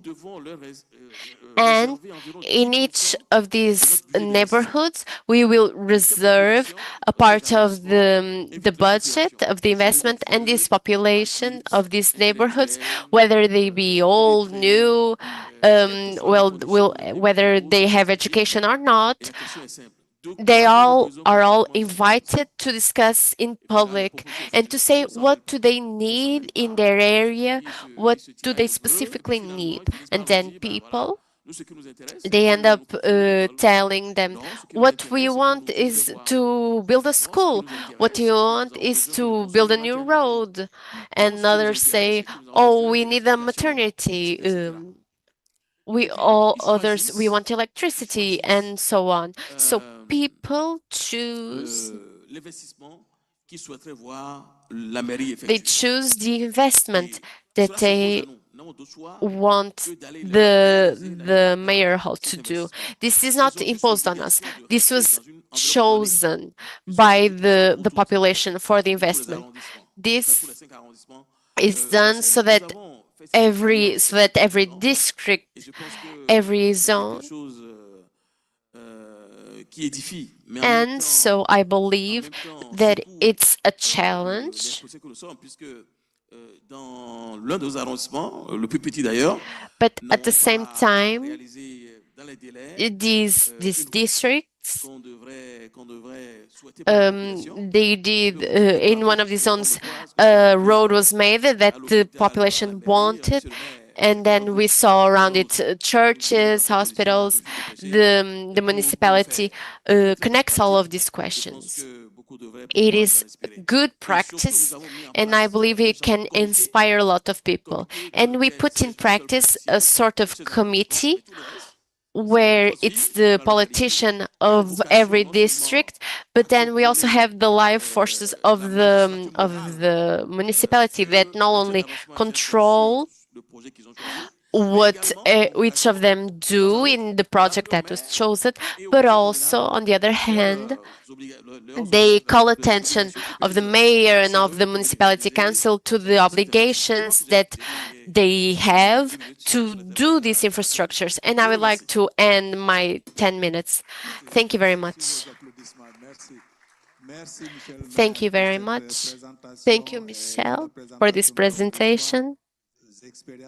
And in the presentation, we saw 3 experiences that you shared: the participatory planification, and then the annual planification of a community plan done for 5 years, but done also annually, and also the experience of the participatory budget that was shared.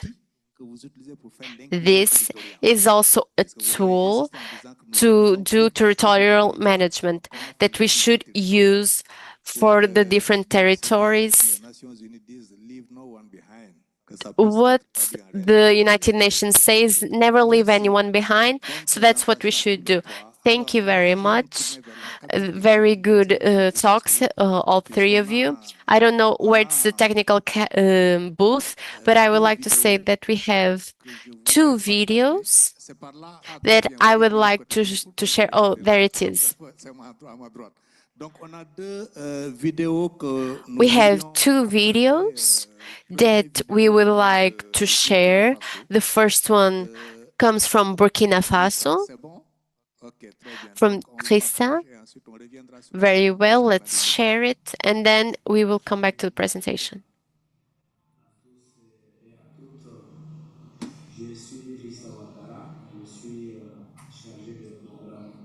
Good morning, everyone. The volume of the video is too low, so we cannot translate what is being said.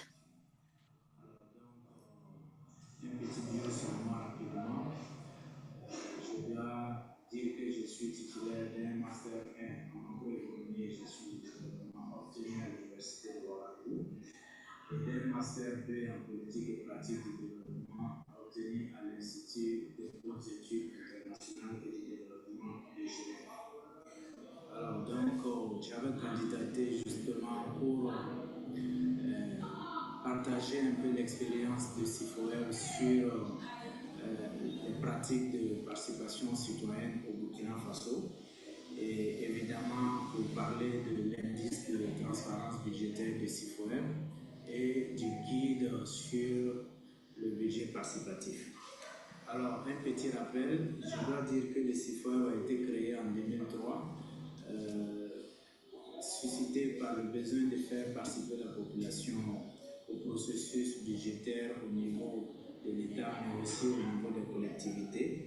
Et effectivement, après plusieurs expériences de mise en œuvre de projets et programmes d'accompagnement des collectivités dans le développement de mécanismes participatifs, les CIFOEV a jugé utile de procéder ou d'aller à une nouvelle étape qui est celle d'évaluer les niveaux d'ouverture de la gouvernance locale. Donc c'est à ce titre que l'indice de transparence budgétaire des CIFOEV a été initié, dont l'objectif est d'évaluer régulièrement, mais surtout annuellement, la performance des collectivités en termes d'ouverture du processus budgétaire à la participation du public, y compris les questions de transparence. Alors, globalement, on va dire qu'au-delà de cet indice, CIFOEV avait déjà mis en place des plateformes multi-acteurs au niveau des collectivités qu'on a qualifiées de comités de contrôle citoyen du budget. C'est des comités qui sont mis en place pour créer, pour donner une sorte de possibilité. We have committees that are established to do a sort of possibility to the community speeches between different actors. And right now, this committee is in about 75 localities in and around 300 and a few. Debates of budget orientation when it comes to territorial as the objective to contribute and improve participation of the citizens when it comes to this process. So evaluate transparency was a need for us to be able to create a dialogue between these communities. So we developed this transparency index that is connected to budget information to communicate documents. We're sorry, the video was cut off and we have no connection with Burkina Faso. Do we? These are the difficulties.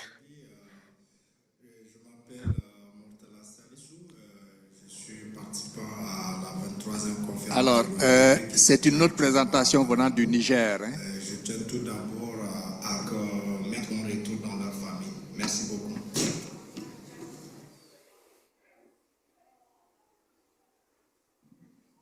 Alors, dites-moi, qu'est-ce qui se passe? J'ai besoin de comprendre. C'est bon? C'est fini? Ok. Bon, c'est les deux qui auraient dû être en salle, mais qui n'ont pas pu. These were the two that could not be here with us in person, but we had three presentations in person, and we also had a presentation from Burkina Faso that talked about the index of transparency and the participatory budgets. Now we will interact with the room. If you have any questions for these speeches, there's a microphone. Is there a microphone? Can you help me, please?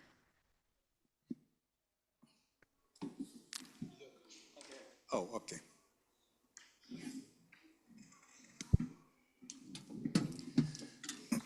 Alors, pour le moment, attendez. Very well. Right now, as I wait, I will take down your name and those who want to speak. We need to end exactly at 4. So you'll be number 2. Is there any other questions? We have number 1, number 2. Right now, that's all. So the floor is yours. Thank you very much.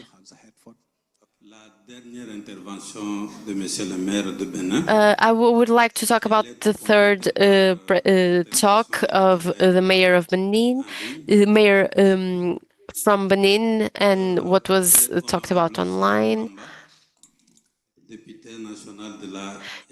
Dear Mulanda, I'm from Democratic Republic of Congo. I would like to say that I'm very happy with the initiatives from the participatory budget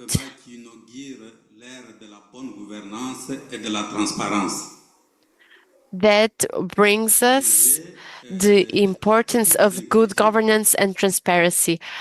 But I have a few questions when it comes to the practice. If there are any weaknesses and strengths, the strength is transparency and good governance. But the weaknesses, I noticed that as soon as you do a participatory budget with the civil society and with the population, that is involved in this, you have testimonies to reduce costs, and then they say that everyone points the finger at them. How do you deal with these problems when it comes to attributing public markets like building schools, health centers, or roads? Do you really believe that the accords to these contracts are made to assess? How is it possible to assess? This is the first problem. And is it true? The second is it true that the population likes that something is done in their village, on their neighborhood, or in their collective? Do they like that the state does it? Or there's also the problem there's problems when people like to have good schools and good health centers. When it comes to assessment, do the people contribute to this budget that they voted on? This is what we know as national politician. When it comes to when we talk about accountability, we look at the past, the government that we've given the means, the possibilities. We always have to assess the execution in the budget when it comes to receipts and expenditures. Sometimes there are some expenses that were foreseen but not done. We receive income, revenue that comes from the outside, and sometimes the processes are not respected. Sometimes this external revenue do not arrive when they were expected to. And sometimes we're not able to do something because the procedure was not respected. We have this timeline of 2 years to do some accountability, and then we have 6 months. But 6 months to do something, we risk being late, being behind. So we need to also look at the mobility of income, of revenue. When it comes to execution, they believe that they will expose themselves for the population that has a lot of concerns, but I have other concerns, but I don't to monopolize the word. Thank you very much for your question, especially for the mayor of Boicó, and I give the word to the second question. Thank you very much. First of all, the process. Can you introduce yourself? I'm the executive secretary of the buildings in Congo. I worked in several organizations and citizen participatory in several communities. The experience that you have here when it comes to popular expression Is it allowed the people to do a public exposure? But I'm concerned in the Philippines when you talk about the institutionalization and the participation of people. This is very important because what we do in the RC is that we have, in fact, something that is we define clearly the legislation. It's defined the public participation, but I think we can try. I would like you to talk about your experience. What did you do to, in fact, institutionalize this participation? And second of all, can you tell me the role of the municipality councils in their work? We're in an experiment. These councilmen are put at the side and they're not given the power, and a lot of times the power is only with the mayor. He's always in a shock, in a standstill with the councilman. So in the Philippines, can you tell me your experience? What role can the local elites have in this sort of direct experience?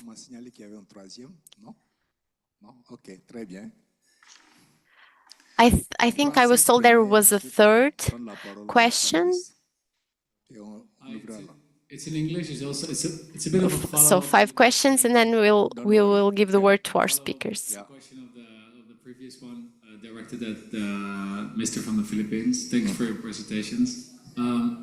You talked about part of the institutionalization was a... Can you introduce yourself, please? Sorry, I'm Jens Kimmel from the Netherlands. I'm with the Council Democracy Project. Happy to tell you more about that. But so the legal ordinance that you mentioned, what does this do? Does this mean there's some type of legal obligation on the part of the local government to include people in policy making? Like, is the legal obligation? That's the first question. The second is, you also talked about, there was a sentence in your slide saying that your city, Omok City, is doing some type of the direct involvement of the CSOs in decision making. I think that was mentioned. I was wondering what you mean by that. Like, how does that work in practice? How are they directly involved in the decision-making of Omok City Council? Thank you. Thank you very much. Nolito, it is for you. Okay. Moi, c'est grâce à aussi. Je représente les CDGEL, qui est le centre d'études sur la... I'm Kas Aussi. I represent the Center of Studies for the Decentralization and Local Governance. I'm from DRC. I would like to know, based on the sharing of experiences, what mechanisms can be implemented to guarantee that the most vulnerable communities, the ones that are in the almost inaccessible areas, how can they benefit from the process of a participatory budget? Thank you. Thank you. To guarantee the participation of the community, of vulnerable communities. Now I will talk to our speakers one at a time so that you can answer the questions that were made. Michel? Thank you very much. The question that was asked by the DRC deputy, I would like to answer it by saying there is no need to execute this budget, this participatory budget in 6 months. We have to, every 6 months, we have to make accountability in a global sense. But I personally decided that the communication of these accounts should be varied. We should go zone by zone. We cannot exclude the fact that I can get to a zone where sometimes things are a bit more complicated. But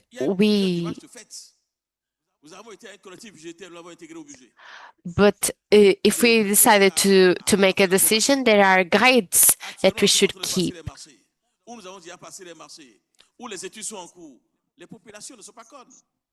How are studies going? The citizens are not dumb. They know that public funds cannot be used like we use our own money. So if by chance I was asked of a project that still has not been executed, I would have to explain why I still haven't done it, and the time from choosing a project and doing it, what happened, and how can it be made. That's what I have to do. I think it's the only question that was directly asked to me. I think there's a question related that has to do the dimension of citizens. Yes, of course, the contribution, but it's a great question.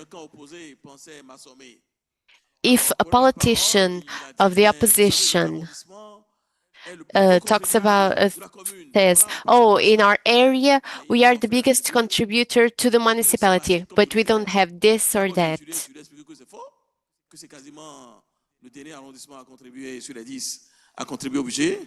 First of all, I would say it's wrong because he would be the last one to contribute, but I started by citing all of the schools that were built, and they started, oh no, please shut up, because we know that there's a difference between contributions and action-making of the municipalities. And we also tell the populations, you do whatever you want, but we don't have the resources. If you want us to up the taxes, we can do it, but if not, we can't do the projects.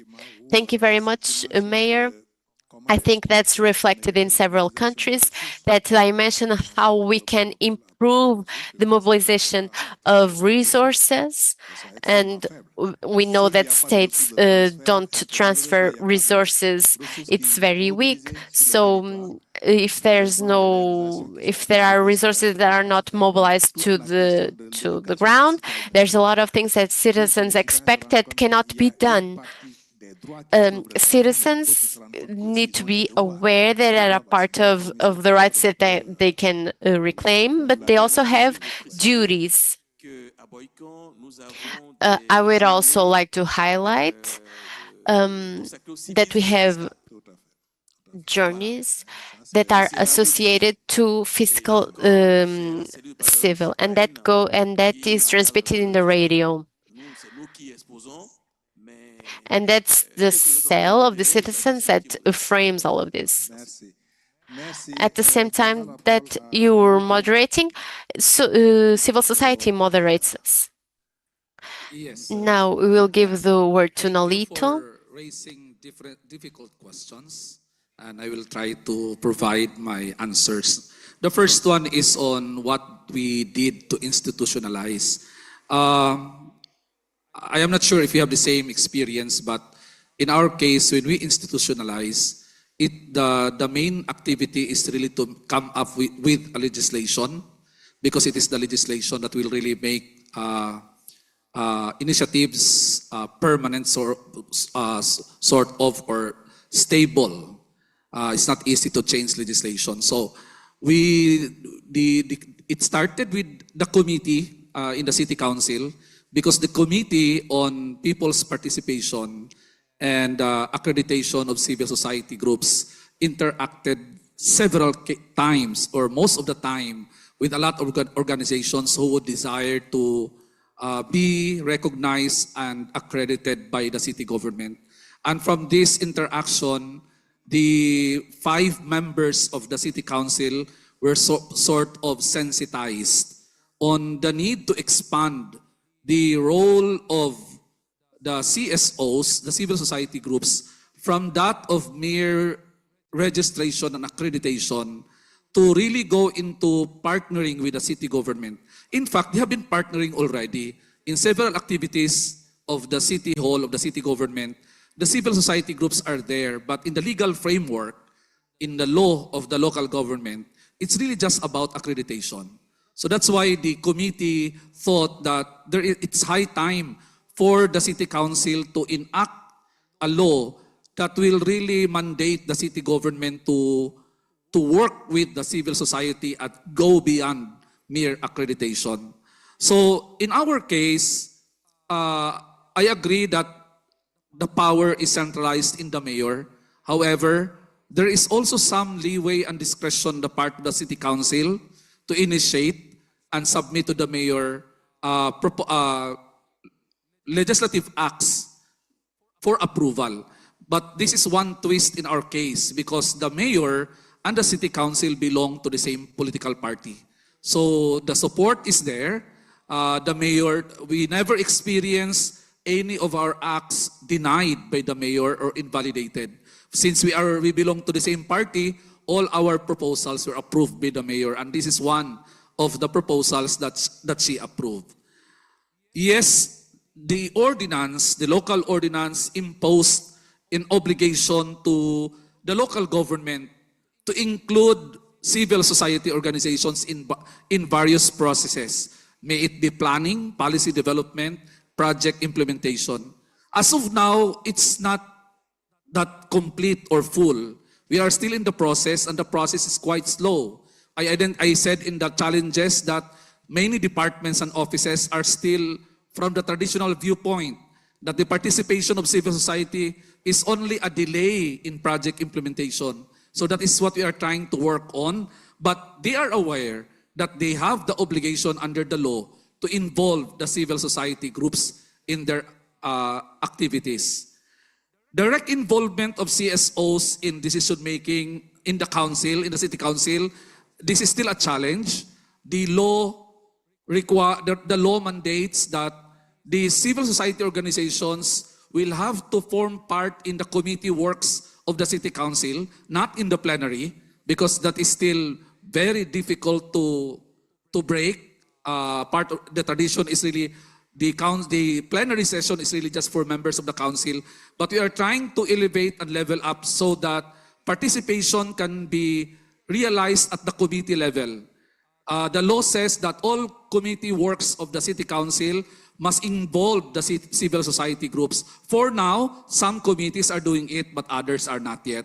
So that's part of our challenge. However, in our city, the process is that since all civil society groups are distributed in more than 60 boards and councils, they are present in all deliberations and decisions of that boards or policy councils.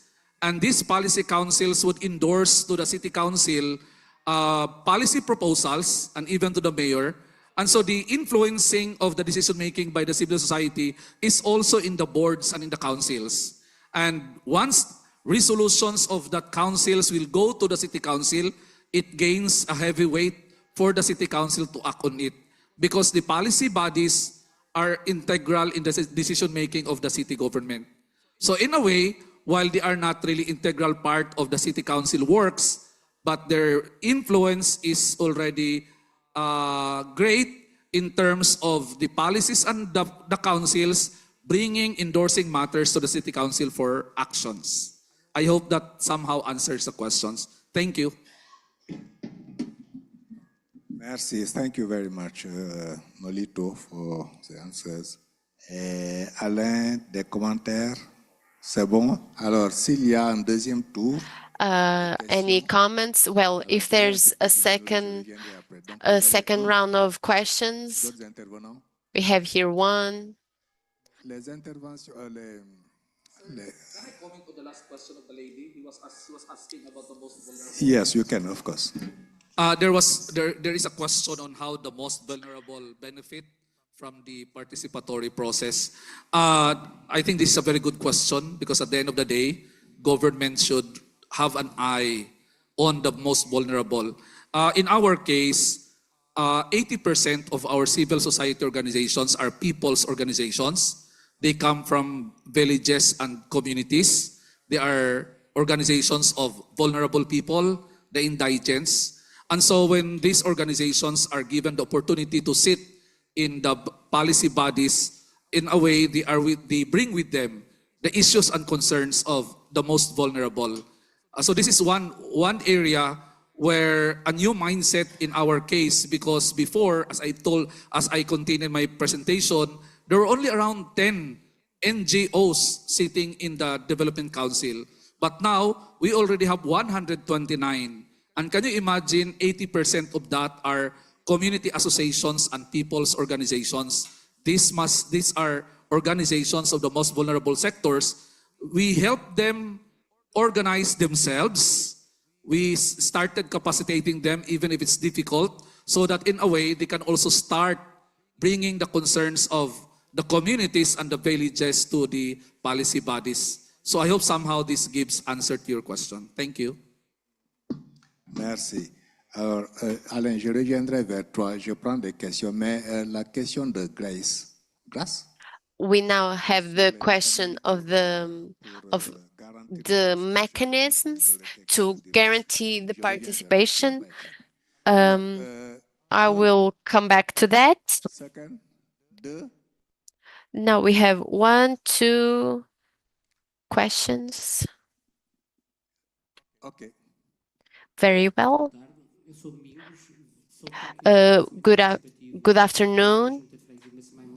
I come from Lisbon. An intervention here to the President of Benin. You have this. Your name? En français, oui, votre nom? Domingos Navegal. D'accord, Domingos. My name is Domingos Navegal.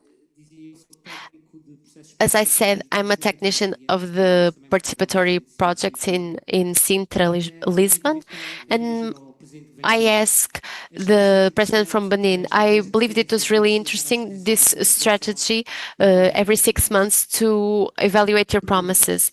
My question is, do those assemblies, are they really well attended, and do many people intervene? And how do people intervene as simple citizens or organized groups? And is your position pertinent in those assemblies? Is it boring, so to say? Merci, Domingo. Deux, c'était qui? Deux, voilà. The second question. My question is for Elaine from Madagascar. I wondered, I wanted to make sure I understood numbers correctly. Can you introduce yourself, please? Oh, I'm Joe Matthews. I'm a journalist, publisher of Democracy Local, planetary publication. I'm based in Los Angeles. Democracy Local is based in Germany. My question was about some of the numbers. First, just I want to understand, was it 235 municipalities, or it might have been with the translation, or 935? But also, I was interested, since you have so many municipalities doing this, the extent that your time was short of 10 minutes. When you compare the kinds of economic development plans they're creating, how the participation works, when you compare the municipalities, are there any lessons you draw from like why some municipalities might be, are they getting better outcomes from decentralization and participation than others? Are there things you can draw from the comparison? I was curious.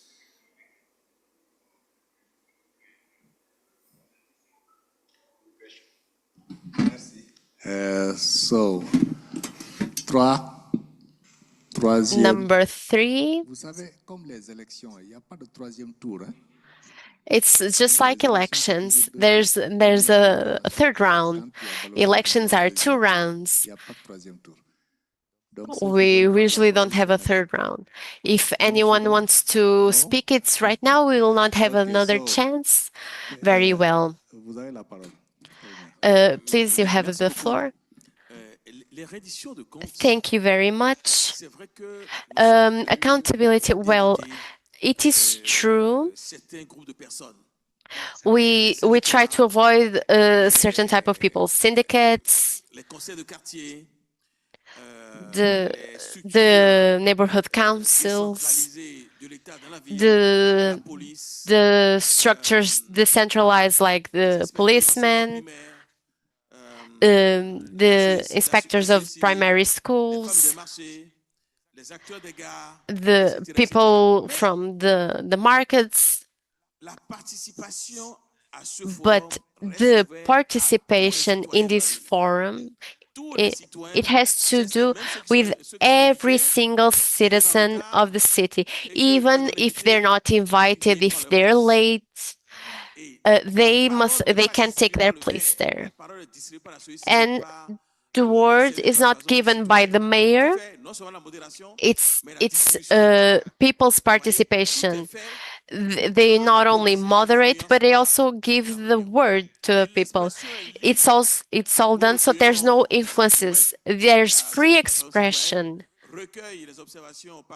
We take in all the observations from WhatsApp, from what we call let's say what we hear live in the radio and all social media. The word is not censored, because being censored is not power. Right now, the keyword is freedom. It is possible. It's necessary to have the right means so that everyone can speak their mind.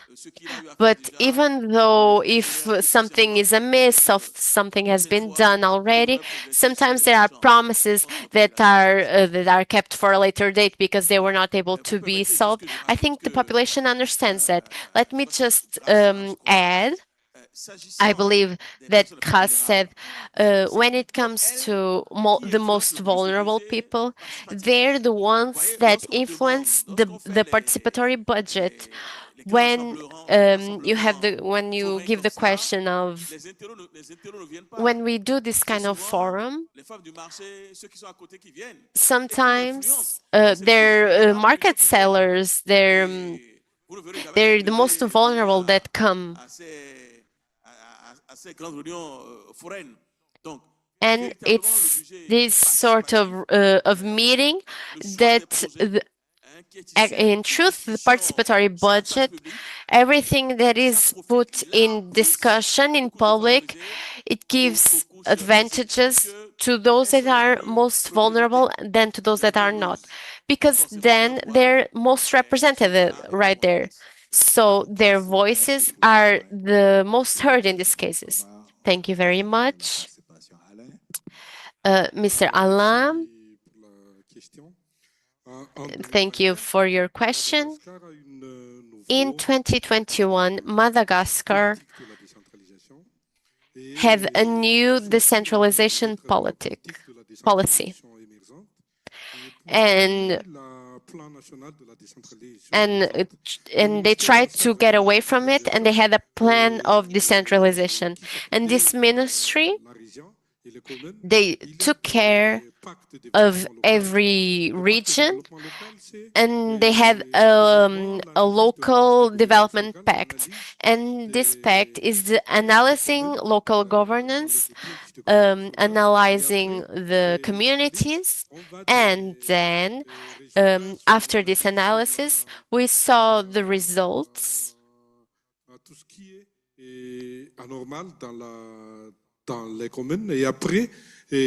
And then we saw what was normal in these communities, but then after making the plan of redistribution, we needed to support the collectives that are in the same place as the local structures. And then we put into practice the local practice of that support the communities when it comes to the developing plan.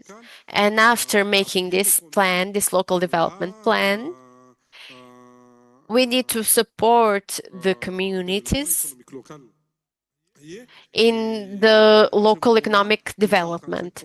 And then at that time in those communities,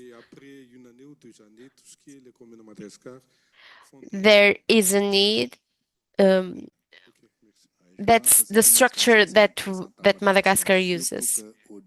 I believe that this issue in Madagascar is very interesting because they started by articulating the development approaches from this participatory and development in relation to mining, because there's a community that extracted minerals and there was some development there, and it allowed an approach to identify other needs. And I believe this is interesting because I supervise this process. The truth is that they talk about basic services, education, health. In their first years, they were able to leave the economic aspects because of the approach of the participatory budget. In a long term, we saw that the job market, etc. I remember that the experiences that were done in 2012, where we saw a mayor, a female mayor that put into practice public transport for those that were in an enclave, and this was dedicated to women, and that's important. And this is done by assemblies and not by the mayor. And we saw this in different countries.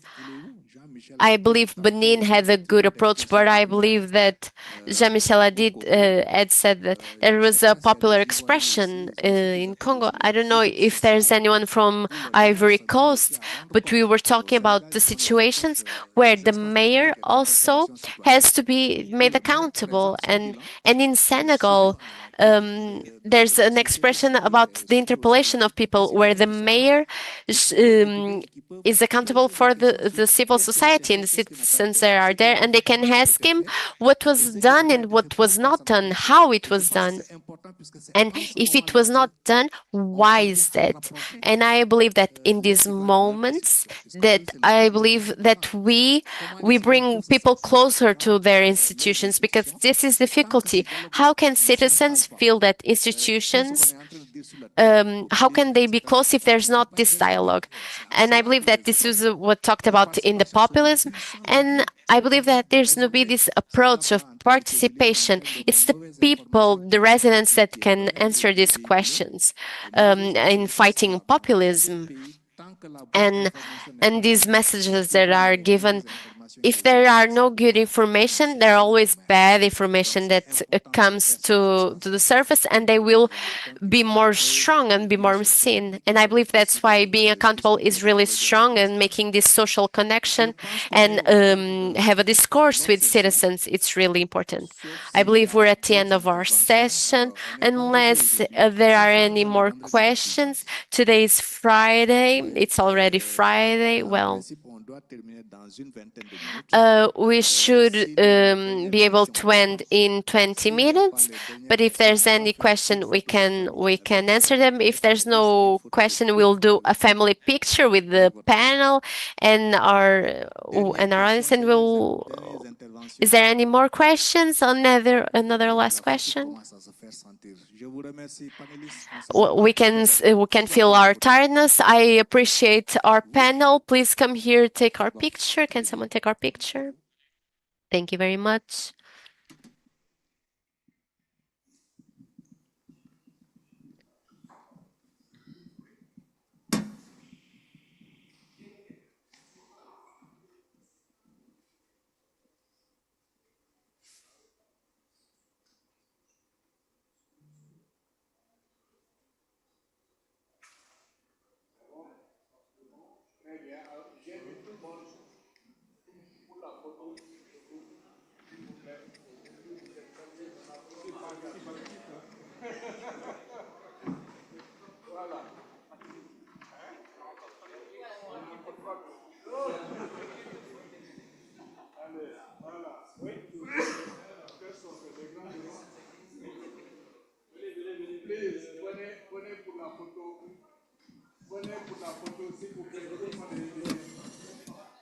Pas de photo tant que tout le monde n'est pas là.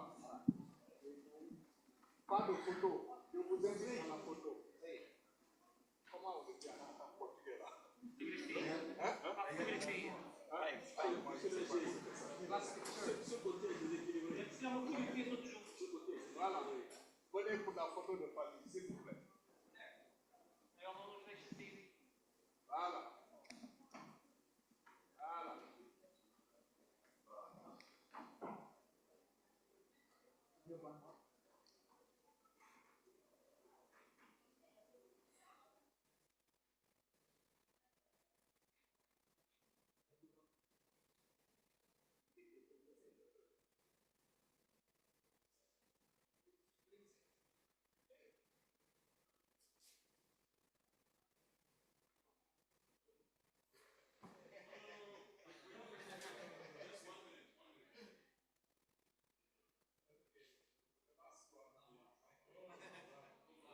Recordo que o coffee break estará aberto e voltamos coffee aos break trabalhos às 17 horas. will be ready and we will reconvene at 5.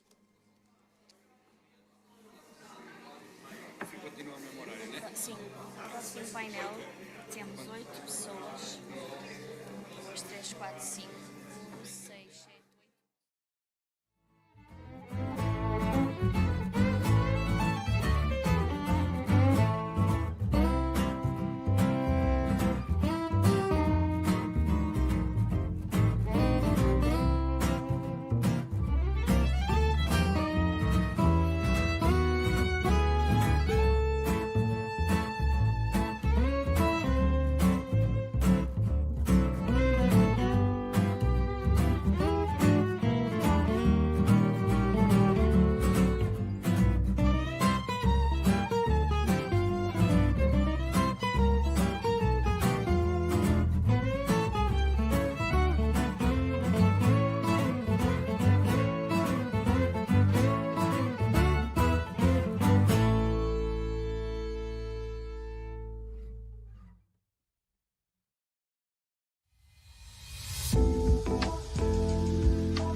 Muito boa tarde a todos. Retomamos então os trabalhos desta tarde do 23º OIDP.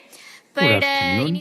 Here we are again for this panel, Participatory Experiences in Europe. Our moderator will be José Carlos Mota from the University of Aveiro. Speakers for this session: Bru Aguiló Vidal, a consultant at the Diputación de Barcelona; Niamh Kelly from the Belfast City Council; Stefan August Lutevegnau, Foundation for Strong European Regions; Mehmet Balazi, Municipality of Ani Elizit; Wojciech Firek from the Jagiellonian University of Krakow; Lucas Ron from Nova Institute of Communication, and Isabel Fonseca from the Research Center of the Minho Law School. Allow me to give the floor to our moderator, José Carlos Mota. For this opportunity to listen to your experiences, to your practices. For sure, we want to understand what were the main challenges to promote and develop the initiatives that you are bringing here to us. We would like you to highlight, first of all, the most important difficulties that you have deal to implement these ideas, these practices. What were the outcomes? In what way these practices were transformative of communities, of the government, of the way you produce public policies? And finally, we will have also the opportunity to talk about the future, the challenges that we have to make participation more innovative, to have a wider and a bigger impact in the future, and to answer to the other type of challenges that we have nowadays, what we call the societal challenges related with the migrant integration, climate change, or other issues. So thank you for being here. We will have a session that we will improve, or we will provide in the end a debate. So we will ask you to make questions in the end. So, and we will ask the presentations to have more or less 7-8 minutes each, so we can have time in the end. So we will begin by the Diputación de Barcelona. Bru Aguiló Vidal, you have the floor. Thank you.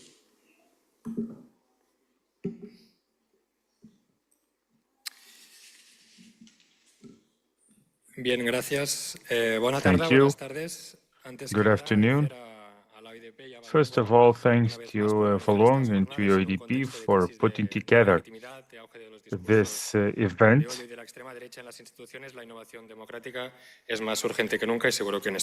It's very important to have democracy in a time of hate speech. I work in democratic participation in the Diputación de Barcelona. The first issue means that the Diputación is the province government. As you know, Catalonia is divided in 4 regions.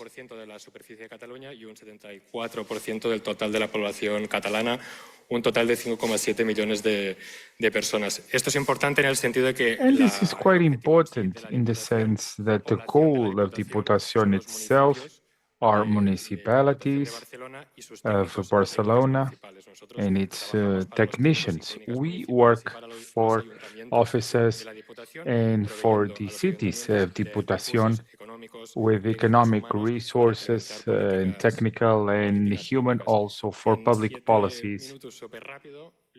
Very quickly, in 7 minutes, I would like to explain the strategy that we have to implement public policies of participation based on key elements. One, the platform of Community 311.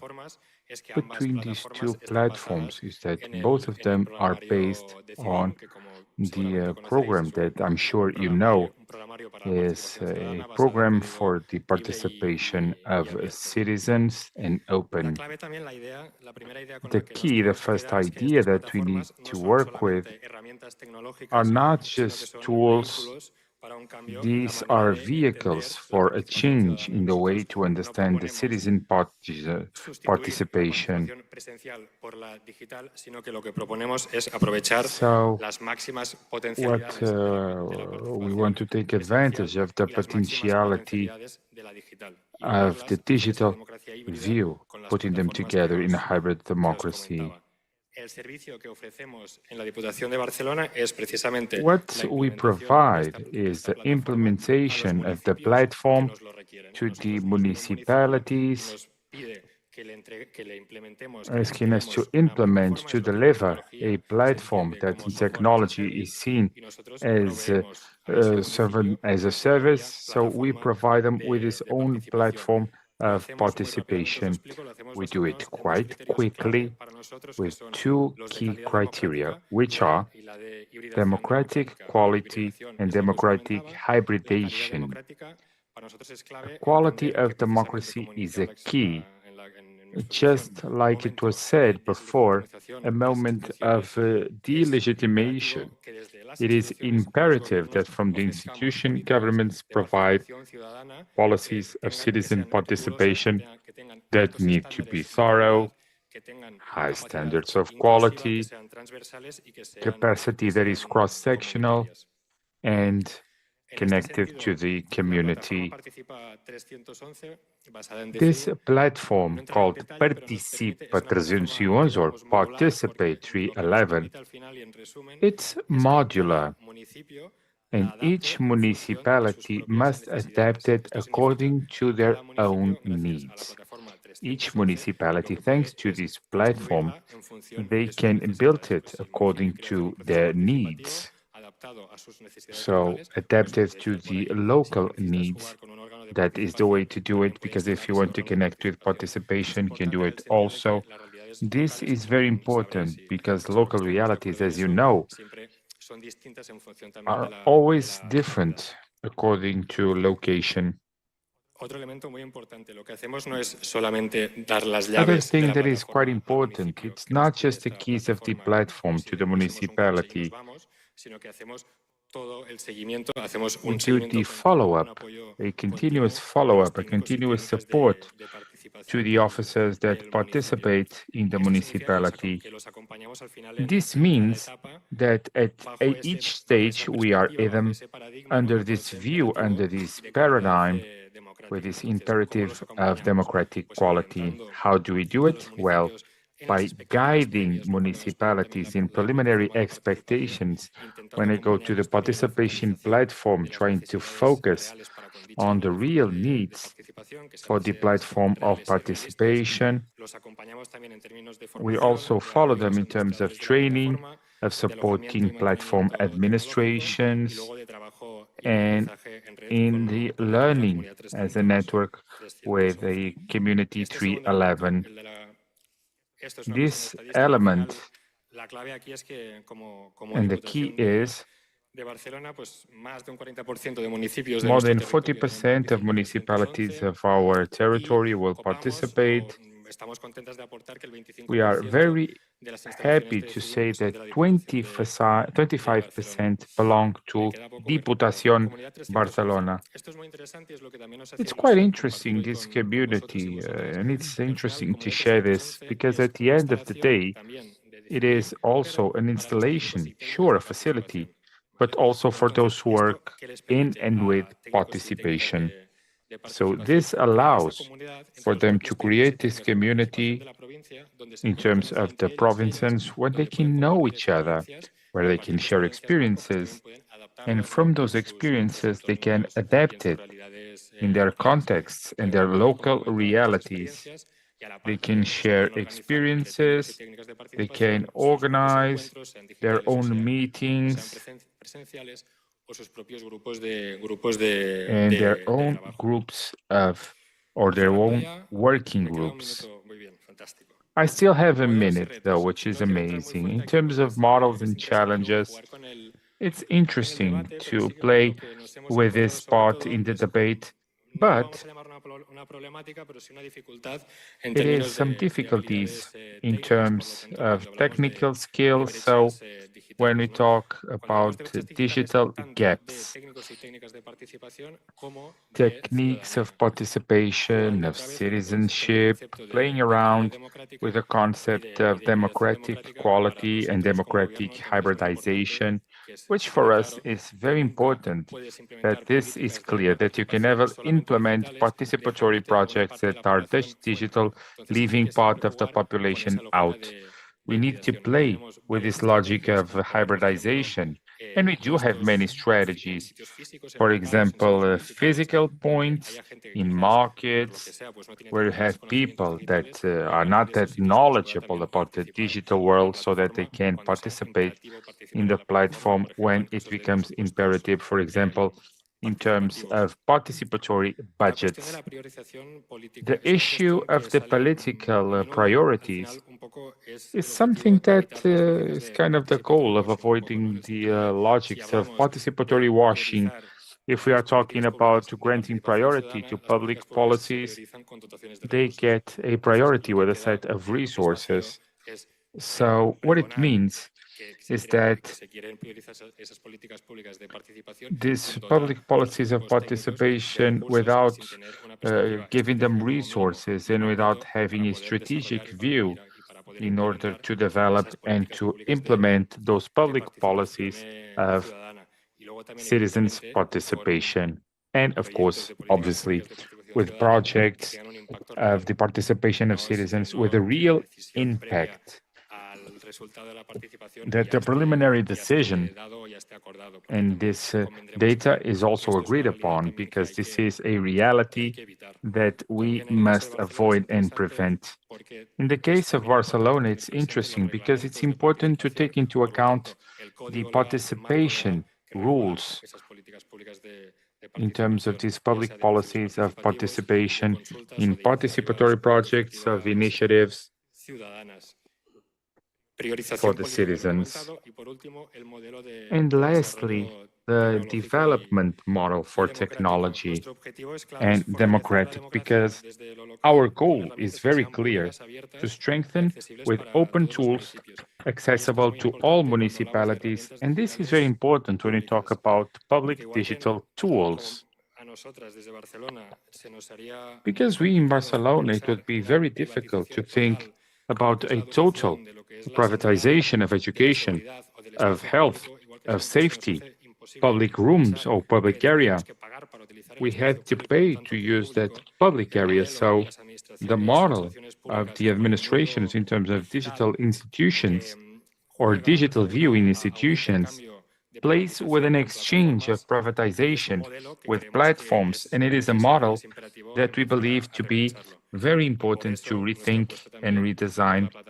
That's why we work on this platform, this open platform that is cooperative in the sense that all facilities, all improvements are aggregated. The different institutions that are using it can use the different improvements for other institutions. So from there on, and it is a bit of our model.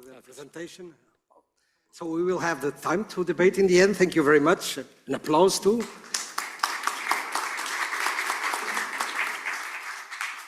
Okay, now we're going to Belfast. Naim Kelly, I would appreciate the 8 minutes presentation, please. No problem.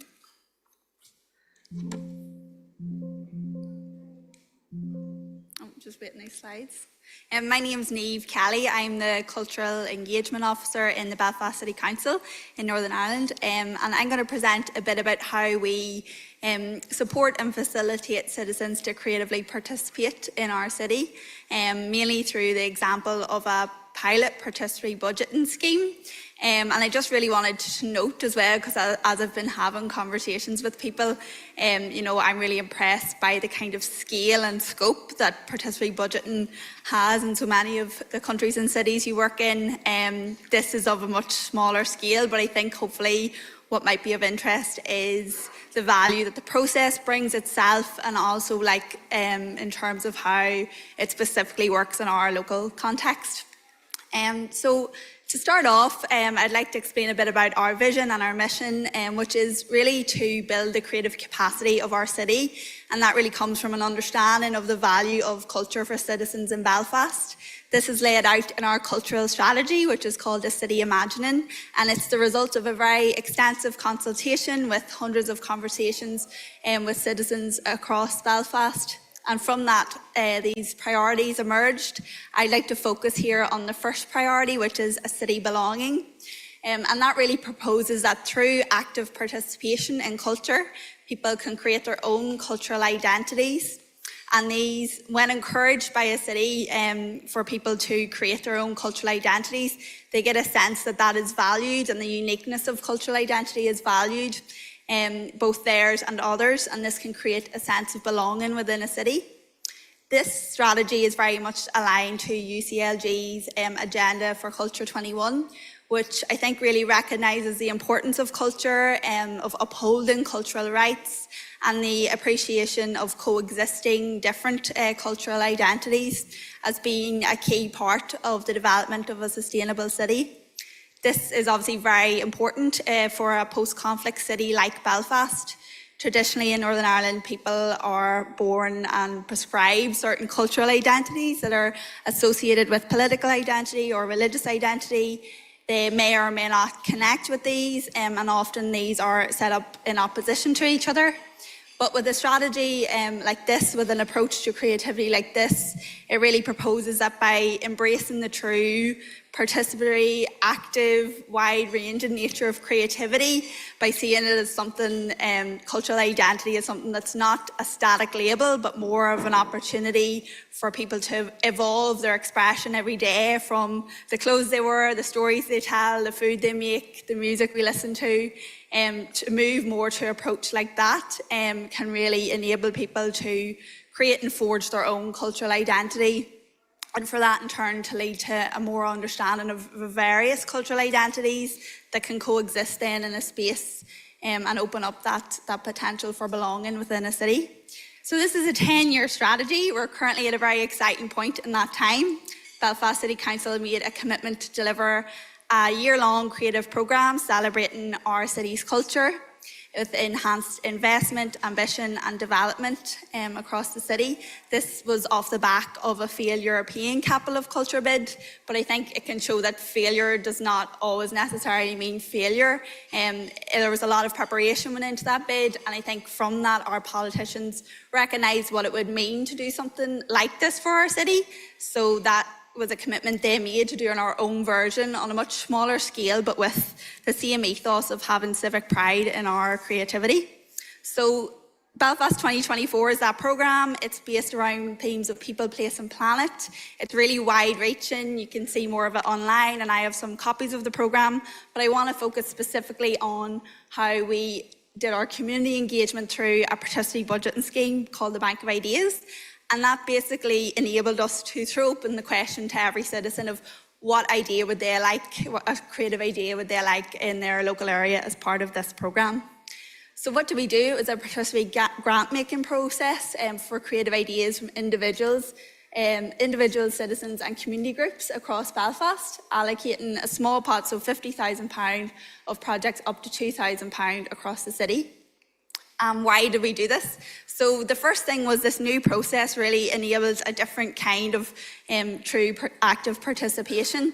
It provided a more accessible way for individuals and unconstituted groups to propose and deliver ideas in their area. So there wasn't a route for this previously. You know, our grant making, our grant funding would always have went to constituted groups or charities.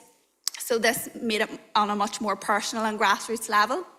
And then secondly, the participatory nature of allocating the funds through that decision-making public vote meant that our residents became the co-creators of the programme. They stepped into that space to say, okay, what does creativity mean for me and in this area? And that applied to both people who proposed ideas, but also the people who came along and voted on them. You know, people who maybe wouldn't normally see culture or creativity as something that was for them. So this increased ownership over the definition of creativity and therefore enhanced the sense of belonging and civic pride. I'm going to keep going quickly here, but we brought together a design team who created a shared purpose and kind of really decided what we wanted to achieve through this process. And then once we had put together our very short form to collect ideas, we delivered idea generating sessions across the city. So went out to cafes and cultural venues, community centres, and encouraged people to come up with and refine their ideas, connecting them with partners or different resources, knowledges they needed to deliver them.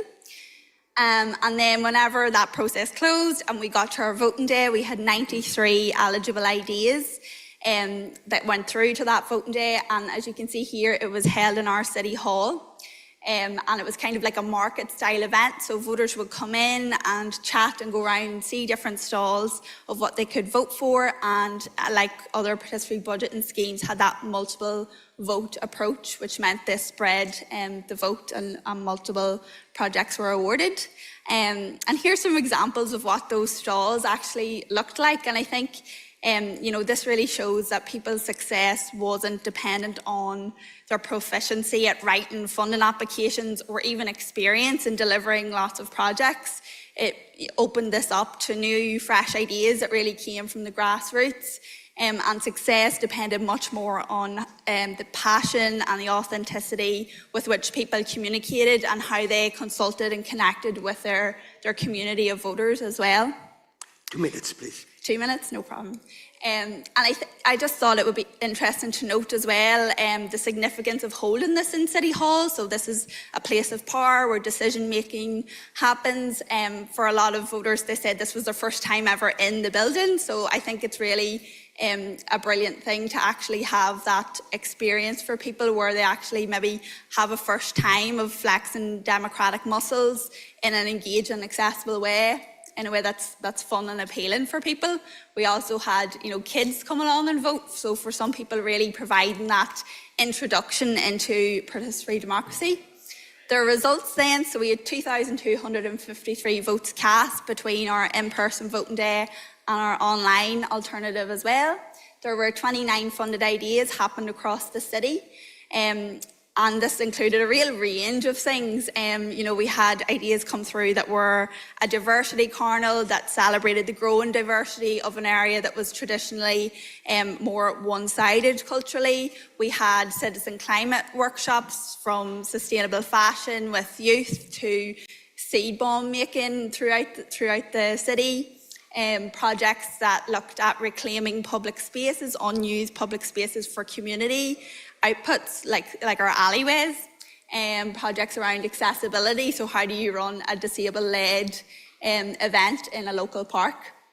And so a real range of different examples coming through. And another kind of note to make is geographically, there's sort of a cultural mapping onto places in Belfast. So places could be traditionally considered Catholic or Protestant or mixed.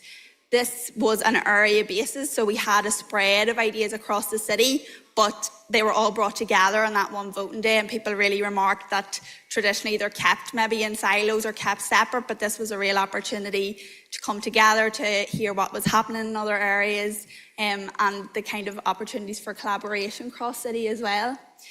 So our next steps then, this has been a successful process for us and something we want to now initiate as a yearly process that we keep ongoing as we further the commitments, ambitions of our cultural strategy and enable us to have that kind of closeness to citizens. It's definitely been talked about as the strength of the kind of local context that you have that proximity to know what citizens need. But I think a process like this shows the value of nurturing that relationship and that process at the same time. And thanks very much. Thank you, Naim.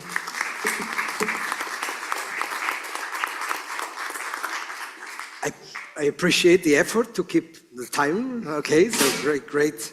Thank you very much. So now we go to the third presentation. Stefan August Lutgenow. I hope I have spelled it right.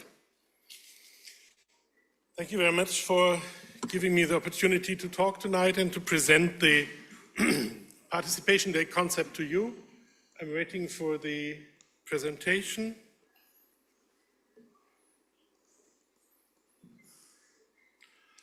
It's a special talk perhaps because we are not talking about local participation and we are not talking about participation of citizens, but of organized civil society. Participation beyond borders. It should jump if I...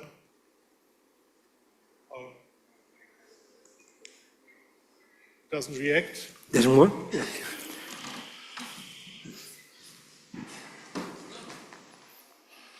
You have the lucky finger? I hope so. Okay, thank you very much. Sorry. We are working with EU macro-regional strategies, something that is perhaps unknown to you. It's a quite a new tool in EU cohesion and regional policy, and it reaches out even to enlargement policy.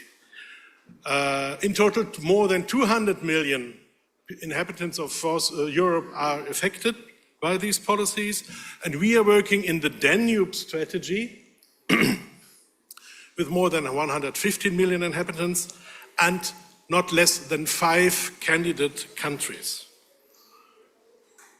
EU cohesion policy as well as EU enlargement policies are regarded as very distant. These are Brussels affairs, nothing for people on the street and nothing for ordinary small NGOs, although they affect people's daily life to a very high degree. I'm a frequent traveler to Porto. Last time I was here 25 years ago, so the city has changed, and this is due to regional policy.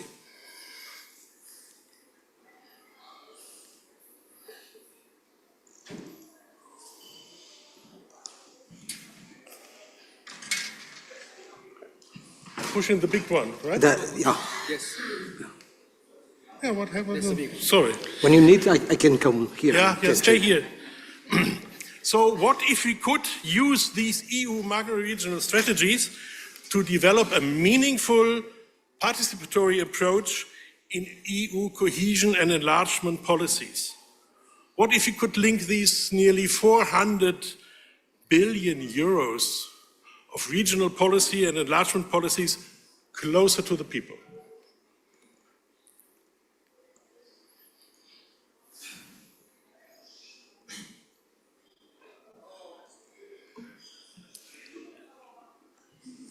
EU macro-regional strategies combine a top-down approach with a very strong bottom-up element and claim to follow a very open, place-based approach, building on participation of civil society as a constitutive element. So civil society took the EU SDR, the Danube strategy, at their word, building up a structural participative element into the governance structure of the strategy.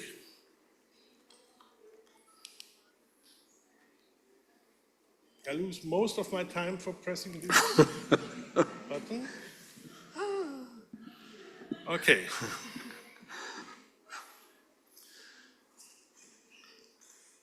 The participation days, which is the name of this structural approach, they work on a two-track approach to establish a participative element in the strategy. On the transnational level, the Danube Participation Days convenes on an annual basis civil society organizations from the Black Forest to the Black Sea. And on a national level, in nowadays 11 of the 14 participating countries on national, annual, regular national fora, civil society organizations meet and talk about the national impact of the cohesion policy under the EU strategy in their daily life, do the planning jointly with the national governments and the regional governments, and from time to time even talk about the partnership agreements when it comes to a new financial framework. We have held, thank you very much.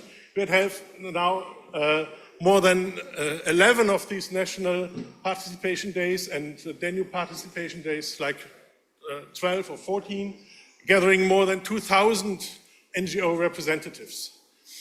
The key thing is that they are regular, people know when it will happen, they are transparent, there's open access, you may join us whether you work with the strategy or not, and we program then in a participative process itself. So it's not us to program them, but it's a several-step approach to come to a program for both the national and the Danube participation days. They offer an easy access to a very complicated transnational issue that normally you cannot follow with a small NGO in Bulgaria that is preserving a castle or a natural monument or a forest or developing social housing or daily care, whatever. But this is an opportunity to help them to link into the processes as far as they're affected. How to proceed? We developed this further jointly with the EU Commission, this is the DG Regio, and the participating states.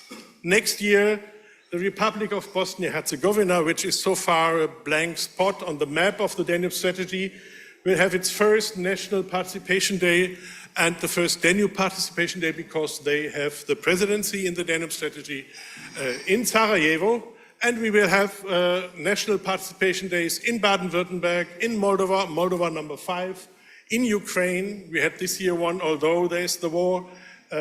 Ukraine also number 5, in Austria, in Bulgaria and others. And so we try to continue and deepen this participative process in the Danube strategy. And we are the foundation for strong European regions and the Danube Civil Society Forum. Thank you very much.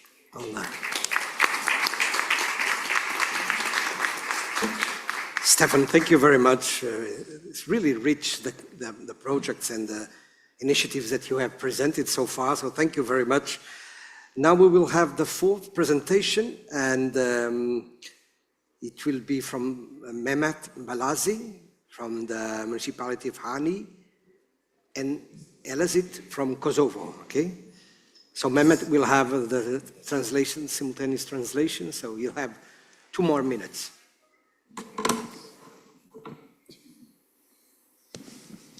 A couple more minutes.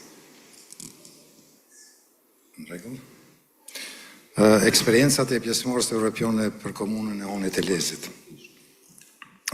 Përshëndetje. Do you have presentation? Do the mayor have the presentation? Yes, yeah. This is not the presentation. I ask it. This is the next one. Yeah, so just a minute so we can put the right one.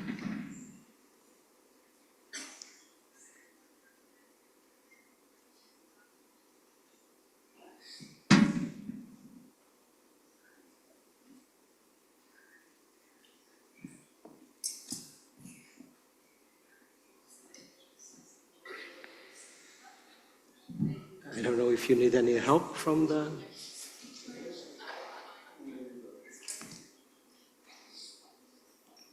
Can you go there just to feel... Qual é o problema? Não está a apresentação? Okay, just 1 second.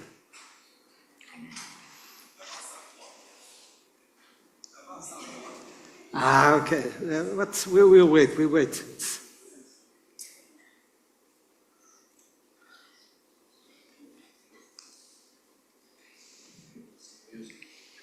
Yeah, we can put some music, okay, if you want.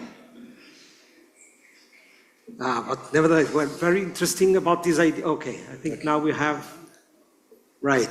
Can I? Perfect, thank you very much. Okay. Please. Eksperiencat e pjesëmarrës evropiane në komunën e Honit të Lezit. Unë jam Mehmet Ballazi, përshëndetje për të gjithë ju nderuar moderatorët, zonja dhe zotrin. Vin nga Honi e Lezit në Republikën e Kosovës. Honi e Lezit është një komunë me një përkushtim të veçantë dhe përfshirjes së qytetarëve në vendimmarrje dhe zhvillim në projekte që përmirësojnë jetën e tyre të përditshme. Greetings to all attendees. My name is Mehmet Balaji, Mayor of the Municipality of Hani-Elezit in the Republic of Kosovo. Hani-Elezit is a municipality deeply committed to citizen participation in decision-making and the development of projects that improve their daily lives. Në qeverisjen time nga 9 drejtori, 5 janë të udhëhequra nga gratë, duke përfshirë aspektin gjeografik, ku mosha mesatare e tyre është 34 vjet. Under my administration, 5 out of 9 directories, 5 are directed by women, reflecting a balance in terms of geographical representation, and average age of our local governance is 34 years. Komuna e Hani-Elezit është pjesë e Këshillit të Evropës dhe ka fituar çmimin evropian për qeverisje të ekselencës. Ky sukses është arritur duke implementuar një sër praktikash që kanë përfshirë qytetarët në procese të rëndësishme si pyetësorët për vlerësimin e komunës, ku përveç qytetarëve edhe të përzgjedhur të popullit dhe zyrtarët komunal kanë kontribuar në këtë qeverisje. The municipality of Hani-Elezit is a member of the Council of Europe and has been awarded the European Prize for Excellence in Governance.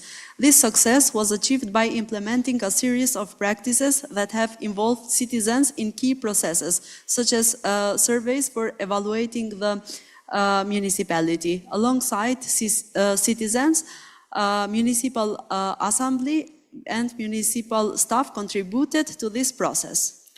Kemi plotësuar një pyetësor afërsisht 100 pyetje, të cilat kanë reflektuar qeverisjen demokratike dhe të mirë, duke na sjellë këtë çmim të rëndësishëm. We have fulfilled questionnaire of approximately 100 questions that reflected good and democratic governance, which led us to this prestigious award. Në mesin e 12 fushave duke përfshirë përfaqësimin, efikasitetin dhe efektivitetin, transparencën, inovacionin dhe gatishmërinë për ndryshim, menaxhimin e shëndosh financiar, përgjegjësimin, sundimin e ligjit, etikën, qëndrueshmërinë, të drejtat e njerëzit, diversitetin kulturor dhe kohezionin social, si dhe llogaridhënien. Among the 12 fields evaluated, including representation, efficiency, effectiveness, transparency, innovation, willingness for change, great financial management, accountability, rule of law, ethics, sustainability, human rights, cultural diversity, social cohesion, accountability, our municipality excelled. Në këtë prezantim do të fokusohemi në përvojat e pjesëmarrës së komunës së Hani-Elezit, duke I lidhur ato me praktikat dhe standardet evropiane. In this presentation, we will focus on the participatory experiences of the municipality of Hani-Elezit, connecting them with the European practices and standards. Shembulli I projektit që kanë nxitur pjesëmarrjen qytetare, në një nga projektet më të rëndësishme është ndërtimi I parkut të ri në Hani-Elezit, ku ky park është një shembull I shkëlqyer I pjesëmarrjes së komunitetit në gjitha fazat, nga ideja fillestare deri te implementimi, organizimi I takimeve të hapura dhe konsultimeve publike, të cilët kanë mundësuar që qytetarët të japin mendime dhe idetë e tyre, duke bërë që ky proces të jetë në përputhje të plotë me praktikat evropiane, të demokracisë lokale dhe të transparencës. One of the most important projects is the construction of the new city park in Hani-Elezit. This park is an excellent example of community involvement at all stages, from the initial idea to implementation. The organization of an open meetings and public consultation allowed citizens to share their opinions and ideas, ensuring that the process aligned fully with European local democracy and transparency practices. Gjatë fazës së punimeve kam qenë duke I shikuar punimet dhe dhënë rekomandimet e mia. Me përfundimin e punimeve kemi promovuar parkun ku pjesëmarrës gjatë inaugurimit kanë qenë edhe qytetarët e komunës së Hani-Elezit. Throughout the construction phase, I personally oversaw the progress and provided recommendations. Upon completion, we had an inauguration event where citizens were invited to celebrate the opening of the park. Pas përfundimit të projektit, kemi zhvilluar në bashkëpunim me organizatat jo qeveritare lokale një projekt për monitorimin e projektit e ekipit të auditimit social, ku 22 qytetarë kanë monitoruar realizimin e tij, duke siguruar një ndikim të qëndrueshëm në komunën e Honit e Lezit. After the project's completion, we collaborated with local NGOs to conduct a social audit project, where 22 citizens monitored the project's implementation, ensuring its sustainable impact in Hani e Lezit. Pas këtij auditimi është diskutuar edhe me të përzgjedhurit e popullit, ku janë dhënë rekomandime edhe nga ta. Parku është bërë një vend i rëndësishëm për të gjithë grup moshat, nga të moshuarit, nënat dhe fëmijët, të rinjët, studentët, deri te artistët që shfrytëzojnë atë për organizime të ndryshme, përfshirë edhe festivale kombëtare dhe ndërkombëtare. This audit was later discussed with the Municipal Assembly, who provided additional recommendations. Today, the park serves as an important space for all age groups, from the elderly, mothers with children, young people and students, to artists who use it for various events, including national and international festivals. Përmes organizimit të bashkisë lokale, një tjetër formë e rëndësishme e pjesëmarrjes së qytetarëve gjatë hartimit të buxhetit është themelimi i këshillave lokale. Përmes këtij mekanizmi, ne orientojmë politikat tona duke përfshirë qytetarët në takime dhe duke marrë rekomandimet e tyre. E këto këshilla shërbejnë si një lidhje mes qytetarëve dhe administratës komunale duke ndihmuar në adresimin e kërkesave dhe nevojave të tyre. Another important form of citizen participation during the budget planning process is the establishment of local councils. Through this mechanism, we align our policies by involving citizens in a meeting and receiving their recommendations. These councils serve as a connecting bridge between citizens and the municipal administration, helping to address their needs and demands. Dhe si përfundim, Komuna e Honit të Lezit është duke aplikuar me sukses praktikat participative që janë thelbësore për zhvillimin e demokracisë lokale dhe përputhjen me eksperiencat evropiane, duke përfshirë qytetarët në vendimarrje dhe realizimin e projekteve që ne po ndërtojmë një komunitet më të fortë, më të qëndrueshëm dhe më të bashkuar. To sum up, the municipality of Hani e Lezit is successfully applying participatory practices that are essential for the development of local democracy and are aligned with European experiences by involving citizens in decision-making and project implementation. We are building a stronger, more sustainable and united community. Në vijim dhe gjatë tërë kohës keni parë projektet realizuara dhe etapat e zhvilluara e më tutje i prezantojmë me Komuna e Honit të Lezit dhe ju ftojmë për të vizituar këtë vend të vogël, por me potencial të lartë zhvillimor. Throughout this presentation, you have seen images of our completed projects and the stages of development. Moving forward, we present to you the municipality of Hani e Lezit, and we warmly invite you to visit this small yet highly potential area for development. Dhe në ndërkohë mund të shikoni pamjet e projekteve tona të realizuara dhe të trashëgimisë sone historike nga Bllaca 99 dhe bunkerat e kohës së luftës deri te parku Isa Berisha dhe varrezat dëshmorëve. Ju ftojmë të vizitoni komunën tonë të vogël, por me potencial të madh zhvillimi. As you are seeing these images of our accomplished projects and our historical heritage from Bllaca 99, the war area bunkers, to Isa Berisha Park and the Martyrs Cemetery, we extend an invitation to explore this small municipality, but with a lot of development potential. Faleminderit për vëmendjen tuaj. Thank you for your attention. Thank you. Thank you very much, Mayor Mehmet Balazi. You kept the 8 minutes, amazing. To have the translation at the 8 minutes, so it's very well programmed. Thank you very much. Now we go to Krakow, right? And we'll have Wojciech Fajrek.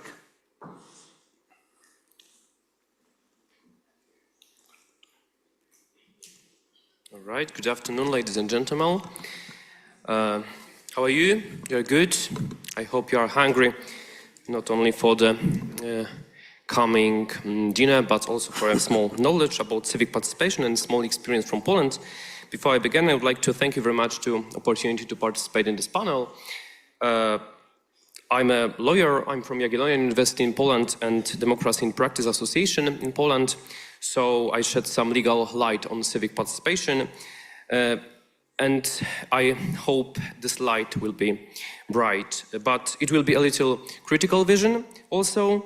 So I hope that allowed us to make a general reflection about the role of civic participation in democratic state. I would like to present two perspectives of civic participation, theoretical and practical. Perfect. Firstly, I'm going to talk about civic participation as a social value in democratic state. Next, I would like to talk about civic participation as a legal principle, general legal principle. Then I would like to share a concept of the right to participate as a citizen's right. And after all, finally, I would like to share two examples of practical experience from Poland. I mean, e-consultation of national legislation and public hearing. So, civic participation is like a spinach. Nobody opposes because it's good for us. I hope that this sentence is very alone in this whole. It's sentences by Sherry Arstein in 1969. But if we use only our intuition, it's difficult to disagree with that. Participation raises the level of legitimacy of public authorities, enables citizens control and realize in practice in the idea of public governance according to which public problems should be solved through deliberation from people from different sectors, by people from different sectors. The four participatory institutions should complement the classical idea of democracy. This is theory. Of course, we know it. So civic participation seems to be essential for a healthy democracy. But what does it mean essential? For legal studies, in constitutional state, citizens' participation should be recognized in the text of the Constitution. I consider that, from my research, constitutional reference to participation may manifest itself in two different forms, in direct form and indirect form. The Constitutional Act makes literal use of concept of civic participation. It's the direct form of participation. For instance, it will be domestic example. We have in Portuguese Constitution in Article 2 the sentences that the Portuguese Republic is a democratic state governed by the rule of law, aiming to realize economic, social and cultural democracy and to deepen participatory democracy. On the other hand, Constitution may not consist of this term expressis verbis, but in the total of its provision, it may give expression to the protection to the value of civic participation. Most constitutional countries, including Poland, have indirect reference to the civic participation, which comes from the principle of democratic state, principle of the rule of law, and principles of a nation sovereignty. It's very important because in democratic state, based on the principle of the sovereignty of the people, the source of public power is only the nation, of the community of citizens, and only then can delegate this power to central public institutions. Therefore, these institutions should treat citizens as a partner and allow them to participate, to influence on public decisions. The Constitution reference to civic participation is also a general right to participate. The legitimacy of it based on universal and common catalog of human rights and freedoms, which provide a legal framework for civic engagement. This catalog of these rights and freedom includes, as you can see, access to public information, freedom of opinion and expression, freedom of speech, freedom of assembly, freedom of association, and right to make proposals or petitions. It is important that the common heart of these rights and freedoms is to guarantee the citizens' right to participate. So let me now compare this theory with two small examples that comes from Poland. I focus on experience on national level.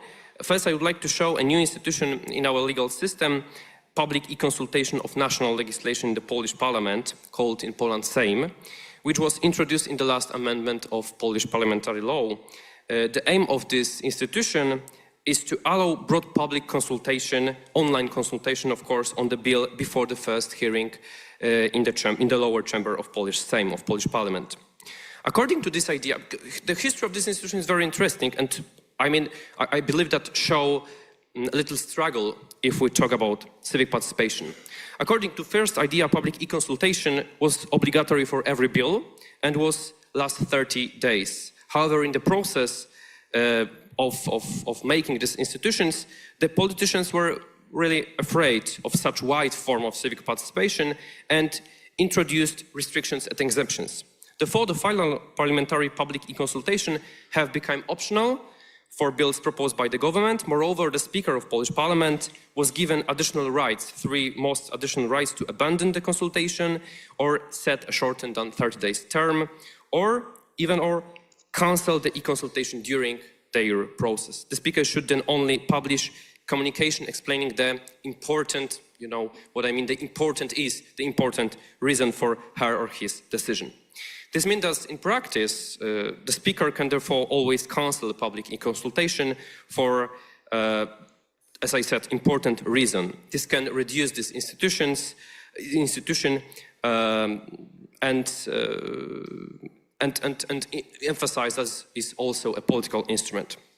Second example is a public hearing, common known from the British system, I guess. In Poland, the public hearing is optional stage on lawmaking process. It consists of meeting of people before a parliamentary committee that is open for individuals, citizens, or also NGOs who may comment on the bill orally or in writing to the protocol.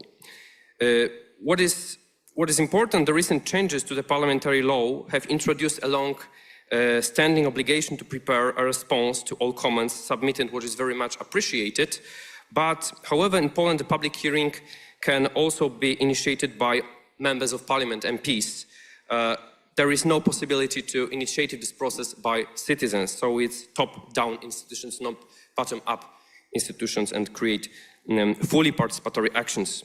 In practice, the organization of public hearing in Poland depends on the ruling political party, and even then they are used rather not often and only in very important cases. When I use word important cases, I mean the important cases from political axiology, not real problem of social communities. So I have 2 minutes, so I need to conclude. So to conclude, we can see that civic participation in general is, of course, needed social value. As Einstein said, it's like a spinach. Maybe we can say it's like an air for democracy, for healthy democracy. But, however, we must remember that participation has a Janus face. It can be a shield for the civic society, but it can also be a sword. The constitutionally protected participation is inclusive, open, and transparent process designed to enable bottom-up engagement. On the other hand, we have participation as a tool of political struggle, which only legitimized the political decisions which has been taken previously on the political cabinet, on the political office. So I believe that such institutions as I present are not very participatory institutions, so it's not constitutionally protected. Thank you for your attention. I hope for a nice discussion of it. Okay, thank you, Wojciech.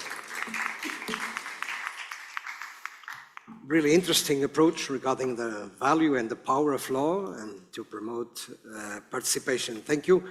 And now we go to the 2 last presentations. Okay, you kept the time. Great, well done.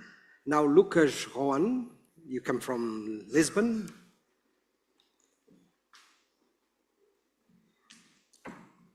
Muito obrigado, boa tarde a todos e todas. Eu vou pedir permissão para usar a mais Thank you, bela. good afternoon. Please allow me to use the most beautiful language in the world, the Portuguese, here from the interpreter's room. So, I didn't bring a presentation. You need to look at me, a tired doctorate student. Nowadays, political participation, the usage of social media. In 2015, when I came to Lisbon for the first time for my MA, I started researching the usage of Twitter by politicians. 2016, Trump came about, then Bolsonaro came about. When I began my path in my PhD, I wanted to be a bit more useful for society, so I gave up talking about Trump, Bolsonaro, and Twitter to know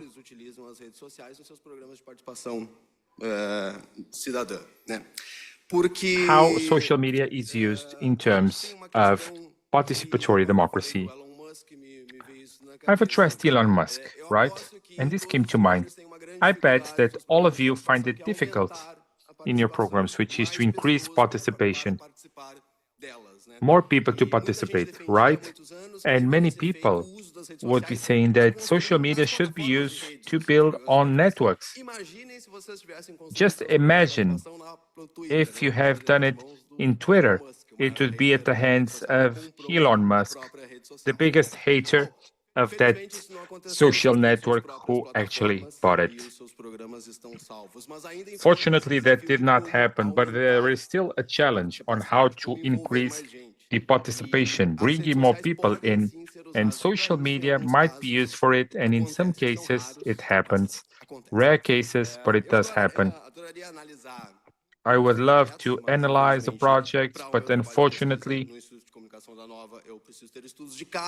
I need to have case studies from Lisbon and Montevideo, almost cousins, brothers, I'd say.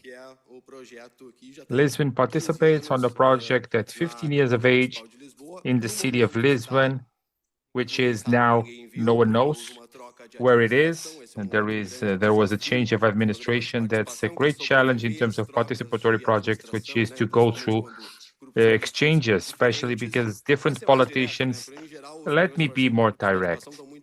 Usually they are connected to political groups that are more progressive or more to the left. When a group to the right comes about, they are usually hidden, forgotten, decreased, put aside. That's what's happening with Lisbon, unfortunately. In terms of using social media by the project, there is one issue which is pivotal in all of this, which is what is the difference of social media for all other ways of communication? Everything that I talk about has to do with communication.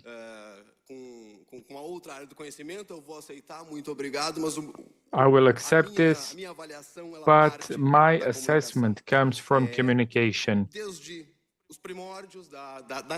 Since the prime time, not just of the internet, there is a word which is magical in terms of the strategy of using the social media, which is called interaction. The difference lies there. With TV, you don't interact.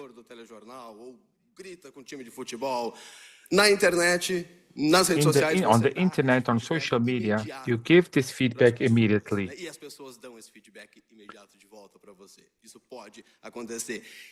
This might happen. And if the problem of democracy is for them not to represent it, more connection between those who govern and those who are governed, those tools, in the beginning, they would show that they could be a solution. Clearly, as you all know, they did not become a solution, but in many cases, they become more problematic than a solution. This has to do with a bit of a difficulty of handling social media by governments. Yes, it has to do with issues that are intrinsic to the network itself, sure, but it has to do with the lack of the basic adoption of basic strategies of social media, for example. Everyone speaks about algorithm. Oh, the algorithm is not showing my publication. No one votes. And have you adopted some strategy of marketing, like a call to action, inviting people for more engagement, for it to come about to more people? In many cases, that does not happen. When they participate, this has not happened in the last 10, 15 years, which is the collected data from my end. So I wouldn't say that it would be the eureka moment, but they would have a greater participation, I'm sure. Hence the question to say, well, go back to your cities and interact with all citizens, answer to everyone, because that's the eureka, and we are reinventing the wheel. No, that's not it. Because I truly believe that we are arriving, thank God, to a moment of post-social media, at least those that are around. A strategy focused on this format would not be efficient, but social media are a technology of information, of communication that came about in the last 10, 15, 20 years, maybe, obviously within the internet, but new ones will come about soon. We're talking about AI, we're talking about many other things, new technologies will come about, and governments do need to use them. They will need to use them. And I do hope, and this is the warning that I would like to leave you with, is that when this new, we don't know what comes about, new technology of information, of communication, that we are not adopting the same strategy that we did with social media, which was what?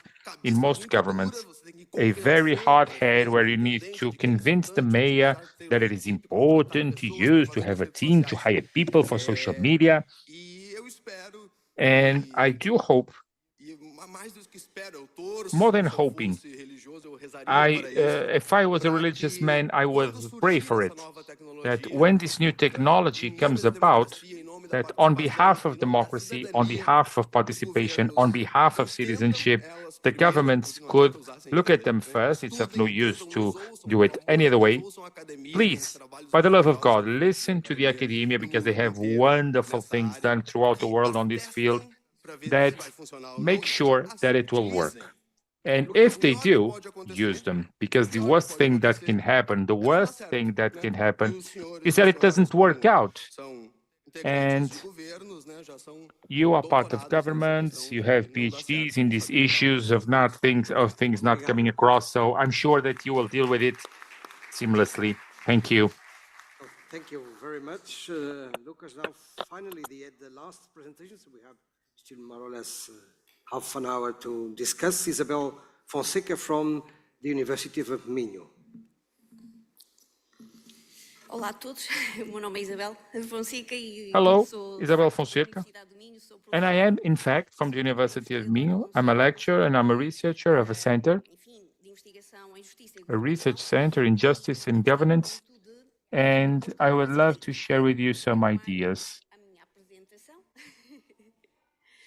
Que eu fiz com algum carinho, muito carinho, na verdade porque também tive a colaboração de querido amigo aqui da Câmara de Valongo. A dear friend from the city of Valongo helped me, so I would like the presentation to come about soon. It's about to arrive, I'm sure. Só conta depois do slide estar aqui disponível. So you don't have presentation? No? Isabel, acho que não está a apresentação. Não está. I don't believe we have the presentation. Oh no, that's too bad.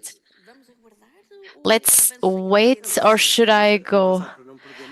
If you can go on, but is the presentation here? I believe so. It was uploaded. In my ear, they're telling me yes, but here they're telling us no. Is there no presentation? No. Oh, it's too bad. So it will only be me.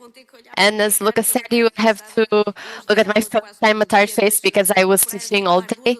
But I will try to give you 2 or 3 ideas even without my presentation.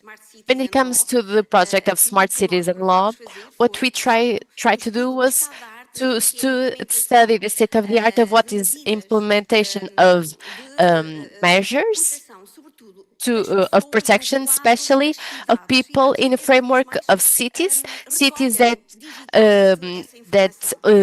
get this information digitally. And so we try to think that a lot of the people are older people. I don't know if you've really thought of this problem, is that we have communities that want to be participative, communities that are much more that are further away physically from the government, because we're in a framework of digitally transition that's very fast, and everything moves to the metaverse right now. According to the data that we keep on having, almost 1/4 of the population in 2050 will have more than 65 years. So if we're not careful with this aspect, this population that has almost no digital literacy will be excluded.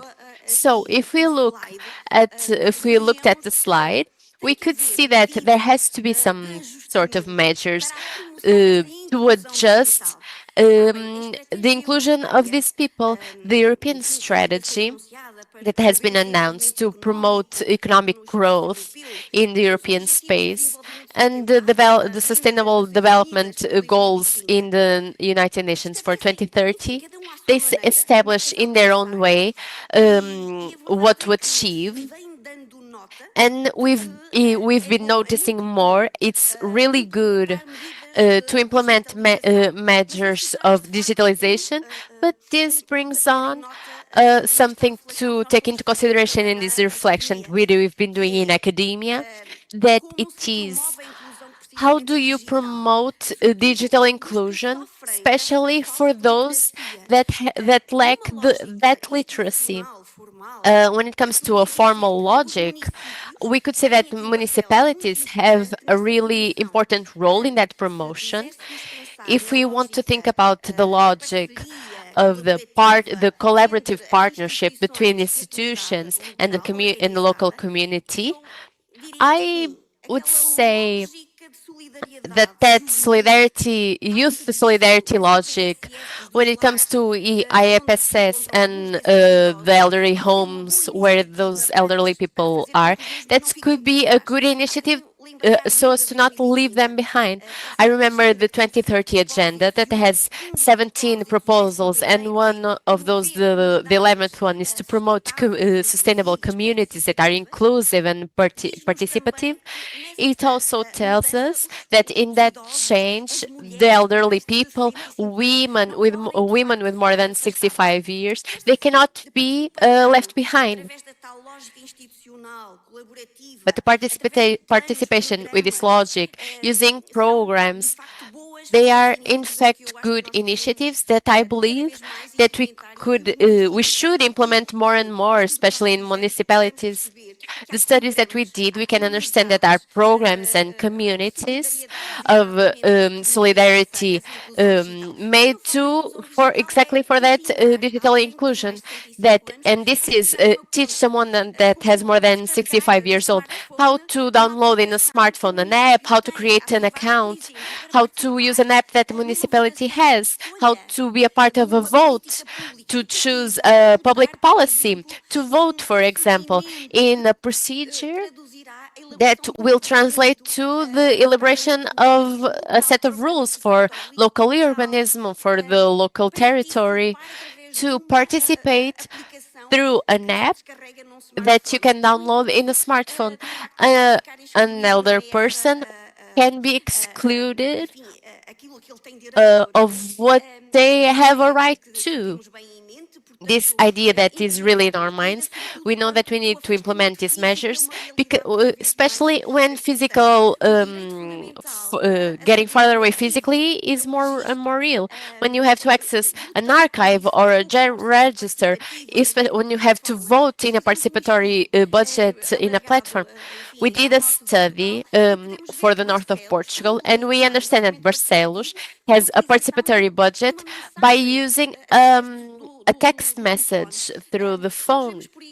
We see that, for example, I believe it's Valongo that has Ambrosio, which is a chatbot in their digital platform that seems to be a nice guy that clarifies anything. An elder person that does not know how to download a platform, they obviously they may not be able to make an appointment or get a prescription through their phone. Another idea, the digital infrastructure, the network, we also need to remind ourselves of this. We need to have more and more open spaces like free Wi-Fi. Not everyone has a smartphone, not everyone has the ability to connect. So municipalities can also have an important role in this inclusion of everyone. I would have liked to follow a line with the beginning, middle, and end with my slides. would have allowed me to have a more clear presentation. Obviously, something I will forget. Even programs, institutionalized programs, informal, collaborative logic with local health units, homes, the younger generation that by volunteering can do this work, they can go to the places and help to manage information nowadays is all digital. So those who have information, they have it all. And those who don't have the information, they will be left out. They can't renew their driver's licenses or renew any sort of identifying element to be in society, to be able to vote. And this is what I wanted to do. It was a bit messy, I believe. I don't know if I did it in the time, but I will do the presentation at the other time, and now we'll have our discussion. Thank you very much. Okay, I imagine that you are tired, but eventually you have questions because it was really, really amazing. So thank you very much for your presentations. Your cases, they are quite different, as you have seen and heard. And eventually I would launch first the opportunity to make questions. Do you want any questions, doubts about the projects presented? I have plenty of questions. Don't worry if you don't want to, but I want to give you the opportunity. Okay, so we will wait for the questions, and I will begin by the first one, because I was really, really interesting, bro, about Barcelona. I kept 3 or 4 topics from what you talked that I considered particularly challenging and important. First of all, the idea of the hybrid approach. Isabel was talking about, I think you understood, the digital issue, but you presented in your idea a very interesting idea of you balance the virtual with the face-to-face, because I think this is one of the opportunities to avoid some of the risks of this digital approach. So this was the second was the quality of democracy. We are talking about quantity. We want to have more people to influence the digital and the social networks. But I think eventually we should bring the issue of the quality of practices. What do you want? What do we want in the end to have in terms of the impacts? And in the quality, it means also to understand who is participating and who is not, the groups, the underrepresented that we have talked in the morning. And finally, what I consider the most important was the autonomy of the technical group to organize themselves, to exchange knowledge, and also to organize meetings in a very individual, autonomous way. So they are not it is not a top-down, I think, from what I understood, was a bottom-up. So it was particularly inspiring. And my question is, what are the challenges, the difficulties that you face to put these kind of platforms on board?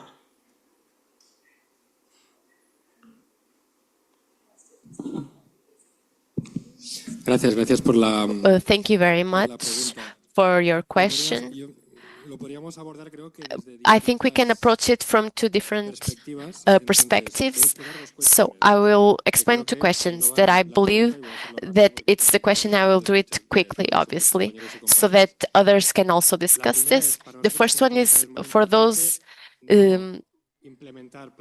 we don't implement platforms of participation if they cannot be well used when it comes to democracy equality. So they don't make sense that we let ourselves be carried by these platforms if behind them they don't have a good technical and political strategy when it comes to participatory policies.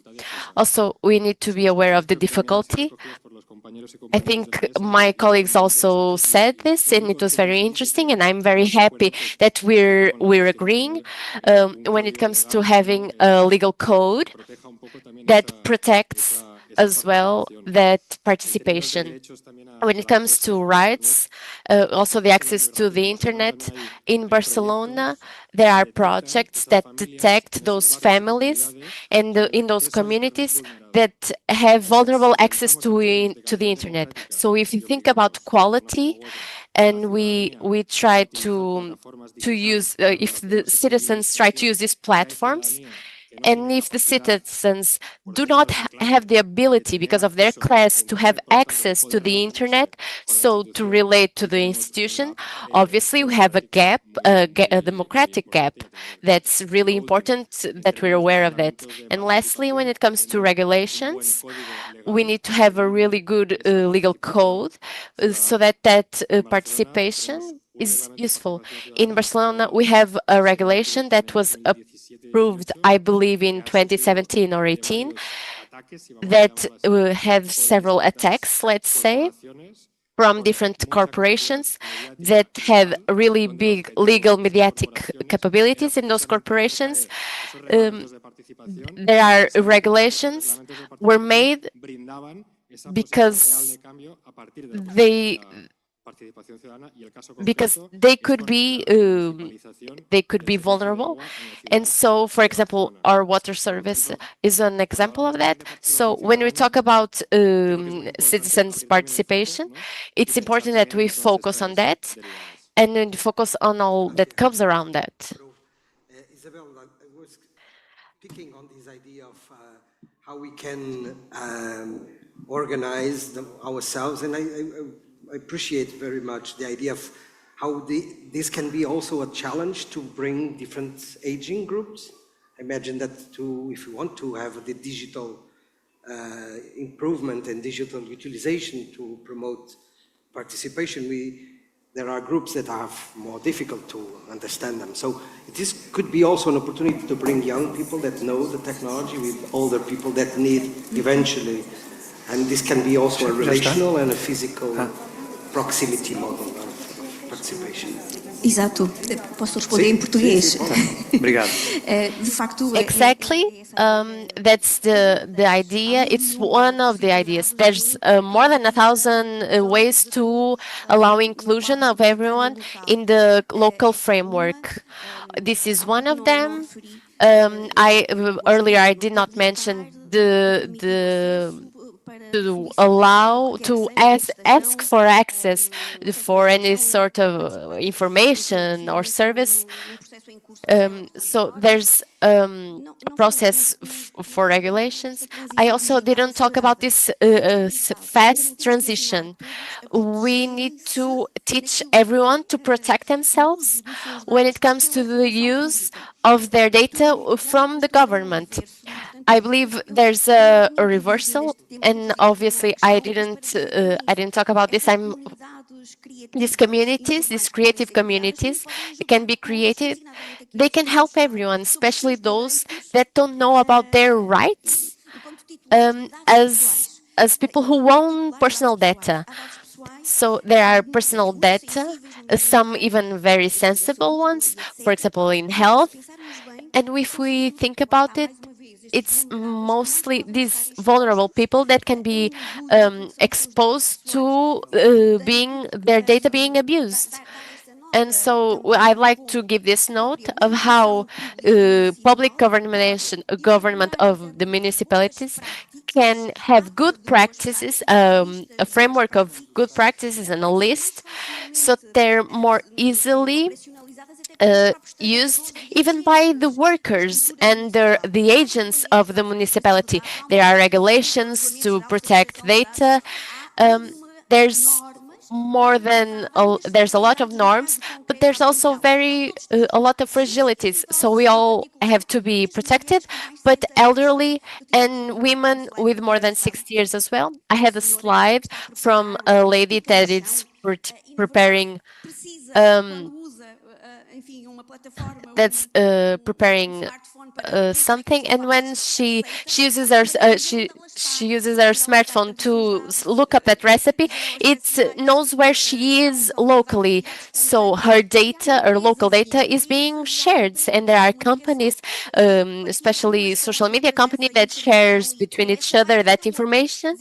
And like this, it goes a lot of information, like their medication, where the elder lives, who gives them support, and many other information. Thank you, Isabel.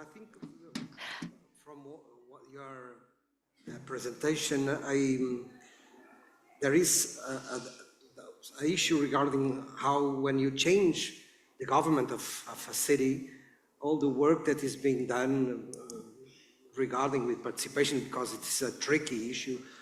How can we assure that we can continue to have practice of participation when the political ideology changes and eventually the importance that is given is being changed? And I imagine that in other, I don't know if in Barcelona this is happening, but eventually also. So how can we create and protect the participation to avoid the changes when the parties to go to the government changes also?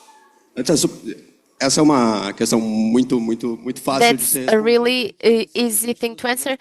That is to change the programs in government projects. So I'm from Porto Alegre, from the south. I worked with a political group that created the budget. Obviously not when they created. I'm young, please don't be fooled by my tired face. But I worked more recently when we digitalized the budget. It was very complex, but in the state government, even in Porto Alegre, even when this was born, and it was copied by the whole world and well copied. Obviously, Portugal was the first country to copy this budget. Even there, the budget, the mother budget, the original one in the Porto Alegre city, it suffers with that. There, they weren't able to create a mark to include this budget as a policy of the government, and regardless of the mandate. So the government from the trabalhadores, they lost their elections, others came, and nowadays the participatory budget is just mostly marketing in Porto Alegre. So is it hard? Yes, but it's possible. Cascais is proof of that in other cities here in Portugal. It is possible to maintain these programs as government projects and not as mandate projects. Okay, thank you. Well, I imagine that it's not so easy, but okay, but I think it will take a lot of The answer time is easy, not put in practice. To explore some of the contradictions, okay, but we don't have time. Niam, I've been to Belfast, and I love the way that citizens are involved. For instance, in the urban art that you painted in the walls, so it's particularly amazing. From this program that is changing and asking the bank of ideas to improve the city, from what you described, my question is about the impact. What was the impact of the 29 funded ideas? What changed in the participants, in the impact in the community? Did you evaluate in what way this program made the difference in? So I would like to hear a little more about that. Yes, absolutely. So that looks very different for a lot of the participants based maybe on their experience. So for some people, they had never received funding before, so that was a brand new experience for them. For other people maybe who've been trying to do what they do either on a voluntary basis or through different funding mechanisms, it connected them better with the public as well. So we had people sort of saying, you know, I've been working in a particular type of theatre for children with multiple and profound disabilities, and people were coming along on the voting day and saying, you know, I have nieces and nephews who would really benefit from this. So, you know, there's that real direct connection, I suppose, between individuals and artists and the public around them. We have maybe like people who found brand new partners or now have a increased sense of confidence where maybe then they are going to become constituted and apply for funding. And, you know, I think it's very much can be a stepping stone to a longer journey for some people, or for others, you know, they're happy existing in that really grassroots way. And I think it's interesting even that you mentioned about the street art and how that kind of is a really kind of key part of the identity of Belfast and kind of a calling card. And I think for us, within the council, we really think that culture informs tourism, and I suppose in terms of our strategy, that sort of investing in people's capacity, in their creative capacity and their ability to contribute and participate in the cultural life in the city, then leads to a really authentic experience for tourists as well, where they come to the city and they feel like they have really engaged with an authentic kind of experience of Belfast. And I think that's what people are really kind of moving maybe towards more in terms of sustainable tourism, and some of those plans, especially from our cultural strategy and further kind of investment in larger scale projects, definitely I think can implement the impact of these kinds of processes that really start with people, but have like really many and various maybe impacts for people and their specific journeys that, you know, in 5 years' time they'll maybe look back on as well. Okay, thank you. Thank you very much. Well, Stefan, I was really inspired by your presentation because it's we've never heard about the participation. I've never heard about the National Participation Day. I think we have to do something in Portugal, right? To apply and talk with the government to organize an event like this. I think it could be really inspiring. And for me, the issue is the political commitment. How can we manage to organize an event that can, as you said it must be transparent, open access, and linked with some kind of outcome after? How can we, and imagine how you manage to organize and to involve a lot of regions in the Danube region. So how it is possible to make a political commitment around an idea like this, which is to bring actors, social society, decision makers. This is not common, at least in Portugal. For us, it will be quite a very hard measure, hard initiative to organize, because it's hard. It's not easy to compromise people around an idea of participation at this scale. Well, one benefit is that the program of the Danube strategy, as the program of the Baltic strategy or the Alpine or the Adriatic, are focused on a number of issues. In the Danube, it's 12, from security to transport. So we talk about issues that are related to these 12 themes. Then the starting point is always a meaningful group of civil society in the country. So it's not us to impose what is discussed in Moldova or in Ukraine or in Vojvodina or in Croatia, but we give them a hand in order to raise the issue that are burning on them. And this is, what is the profit in its village? Nothing. But when we come with the entire Danube strategy and the European Parliament and the European Commission to go there and say, well, let's talk about, and with civil society as an actor on the same level as the state authorities, then it's a completely different climate of exchange. So this is one of the key elements. We use to have these, bring up these national participation days. And the other thing is, Serbia has 20,000 NGOs. How do you make contact with them? It's impossible. But there you find those who are interested. And there is because it's regular, it's on an annual basis, we are creating a critical mass of informed, dedicated civil society organizations that talk on a completely different level with their vis-a-vis on the national and on the European level. So thank you, Stefan, for your comments. And finally, Mayor, Mehmet Balazi. You mentioned the idea and the importance of celebrating the outcomes of the participation events. So you involve people and invite people to celebrate what you have done. You mentioned the city park, where you show and how relevant is for you this importance of celebrating, because sometimes we forget that we are making a very hard effort to bring people, that sometimes they don't agree with each other.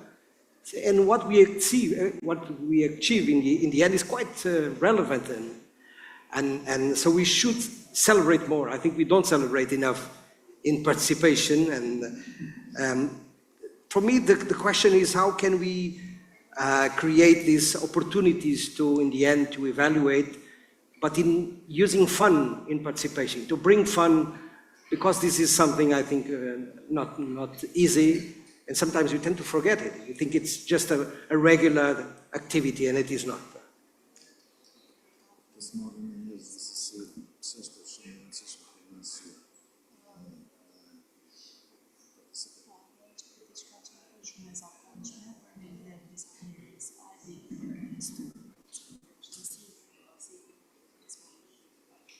Faleminderit për pyetjen. Nëse flasim për Kosovën dhe honin e Lezit që vijun si komunë, flasim për një vend që nuk I ka më shumë se 25 vjet të çlirimit. Pra tani jemi çliruar dhe 16 vite liri. Pra nuk flasim sikur Portugalia që kishte lutje para 250 viteve. Okay, we are coming from a small municipality of Hani-Elezit that ended the war 25 years ago. And it's not the same case for Portugal, that over 250 years was the last war.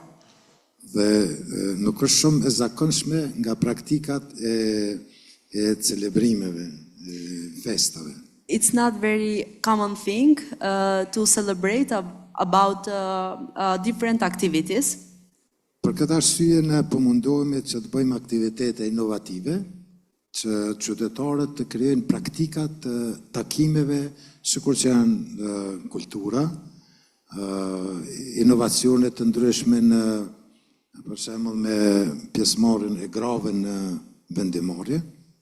As we said, it's not very common to celebrate different activities, including citizens, and this is one of the reasons we, as a municipality, try to make different activities, including citizens, such as public consultation or public debates, and for budget planning also. Dhe ne po përballemi me ato që janë elementare, ashtu si thash, sikur është digitalizimi në shkolla, ose pjesëmarrja e grave aktive në vendimmarrje, ose takimi I qytetarëve gra dhe burra bashkë, po jo ndarës. Këto janë elemente të ndoshta jo shumë praktike, ose fare praktike në vendet evropiane, por te ne është e zakonshme. Some of the practices are not difficulties in other countries, but we are facing the elementary difficulties, such as participation of the citizens in different activities, women, and so on. Shkurtimisht për mos me zgjat, ne duam që të ngrisim vetdijen e qytetarëve pa dallime, pra gjithë përfshirje, mosha, aspekti geografik, rinia, gjitha kategoritë që janë të shoqërisë të jenë pjesë aktive në zhvillimin e vendit. We want to increase the will of the citizens, despite the fact of the age, gender, and youth, elderly people, well, all groups of community. Dhe me ato që keni pa të bimin e celebrimit, është një festival, dy festivale në fakt, është në barë kombëtar që është folklor dhe internacional, që janë disa shtete pjesëmarrëse, Greqia, Italia, kishte Kroacia, Slovenia dhe disa tjera. Pra mundohemi që përmes kulturës të afrojmë sa më shumë njerëz.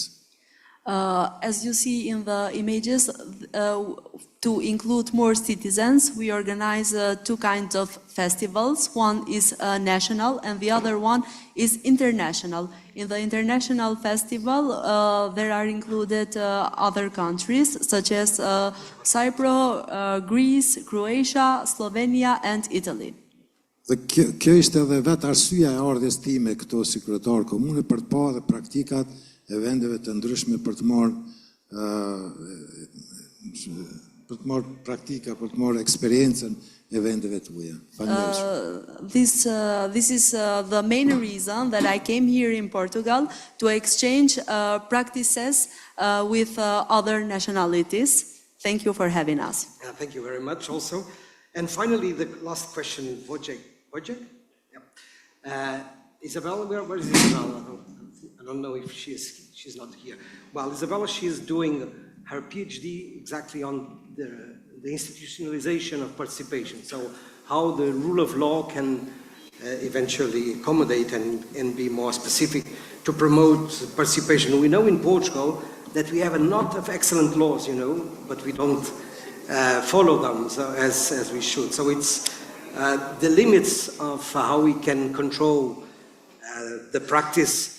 Of course, the law can help and can be, but there are countries where eventually the law doesn't push anymore, but there are other alternatives. There are recommendations, there are methodological good practices reports, so we can stimulate the practice. My question is how, when we don't have a good law, how can we do it? How can we promote participation and involve citizens? Thank you for 1, 2, 3. Oh yeah. Thank you for that question. It's really tough question actually. Yeah. And I see that we have no more time. But very briefly, each principle, as also civic participation principle, is on at the same time on the 3 levels. In the idea, we have idea of civic participation, yes? We all know it, yes? On the text of the legal act, for instance, of the constitution or something else, and in the action, in the 3rd step in the action. And I think it's really hard to organize the action by the law, of course. But maybe I believe that we must take the civic participation seriously. Because, of course, we know that civic participation is a transmission to public power, yeah? That's a struggle between these 2 values. If we think like the civic participation is to open our democracy, it's the most important principle for nowadays and crisis, populist threats and so on. So I think the main issue of this is to take civic participation as a seriously needed value in the constitutional democratic state under the rule of law. Thank you very much. An applause to our audience, representatives. So thank you very much. I think it was a pleasure to all of us. So thank you. See you soon. Bye-bye.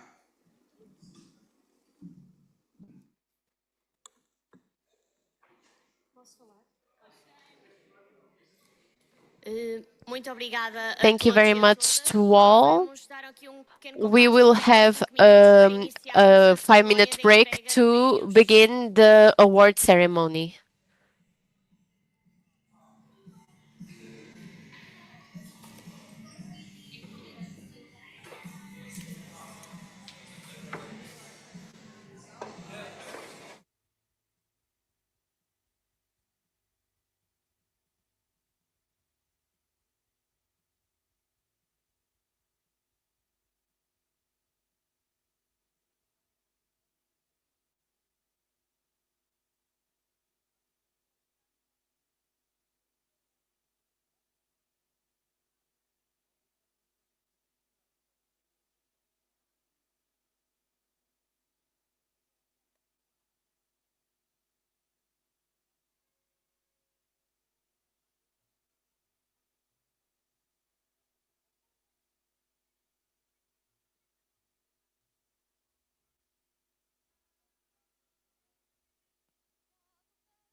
Mais uma vez, muito boa tarde. Sejam bem-vindos de volta ao Once OIDP again, welcome back. 2024. Vamos então retomar aqui a sessão. Let's now reconvene and begin the ceremony to award the Best Practices Award for the participatory municipalities. Allow me to bring on stage Nelson Dias, the coordinator of participatory municipalities, and Tatiana Urban.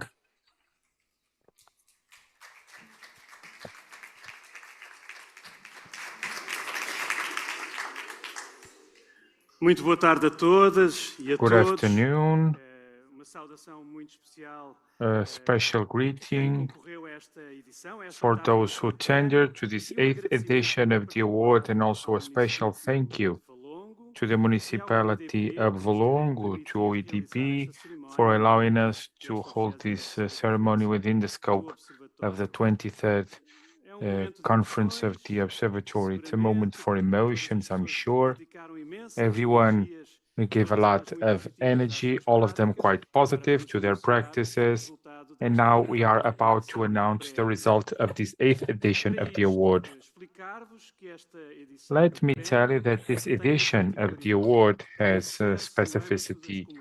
It is within the scope of the celebrations of the 10th anniversary of the network. Seems like it was yesterday, but it was 10 years ago, in December, that the network was built. And from there on, we have been developing work in many fronts, and these are the 18 tenders that have been presented to the 8th edition of the Best Practices Award. Foreign Senior from Amadora, Braga Volunteer, from the municipality right next door, the participatory budget of Cascais, of Funchal, SMIAR, the food strategy of Funchal, New Voice to Youth, an initiative from the municipality of Gaia, the celebration of youth of Lagoa from Algarve, then the initiative Labic Maya that includes inclui from the municipality of Maya, promoting new entrepreneurships in housing within the scope of its local strategy of housing, the forum of the territory of Odmira, the Rede Parceiros from Oeiras, the project Nós Participamos, also from Oeiras, the co-creation of food gardens from Tavira, the network Freguês, that's the name of the card, from Massamá and Montabrão, and also the participatory budget from Valongo, our host. We got 2 tenders, and the project Biodiversity, and also a tender from the municipality of Torres Vedras, quite an important asset, which is the project in Costa for urban and social regeneration of the São Vicente in Costa. These are the tenders that we got. All of them had a huge potential, a lot of innovation also in the field of public participation.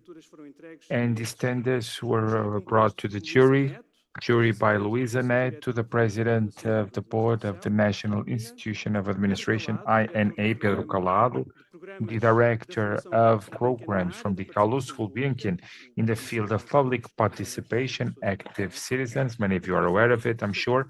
Antonio Fragoso, full professor of the University of the Algarve, focusing on issues on adult education and community participation. And Adrià Duarte, he's with us. He's the coordinator of the International Observatory of the Participatory Democracy. Allow me to thank all of them. They gave their time to assess the tenders, but a public thank you. Adrià, thank you so much for your cooperation. You have been working with us for a long time, many editions of the award. So these people had the hard task of assessing the tenders. This edition, because it is within the 10th anniversary of the network, we thought that this was the time to celebrate the awards that go a bit beyond what is the regular thing. So for this edition, we have the delivery of the best inclusive practice and to explain why this award exists within the network. 4 to 5 years ago, the network has been dedicating special attention to the participation of underrepresented groups.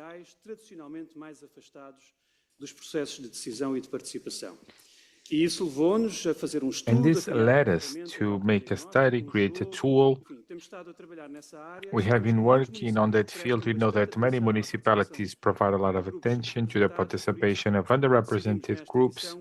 So we decided to create a distinction for best practices, including in the best practices in terms of mobilization of underrepresented groups. We know that it's not always easy for cities, members of the network, to compete with practices that belong to municipalities. This edition has an honorable mention for the best practice promoted by a city or a parish within the participatory context, and then the best for the 10th anniversary of RAP, which is the network. These are the awards that we are about to announce. Allow me to present the results then. Para a melhor prática inclusiva, inclusive practice, I would like to bring on stage Adrià Duarte, hereby representing the jury.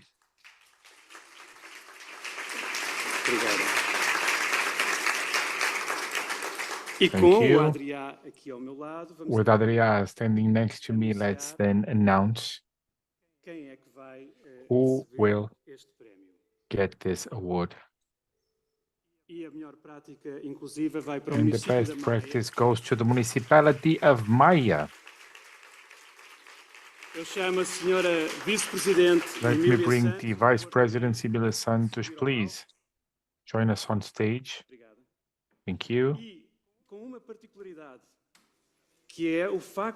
And one thing, which is the municipality of Maia has presented 2 tenders, and both of them were tied in this category of the underrepresented.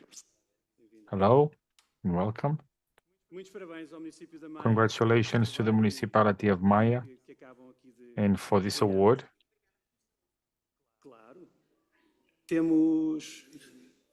Estão aqui a tirar.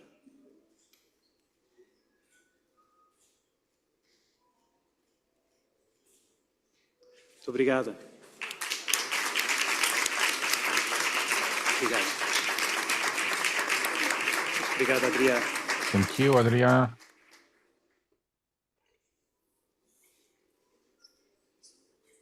E, portanto, como podem ver, o município da Maia, com as suas As you can see, the municipality of Maia, with its practices in promoting new projects, and LABIC Maia, that includes or inclui, got this distinction.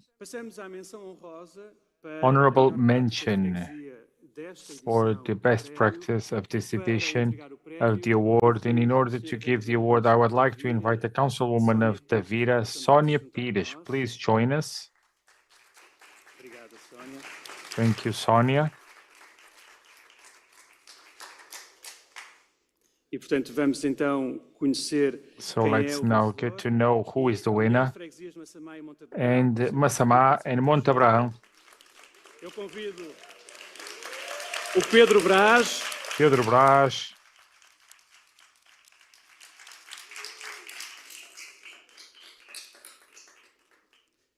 Parabéns. Congratulations.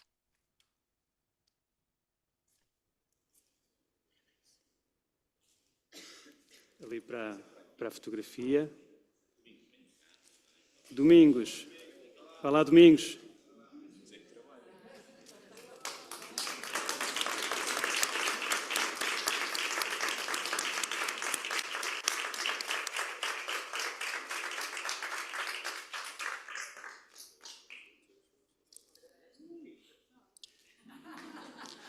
Pedro.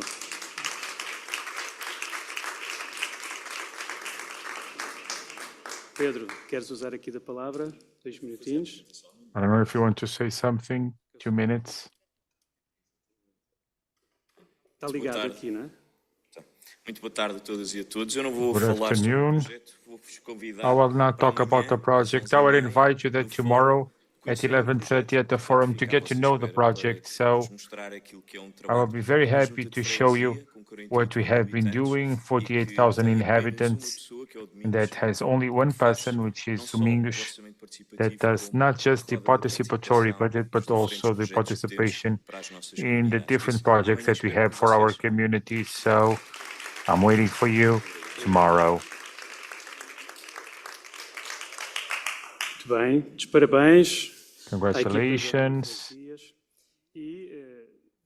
Segue-se então a menção honrosa. And now the honorable mention to the best practice of a municipality and for the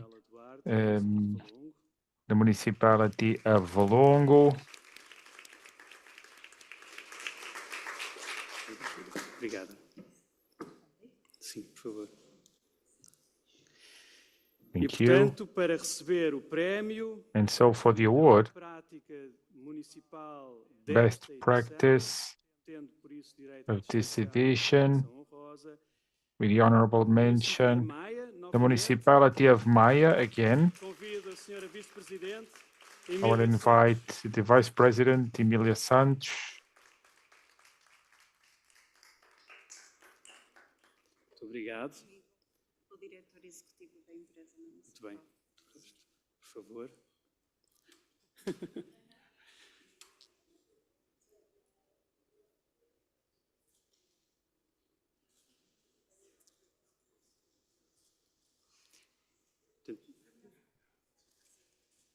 E para a fotografia.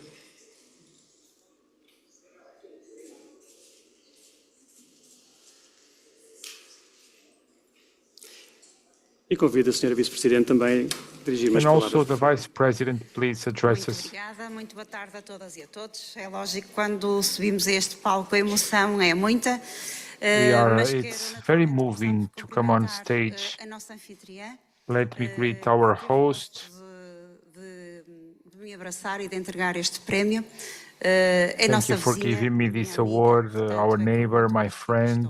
Cumprimentar também a rede Very happy to be here, also to greet the Portuguese network of representatives e desejar os maiores and to sucessos wish the greatest success nesta vossa missão. in this mission of yours. It is a mission that invites us all to invest further and further, E é desta forma que nós devemos encarar a construção de uma and we must face the construction of a society and a community of solidarity, of democracy, and happy. I would ask Nuno Lopes, and he's the administrator of this initiative, and he gets this award. Just that in 2 minutes, to give an explanation of this project itself.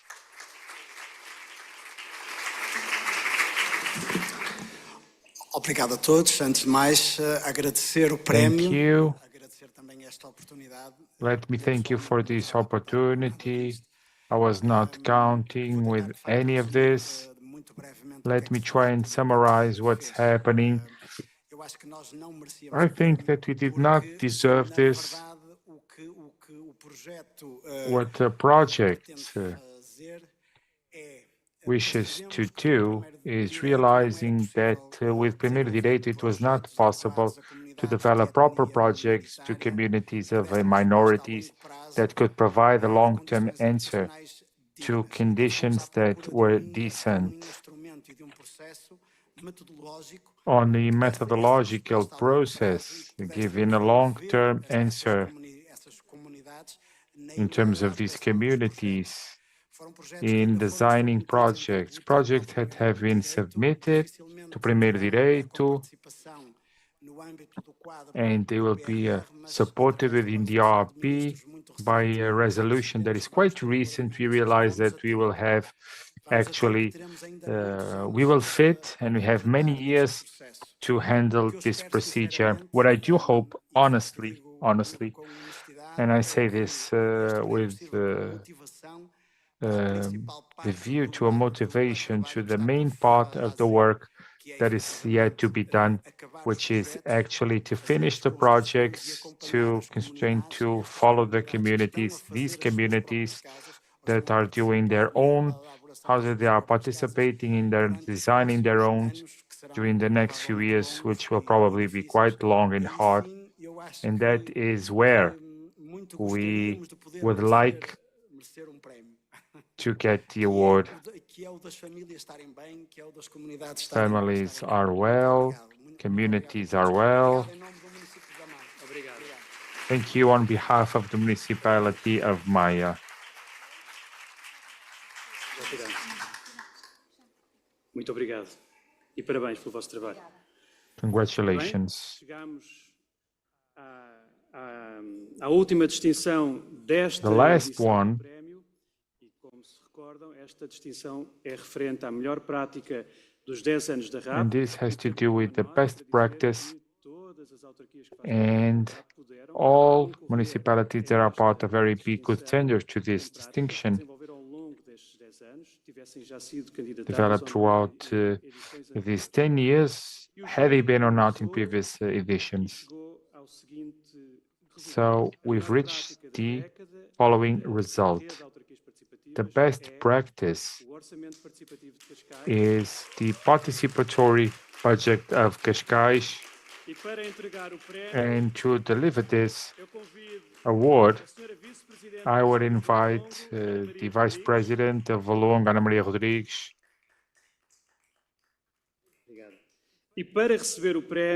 And to get the award, I would invite the Councilman of Cascais, José Eduardo Almeida.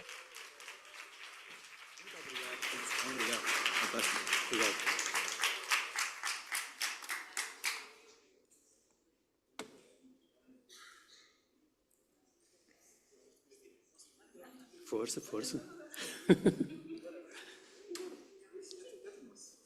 Quer ajuda? Isso pesa. Estamos bem. Vamos. Ainda jovem. Obrigado. E agora convido a ficar connosco. Se calhar pode... Pois, para a equipa ver bem. Vai cair. Não cai. Para a equipa ver bem. Isso causa um estrago aqui no palco.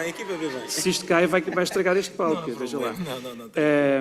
Vou pedir, por favor, à Regi o favor de passar I would ask for the video now, please.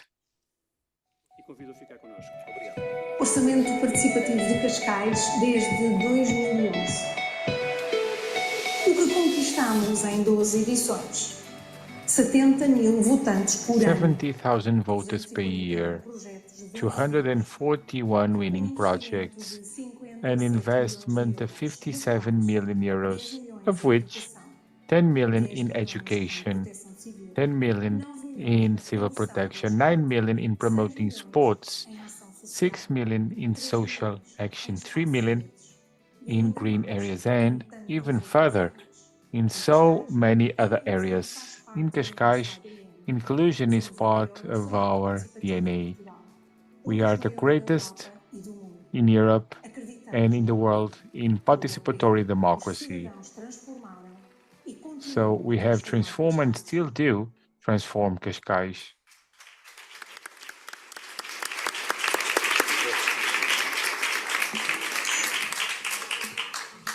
Então, desde já cumprimentar let me greet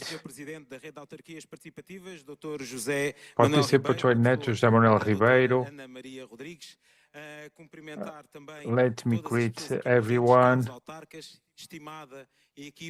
Dear team, this award belongs to you. Celebramos mais uma conquista notável. It's one more remarkable win with the best practice of the last decade given by the network of participatory municipalities.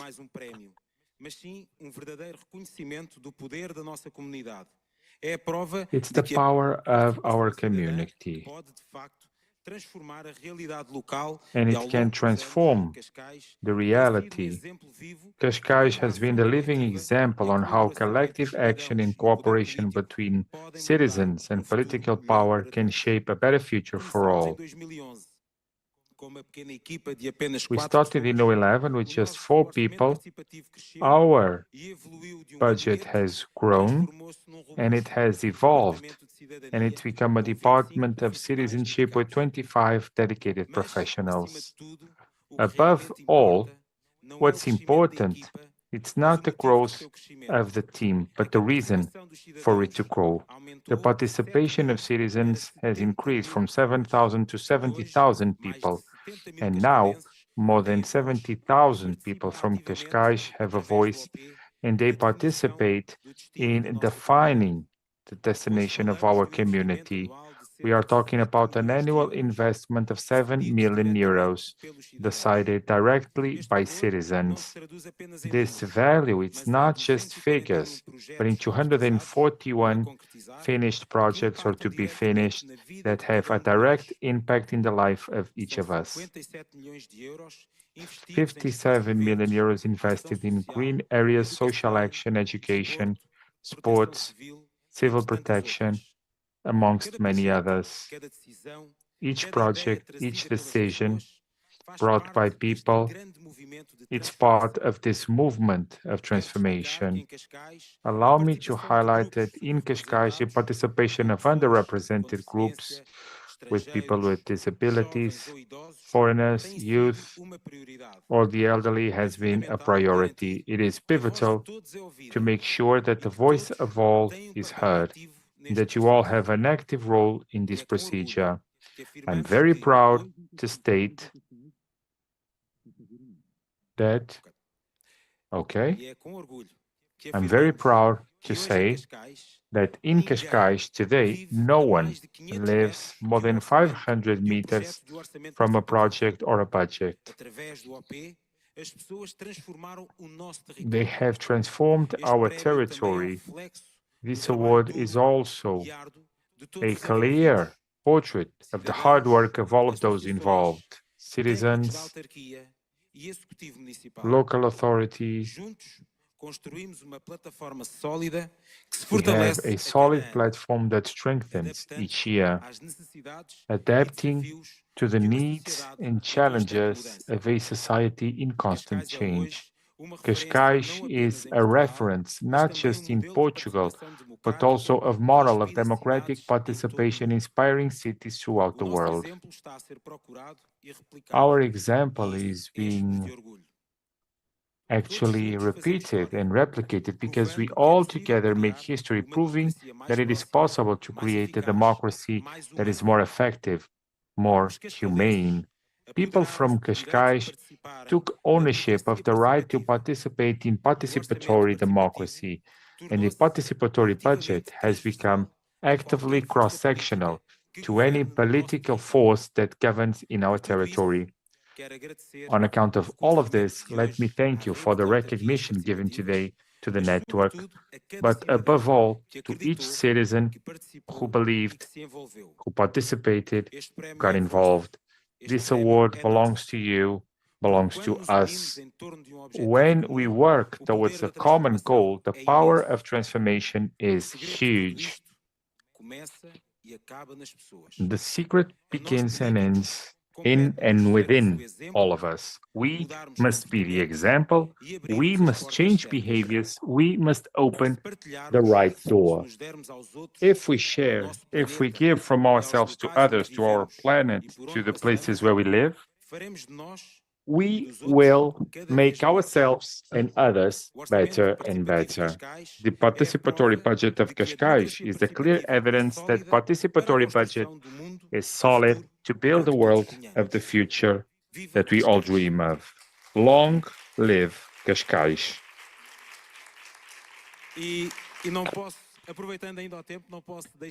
Taking advantage of the time, let me bring the team on stage.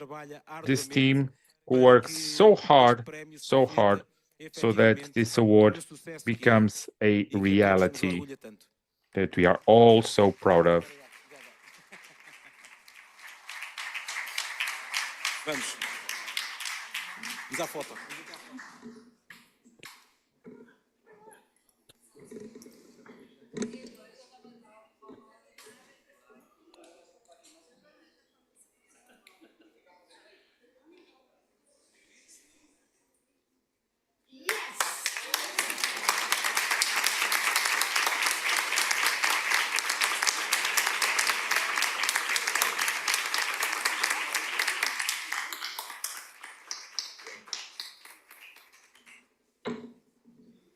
Bem. Muitos parabéns. Obrigado. Congratulations and thank you. Everyone came. A lot of you from Cascais, right? Sim, no final vamos. Okay. No final vamos ainda não. Muito bem. Estamos a aproximar do final. Okay, we are coming to an end of this ceremony. Let me thank again to all of those who attended. Todos são vencedores, apesar de não haver prémios. You are all winners. Todos têm ótimas práticas. Everyone has great practices. Some of you in the room, thank you on behalf of the network, on behalf of the mayor of Valongo. He couldn't be here with us. He's the president of the network and he's quite excited. Has a lot of energy, and he actually is a driver of this network, of this movement. So on behalf of everyone who work in the network, thank you to José Manuel Ribeiro, the mayor. E como a rede é também espaço para outras atividades. And because the network also has other activities, allow me to tell you this. We are about to launch the public training course, Concepts and Methods, 30 hours of duration actually. So we are waiting for your enrollment. Thank you and have a great afternoon.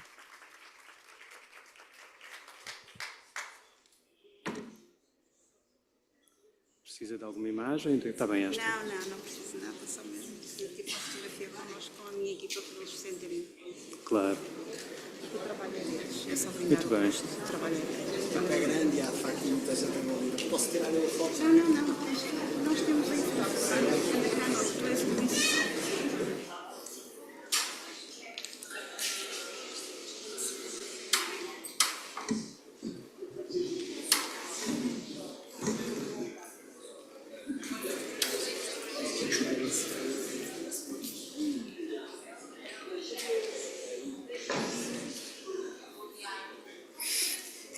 Eu estava a dizer que Cascais vem em peso, mas a Maia não fica atrás. Mas é verdade também. I was saying a lot of people from Cascais, but Maia, a lot of people also.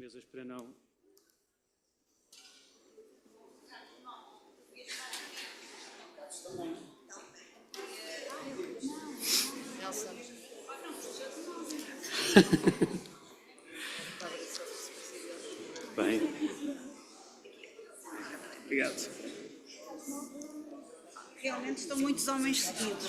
Fica aqui ao pé da Mafalda.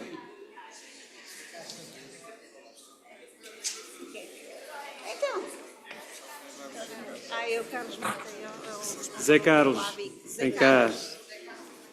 Vem cá, Zé Carlos. Os laboratórios foram trabalhados com ele. Eu lembro. Deixa estar a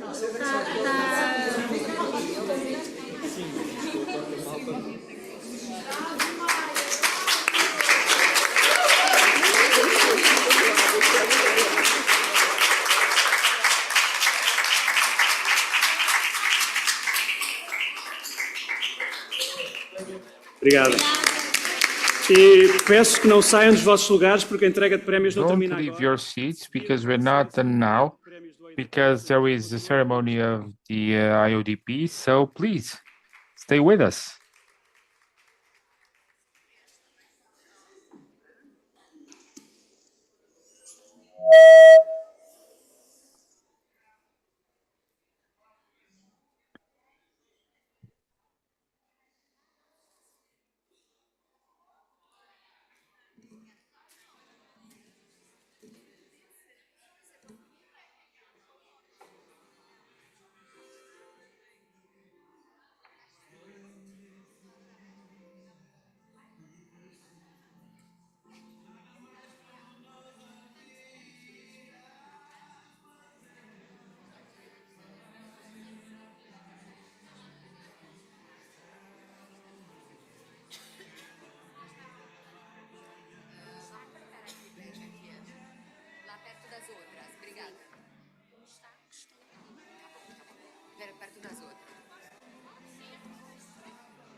Vamos então dar início à cerimónia de entrega do Prémio Let's now OIDP begin 2024, Melhores Práticas de Participação Cidadã.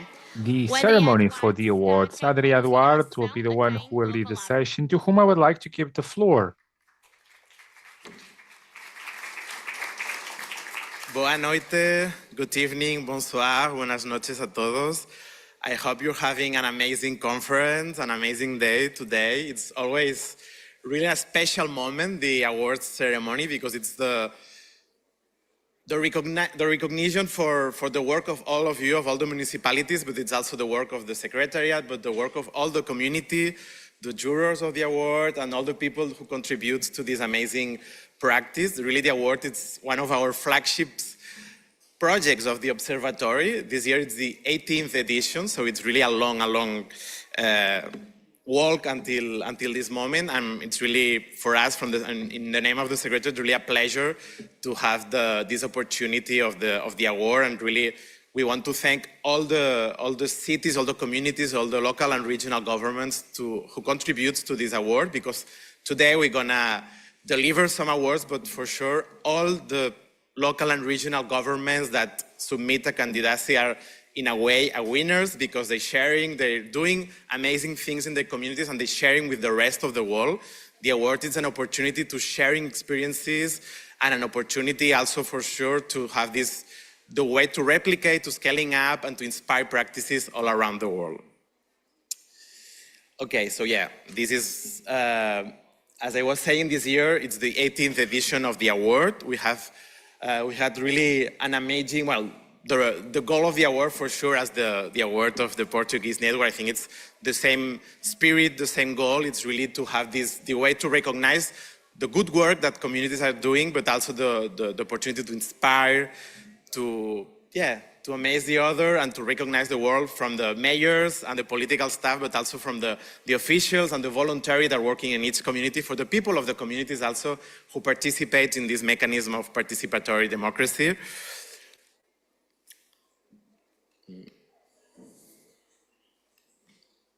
Sorry, it's last year I also have a moment with the that's the historical, that's the historical of the winners, because this year, as I was telling, it's the 18th edition. So I'm seeing here Katie who was the winner from Manchester in 2022. We have been amazing projects from all around the world, amazing opportunities, and I think that's of course the name of the winners, but as I was saying, we have many winners of the awards.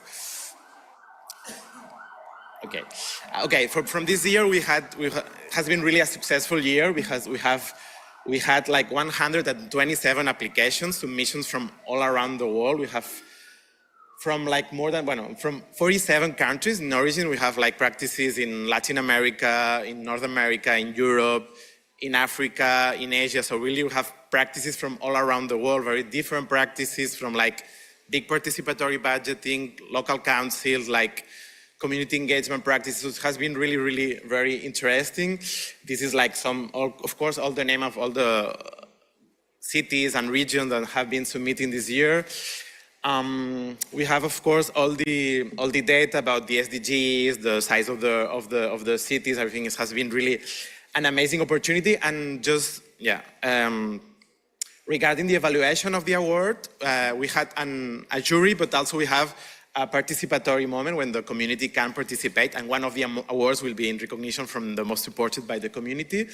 So the jury was like 2 moments from the jury. The first jury was evaluating all the 127 nominations in different categories, and they select 40 finalists. And finally, these 40 finalists was submitted to the vote of the IOPD community through the Participate OIDP platform that uses the Decidim software of Barcelona, uses this system for the vote of the practices. All the practices are on the website, so please go and discover them. And then was the jury who decided the winner, taking into account the votes for sure of the community.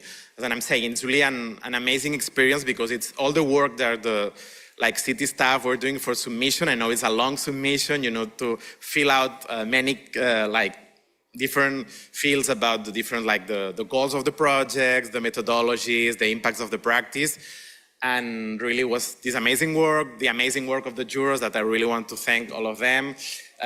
The work also of the people who participate, the other cities that were evaluating also the project. So really has been an amazing journey until today.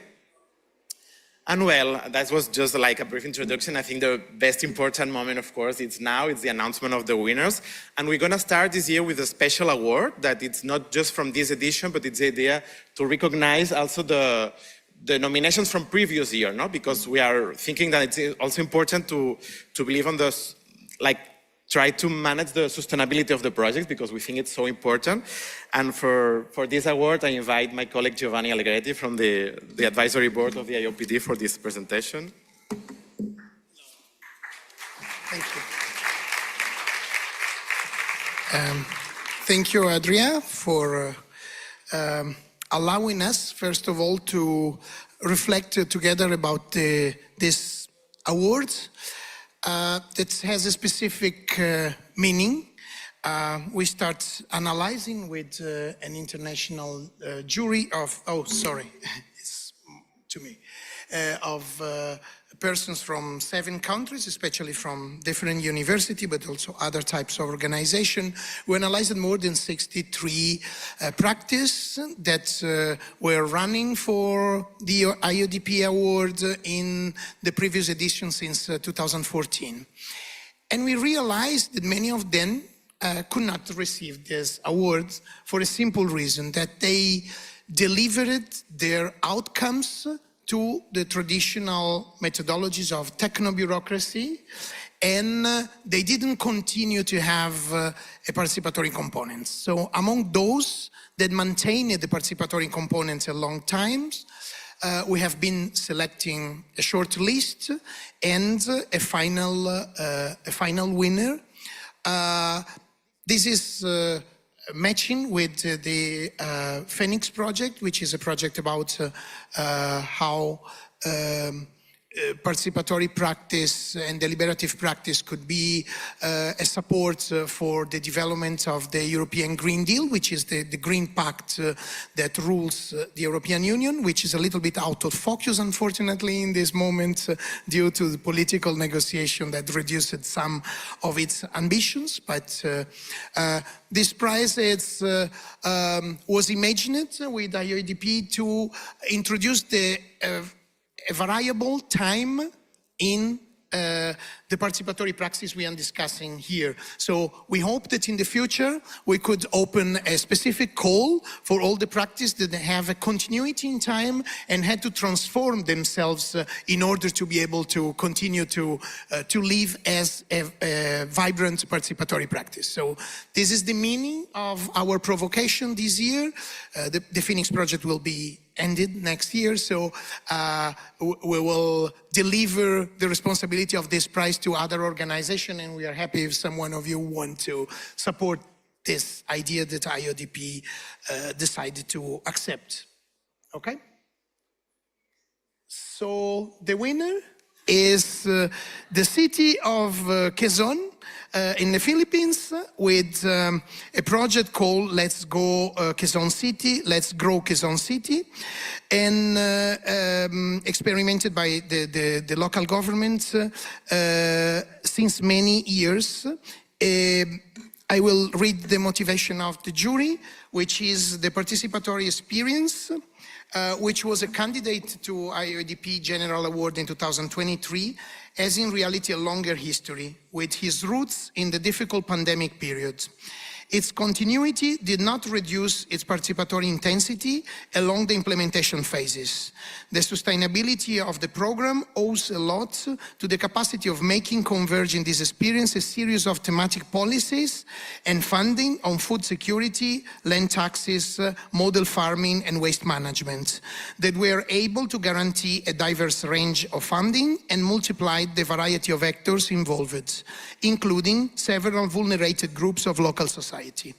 its potential replicability and roots in the capacity to highlight new possibilities for valuing new harmonic relation between the urban milieu and the open territories inside the municipality borders, balancing volunteering and a just retribution of work with special attention to women and the youth.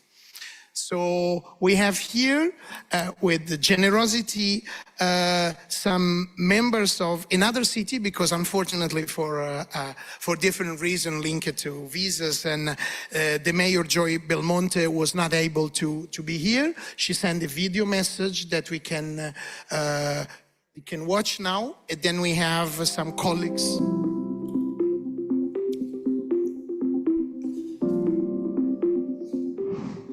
Greetings from Quezon City, Philippines. It is with great honor and humility that we thank the International Observatory on Participatory Democracy for recognizing our Grow QC program. This recognition is a reaffirmation of our city's steadfast commitment to sustainability and the advancement of food systems that ensure food security for our community, contributing to a more democratic and participatory urban center. We stand alongside our fellow awardees and previous recipients in advocating for the genuine grassroots involvement of citizens in programs that directly impact their lives. Meaningful participation is key to shaping initiatives that reflect the needs and aspirations of our people. Our urban agriculture program, which started as a small backyard gardening initiative over a decade ago, has since grown into a citywide food security movement driven by strong community engagement. Today, more than 1,300 farms and gardens provide fresh produce for the city's nutrition programs, supported by our healthy food public procurement policy. This initiative not only enhances food security, but has also created over 25,000 green jobs, boosting the local economy. This program's success has further inspired the establishment of the Center for Urban Agriculture and Innovation at the Quezon City University, ensuring future generations are equipped with the skills to advance the sustainable urban living that we started.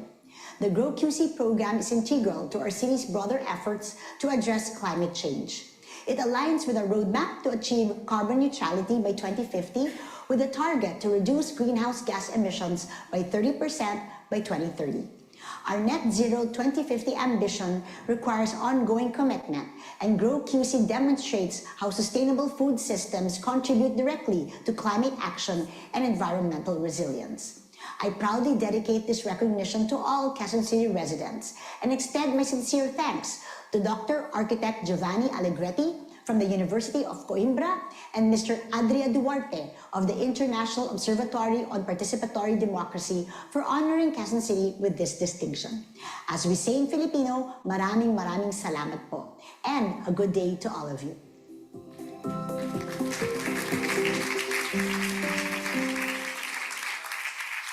The words of the mayor, Joy Belmonte, will be the start of also a seminar that we have tomorrow to analyze this idea of continuity, especially in practice, participatory practice that deal with the environment at 9:30 tomorrow morning.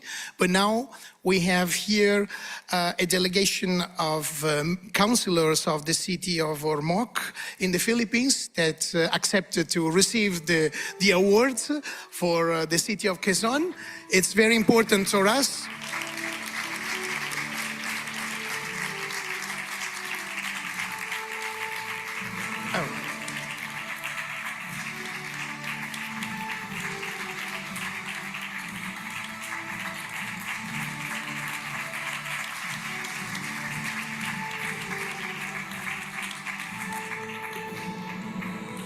We thank them very much to receive the awards, because this award is also a metaphor and a recognition to the wave of projects that were candidates from the Philippines to the OIDP awards in this year. And that's a testimony of a growth in interest for participation and interest in networks of participation in that country. Thank you very much indeed.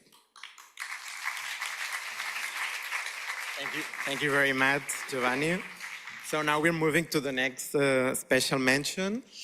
And for that, I invite Carola Gunnarsson, Councillor of Sala and Vice President of UCLG for Europe, for the announcement of the award.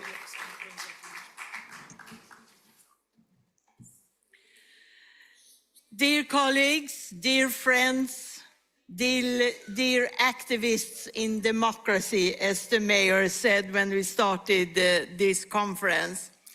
This afternoon, I have been listening to a lot of good examples of good practice. I have listened to examples from Africa, from Asia, and from Europe, and I'm so very impressed. And therefore, it's a great honor for me to announce this special mention. It's a special mention for a civic tech practice of the 18th IOPD Award. And the special mention goes to the city of the city of Buhikon, Benin, I call it, for the experience Civic Tech Buhikon. We invite to the stage Mr. Rufino Sostene Marcelino de Almeida, the mayor of the commune de Buhikon. Please welcome to the stage.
Merci, merci beaucoup. Je ne Thank you.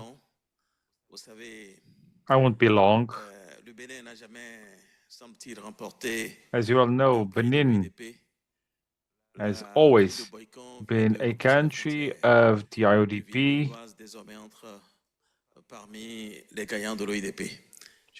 It's a city of men who work with IODP, not many people. We will not stop here. I'm quite surprised. Let me thank my chief of staff who came to us many times ago and challenged me to go into this path, and to thank to all those who worked for this award, starting with the director in charge of planning. So I would like to thank you all for this honor, which is indeed what it is, an honor.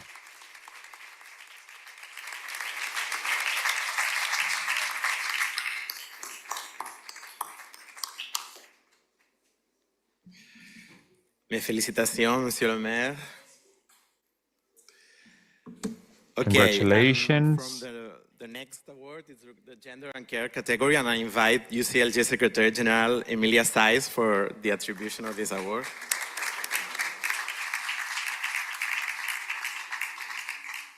Estoy tan contenta de que me hayan elegido a mí para dar este premio. Muchísimas gracias, porque de verdad que la categoría I'm so happy that you've chosen me, because this category is something that is quite dear to my heart.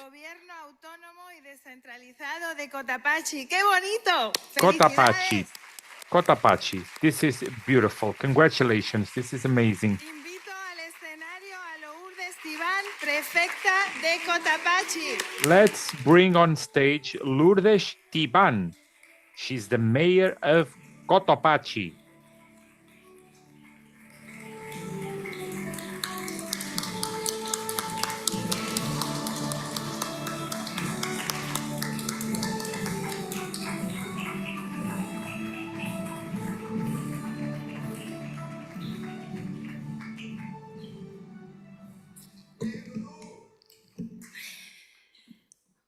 Un honor para el Ecuador. It's an honor for Ecuador. Para las mujeres, estoy muy emocionada.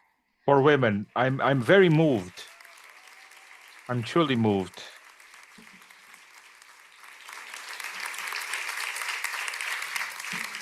Dice que los hombres, They say that men, for good or for bad, are always united. And women, we are always fighting for space. And when someone reaches office and doesn't do something for women, women will never be part of history. Let me honor this acknowledgement, this recognition of the work in participatory democracy to women that came before us. In Ecuador, we have amazing women who made history, such as Dolores Cacuango, who taught women and men, alphabetized them, to Tránsito Maguania, Branquita Chancoso, Nina Pacari, and many other women. I'm here today to honor not just the work of women, but also the capacity that we have when we are given the opportunity to serve.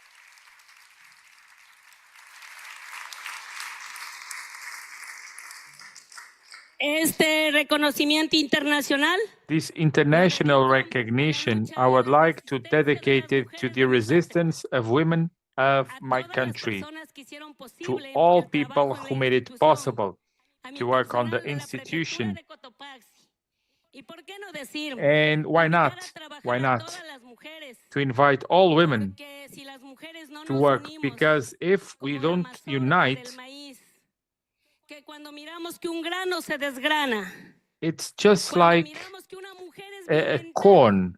When we see that one woman is being beaten, when we say that women cannot do something, we are already going against the dignity of women. When we women understand that we are able to be solidary between women, that's what you call solidarity. I call it solidarity. Let's work with other women looking for better days, because we don't want violence against women. This example of working, it is for women, for those who are united. And if we are united, there no one else will die of femicide, no one else will be mistreated. And I believe that it's time to tell women that we will stay united, we will stay together. Thank you.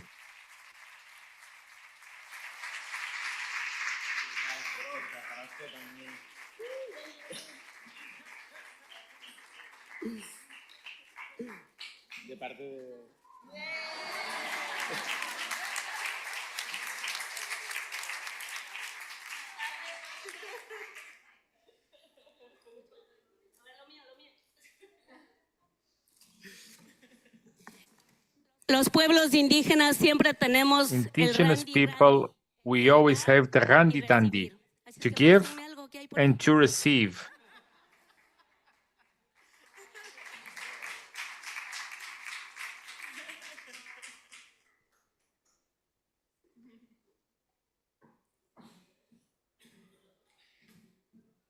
He traído un símbolo de la libertad, pero también nuestra experiencia que hoy acaba de ganar. This is a symbol of freedom and of acknowledgement. Bueno, este símbolo de la libertad es para la ciudad de Valongo, que se lo merece. This symbol of freedom is for the city of Valongo. When you get one, you get them all.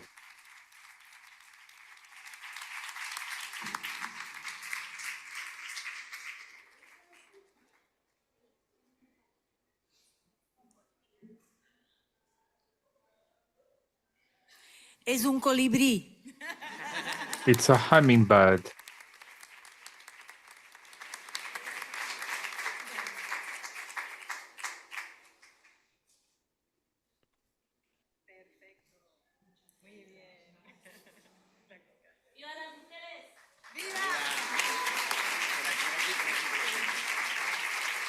Bueno, viva los hombres también, porque ¿qué sería del mundo sin los hombres? Long live men. What would be of the world without men? Come on. Muchas gracias y felicidades, prefecta. Thank you. All the best. Allow me to invite the co-president of the OIDP to announce the next candidate, if you please.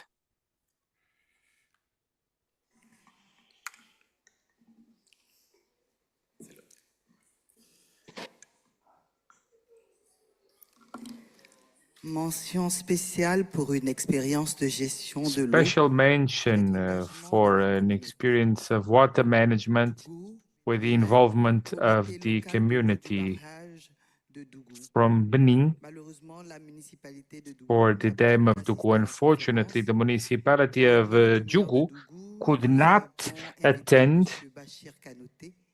Secrétaire général de l'OIDP Afrique. We have Bashir Kanote, the Secretary General of the IODP Africa, to welcome this recognition, this acknowledgement.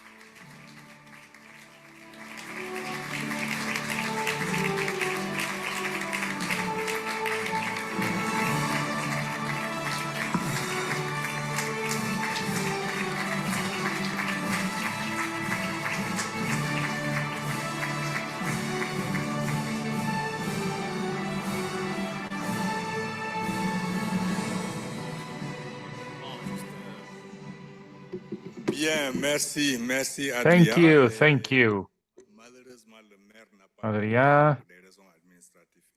Unfortunately, the mayor could not be here for administrative reasons, but he asked me to say that he would love to thank the IODP for this award, and that he wanted to thank the city of Valongo for putting all of this together. He's very proud of getting this award, especially on behalf of an initiative in Africa, access to water. Allow me to thank you all on my behalf. Thank you.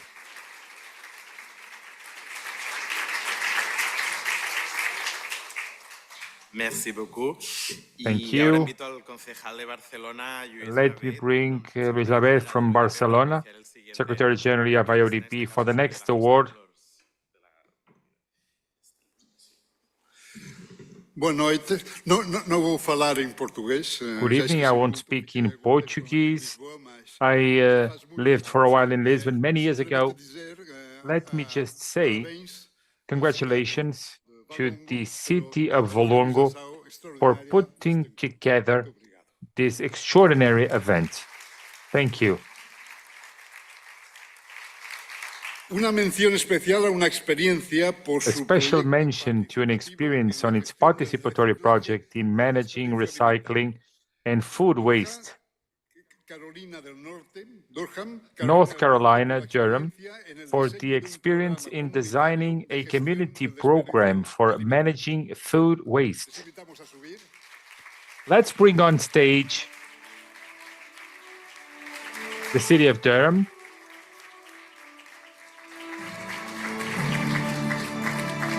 Lindsay Gavin.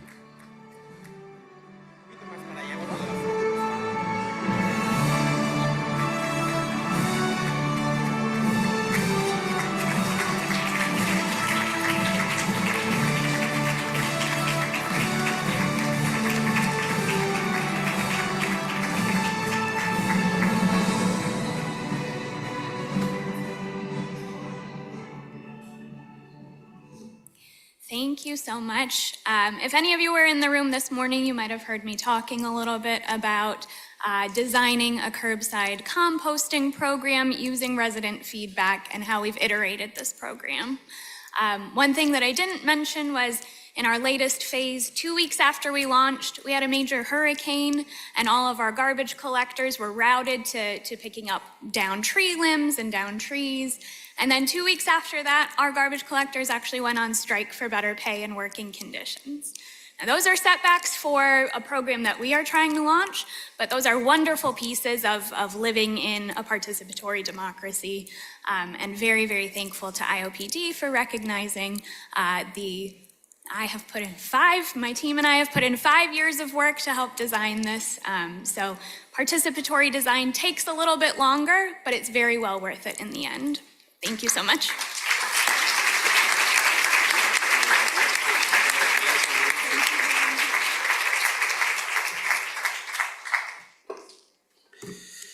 Thank you very much. The next award, I'm going to announce myself because unfortunately they couldn't make it neither. So the special mention for child and youth participation for a very special experience. It's from the city, goes to the city of Surakarta in Indonesia for the Practice Surakarta Inclusive City Movement, co-led by the City of Surakarta and Kota Kita Foundation. As I say, unfortunately, they have not been able to participate also for administrative reasons, but we have a video from the Ahmad Rifai, Executive Director of Kota Kita Foundation. Hi everyone, I'm Ahmad Rifai, the Executive Director of Kota Kita Foundation here in Indonesia. Unfortunately, we are not able to travel and join you all in the IOPD conference in Valongo, Portugal. However, with this video, on behalf of Surakarta City and Kota Kita Foundation, we would like to thank the 18th IOPD conference for the special mentions of child and youth participation, best practice in citizen participation. Our Surakarta Inclusive City Movement initiative promote the creations of new inclusive urban spaces in Surakarta through a participatory, multi-stakeholder approach, bridging the aspirations of marginalized citizens and the city government agenda.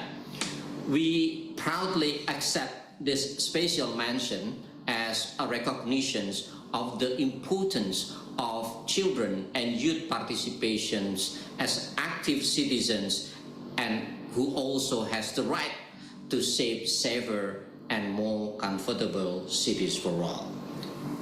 Thank you very much.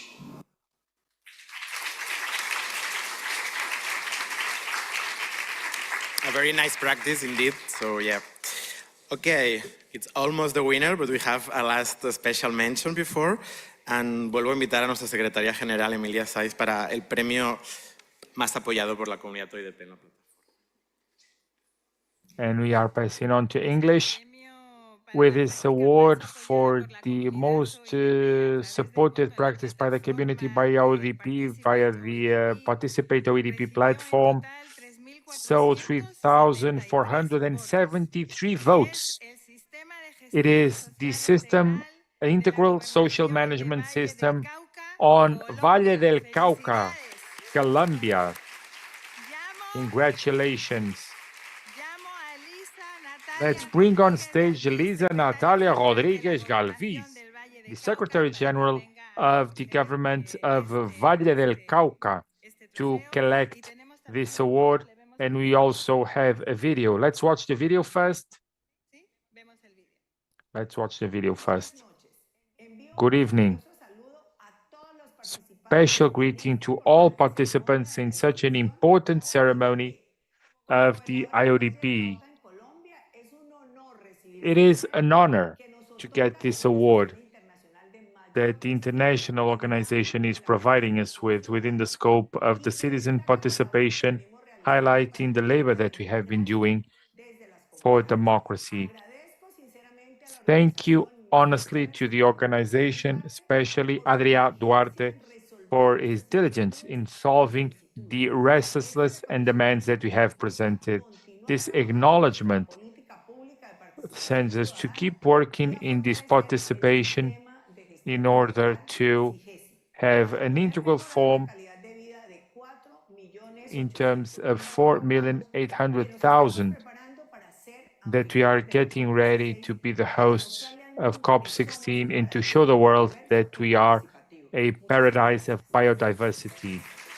Thank you.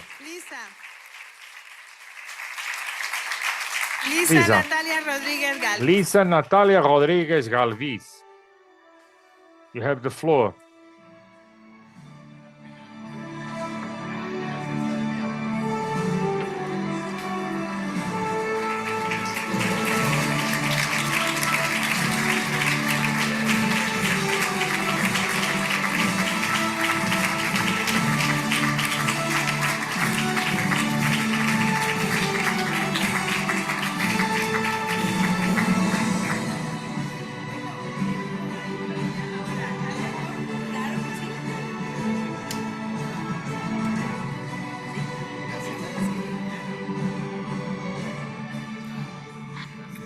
Bueno, muy buenas tardes. Good afternoon, or good evening, actually.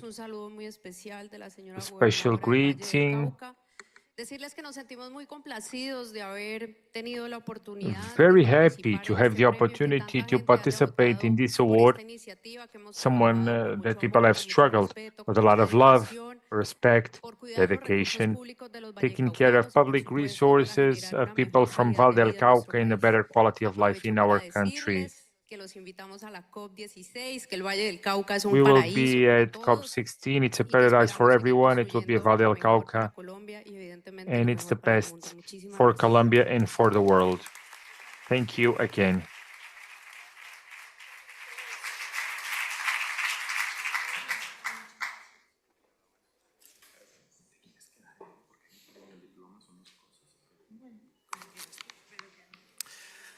Bueno, y finalmente llegó ya el momento tan esperado. Finally, now it's the most anticipated moment of the evening. Let's bring the Vice President of the city of Valongo, Ana Maria Martins Rodrigues. She will be the one announcing the winner of this 18th edition award. Boa tarde a todos. Good afternoon to you all. Enjoying being in Valongo. And finally, the winner of the 80th IODP Award, Best Practice in Citizen Participation is, the Alcaldía de Iztapalapa. I hope, in Mexico.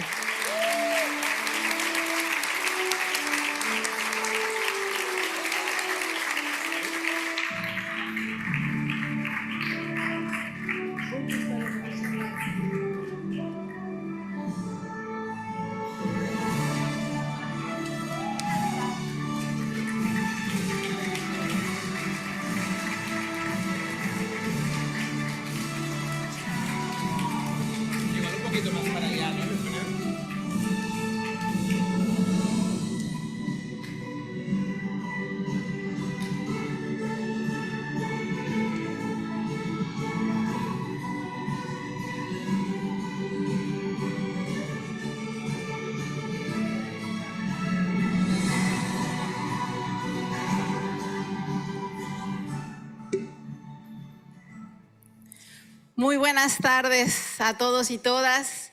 A nombre de la licenciada Clara Brugada Molina, quien hoy es jefa de gobierno de la Ciudad de México, recibimos este reconocimiento con mucha alegría y gratitud. Reciban un afectuoso saludo de su parte y de una enorme también agradecimiento y felicitación al Observatorio Internacional de la Democracia Participativa, al alcalde de Valongo, José Manuel to the mayor of Ribeiro, Valongo, José Manuel Ribeiro, for his role in this importance in the organization of this conference that allows us to think about participatory projects that happen throughout the world. In 2019, we were the headquarters, and I know we were the welcoming city. I only know what it means to put together an event such as this one. For us, it's quite important to be here and to share an experience of local government like the Utopias. It is an acronym of Units for Transformation, for Inclusion and Social Harmony, created in the last 6 years in Iztapalapa, which is our region. It's in the city of Mexico, or Mexico City, and it is where people can exercise their cultural and social rights. This is actually an historical result and giving an answer to problems of inequality pertaining other areas of the city. These utopias promote inclusion, participation, and the construction of communities. They represent a significant basis in the access to the right to the city, to be the city, and to build a community that is directly connected to the citizen participation. Iztapalapa, this is something that we have been doing in different manners since many decades. At the beginning of the project, we designed wooden structure. We called it imaginary pavilions. Can we see them? That are a design of experience connected to the population to disseminate the project of utopias. And where they will be built, this is the plot, and to know how to imagine the youth, women, and adults, the areas and the places that would welcome these utopias. So in these pavilions, people would design what they would imagine, sharing those designs with project makers and designers as inputs to design the architectural program. At the same time, we did some surveys, some workshops, and some consultations to do it in accordance to the needs and traditions of locals. With utopias, we did not just recover urban areas, but also we bet on the community issue, on the active participation, collective organization, community conviviality, and to the exercise of the rights and appropriation of the public space. In just a short time, people took advantage of these areas, and utopias become areas of the community. They belong to the people. Today, where before we were only building waste managing areas only for 2 million inhabitants, we have 16 utopias. They have a million square meters built. Each one has an auditorium, climate change rooms, digital aquarium, planes, rooms with butterflies, a dance school, a theater school, one for visual arts, a public system for providing care that allow women to have time for themselves, where there is a spa and community cafeterias, rooms for children, for legal aid, and also to fight gender violence, paying attention to psychoactive substances from a non-prohibiting standpoint, and support for LGBT community, and all services are absolutely free of charge. Utopia's families and communities count with a room that is designed so that all areas of development of a person are made possible. In 2024, in the city of Mexico, in a natural manner, we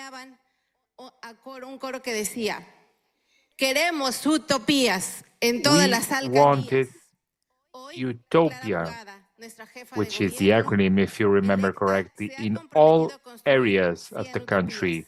So there are 100 of them.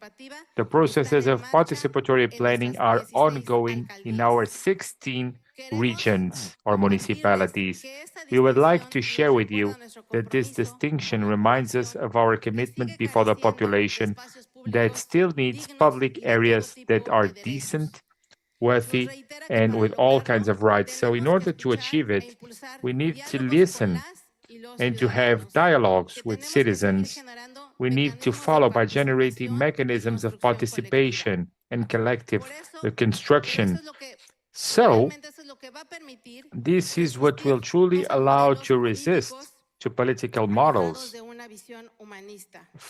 connected to a human vision. With the project of Utopias is connected to building different generations where the participation, the active participation in public matters is a reality. We have a lot of pride because we are a reference in best practices to transform public spaces and the life of communities that inhabit it. Thank you so much to our mayor, Claudia Brogada Molina. She's the chief of government for conceiving and heading the model of utopias.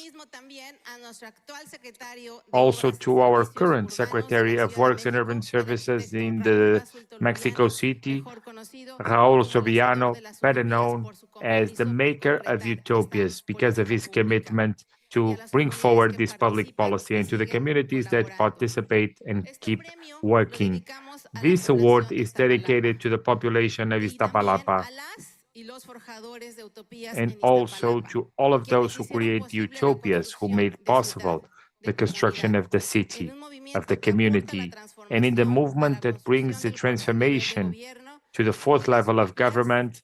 Utopias today guide us, give us hope, well-being, and they are an aesthetic disruption in the public area, an example for the world. I hereby close with the answer that the Uruguayan filmmaker Fernando Vire said to the question from the Uruguayan writer Eduardo Galeano.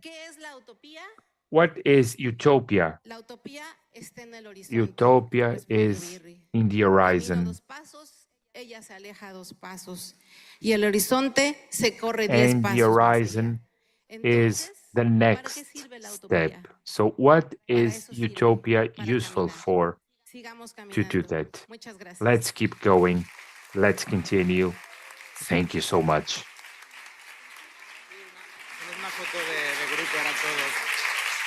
Invito a todos los ganadores para subir. Vamos a hacer una foto de grupo.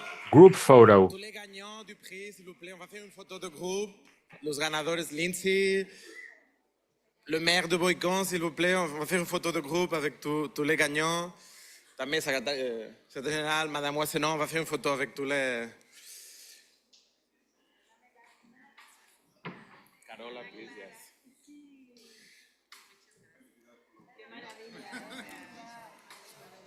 Giovanni.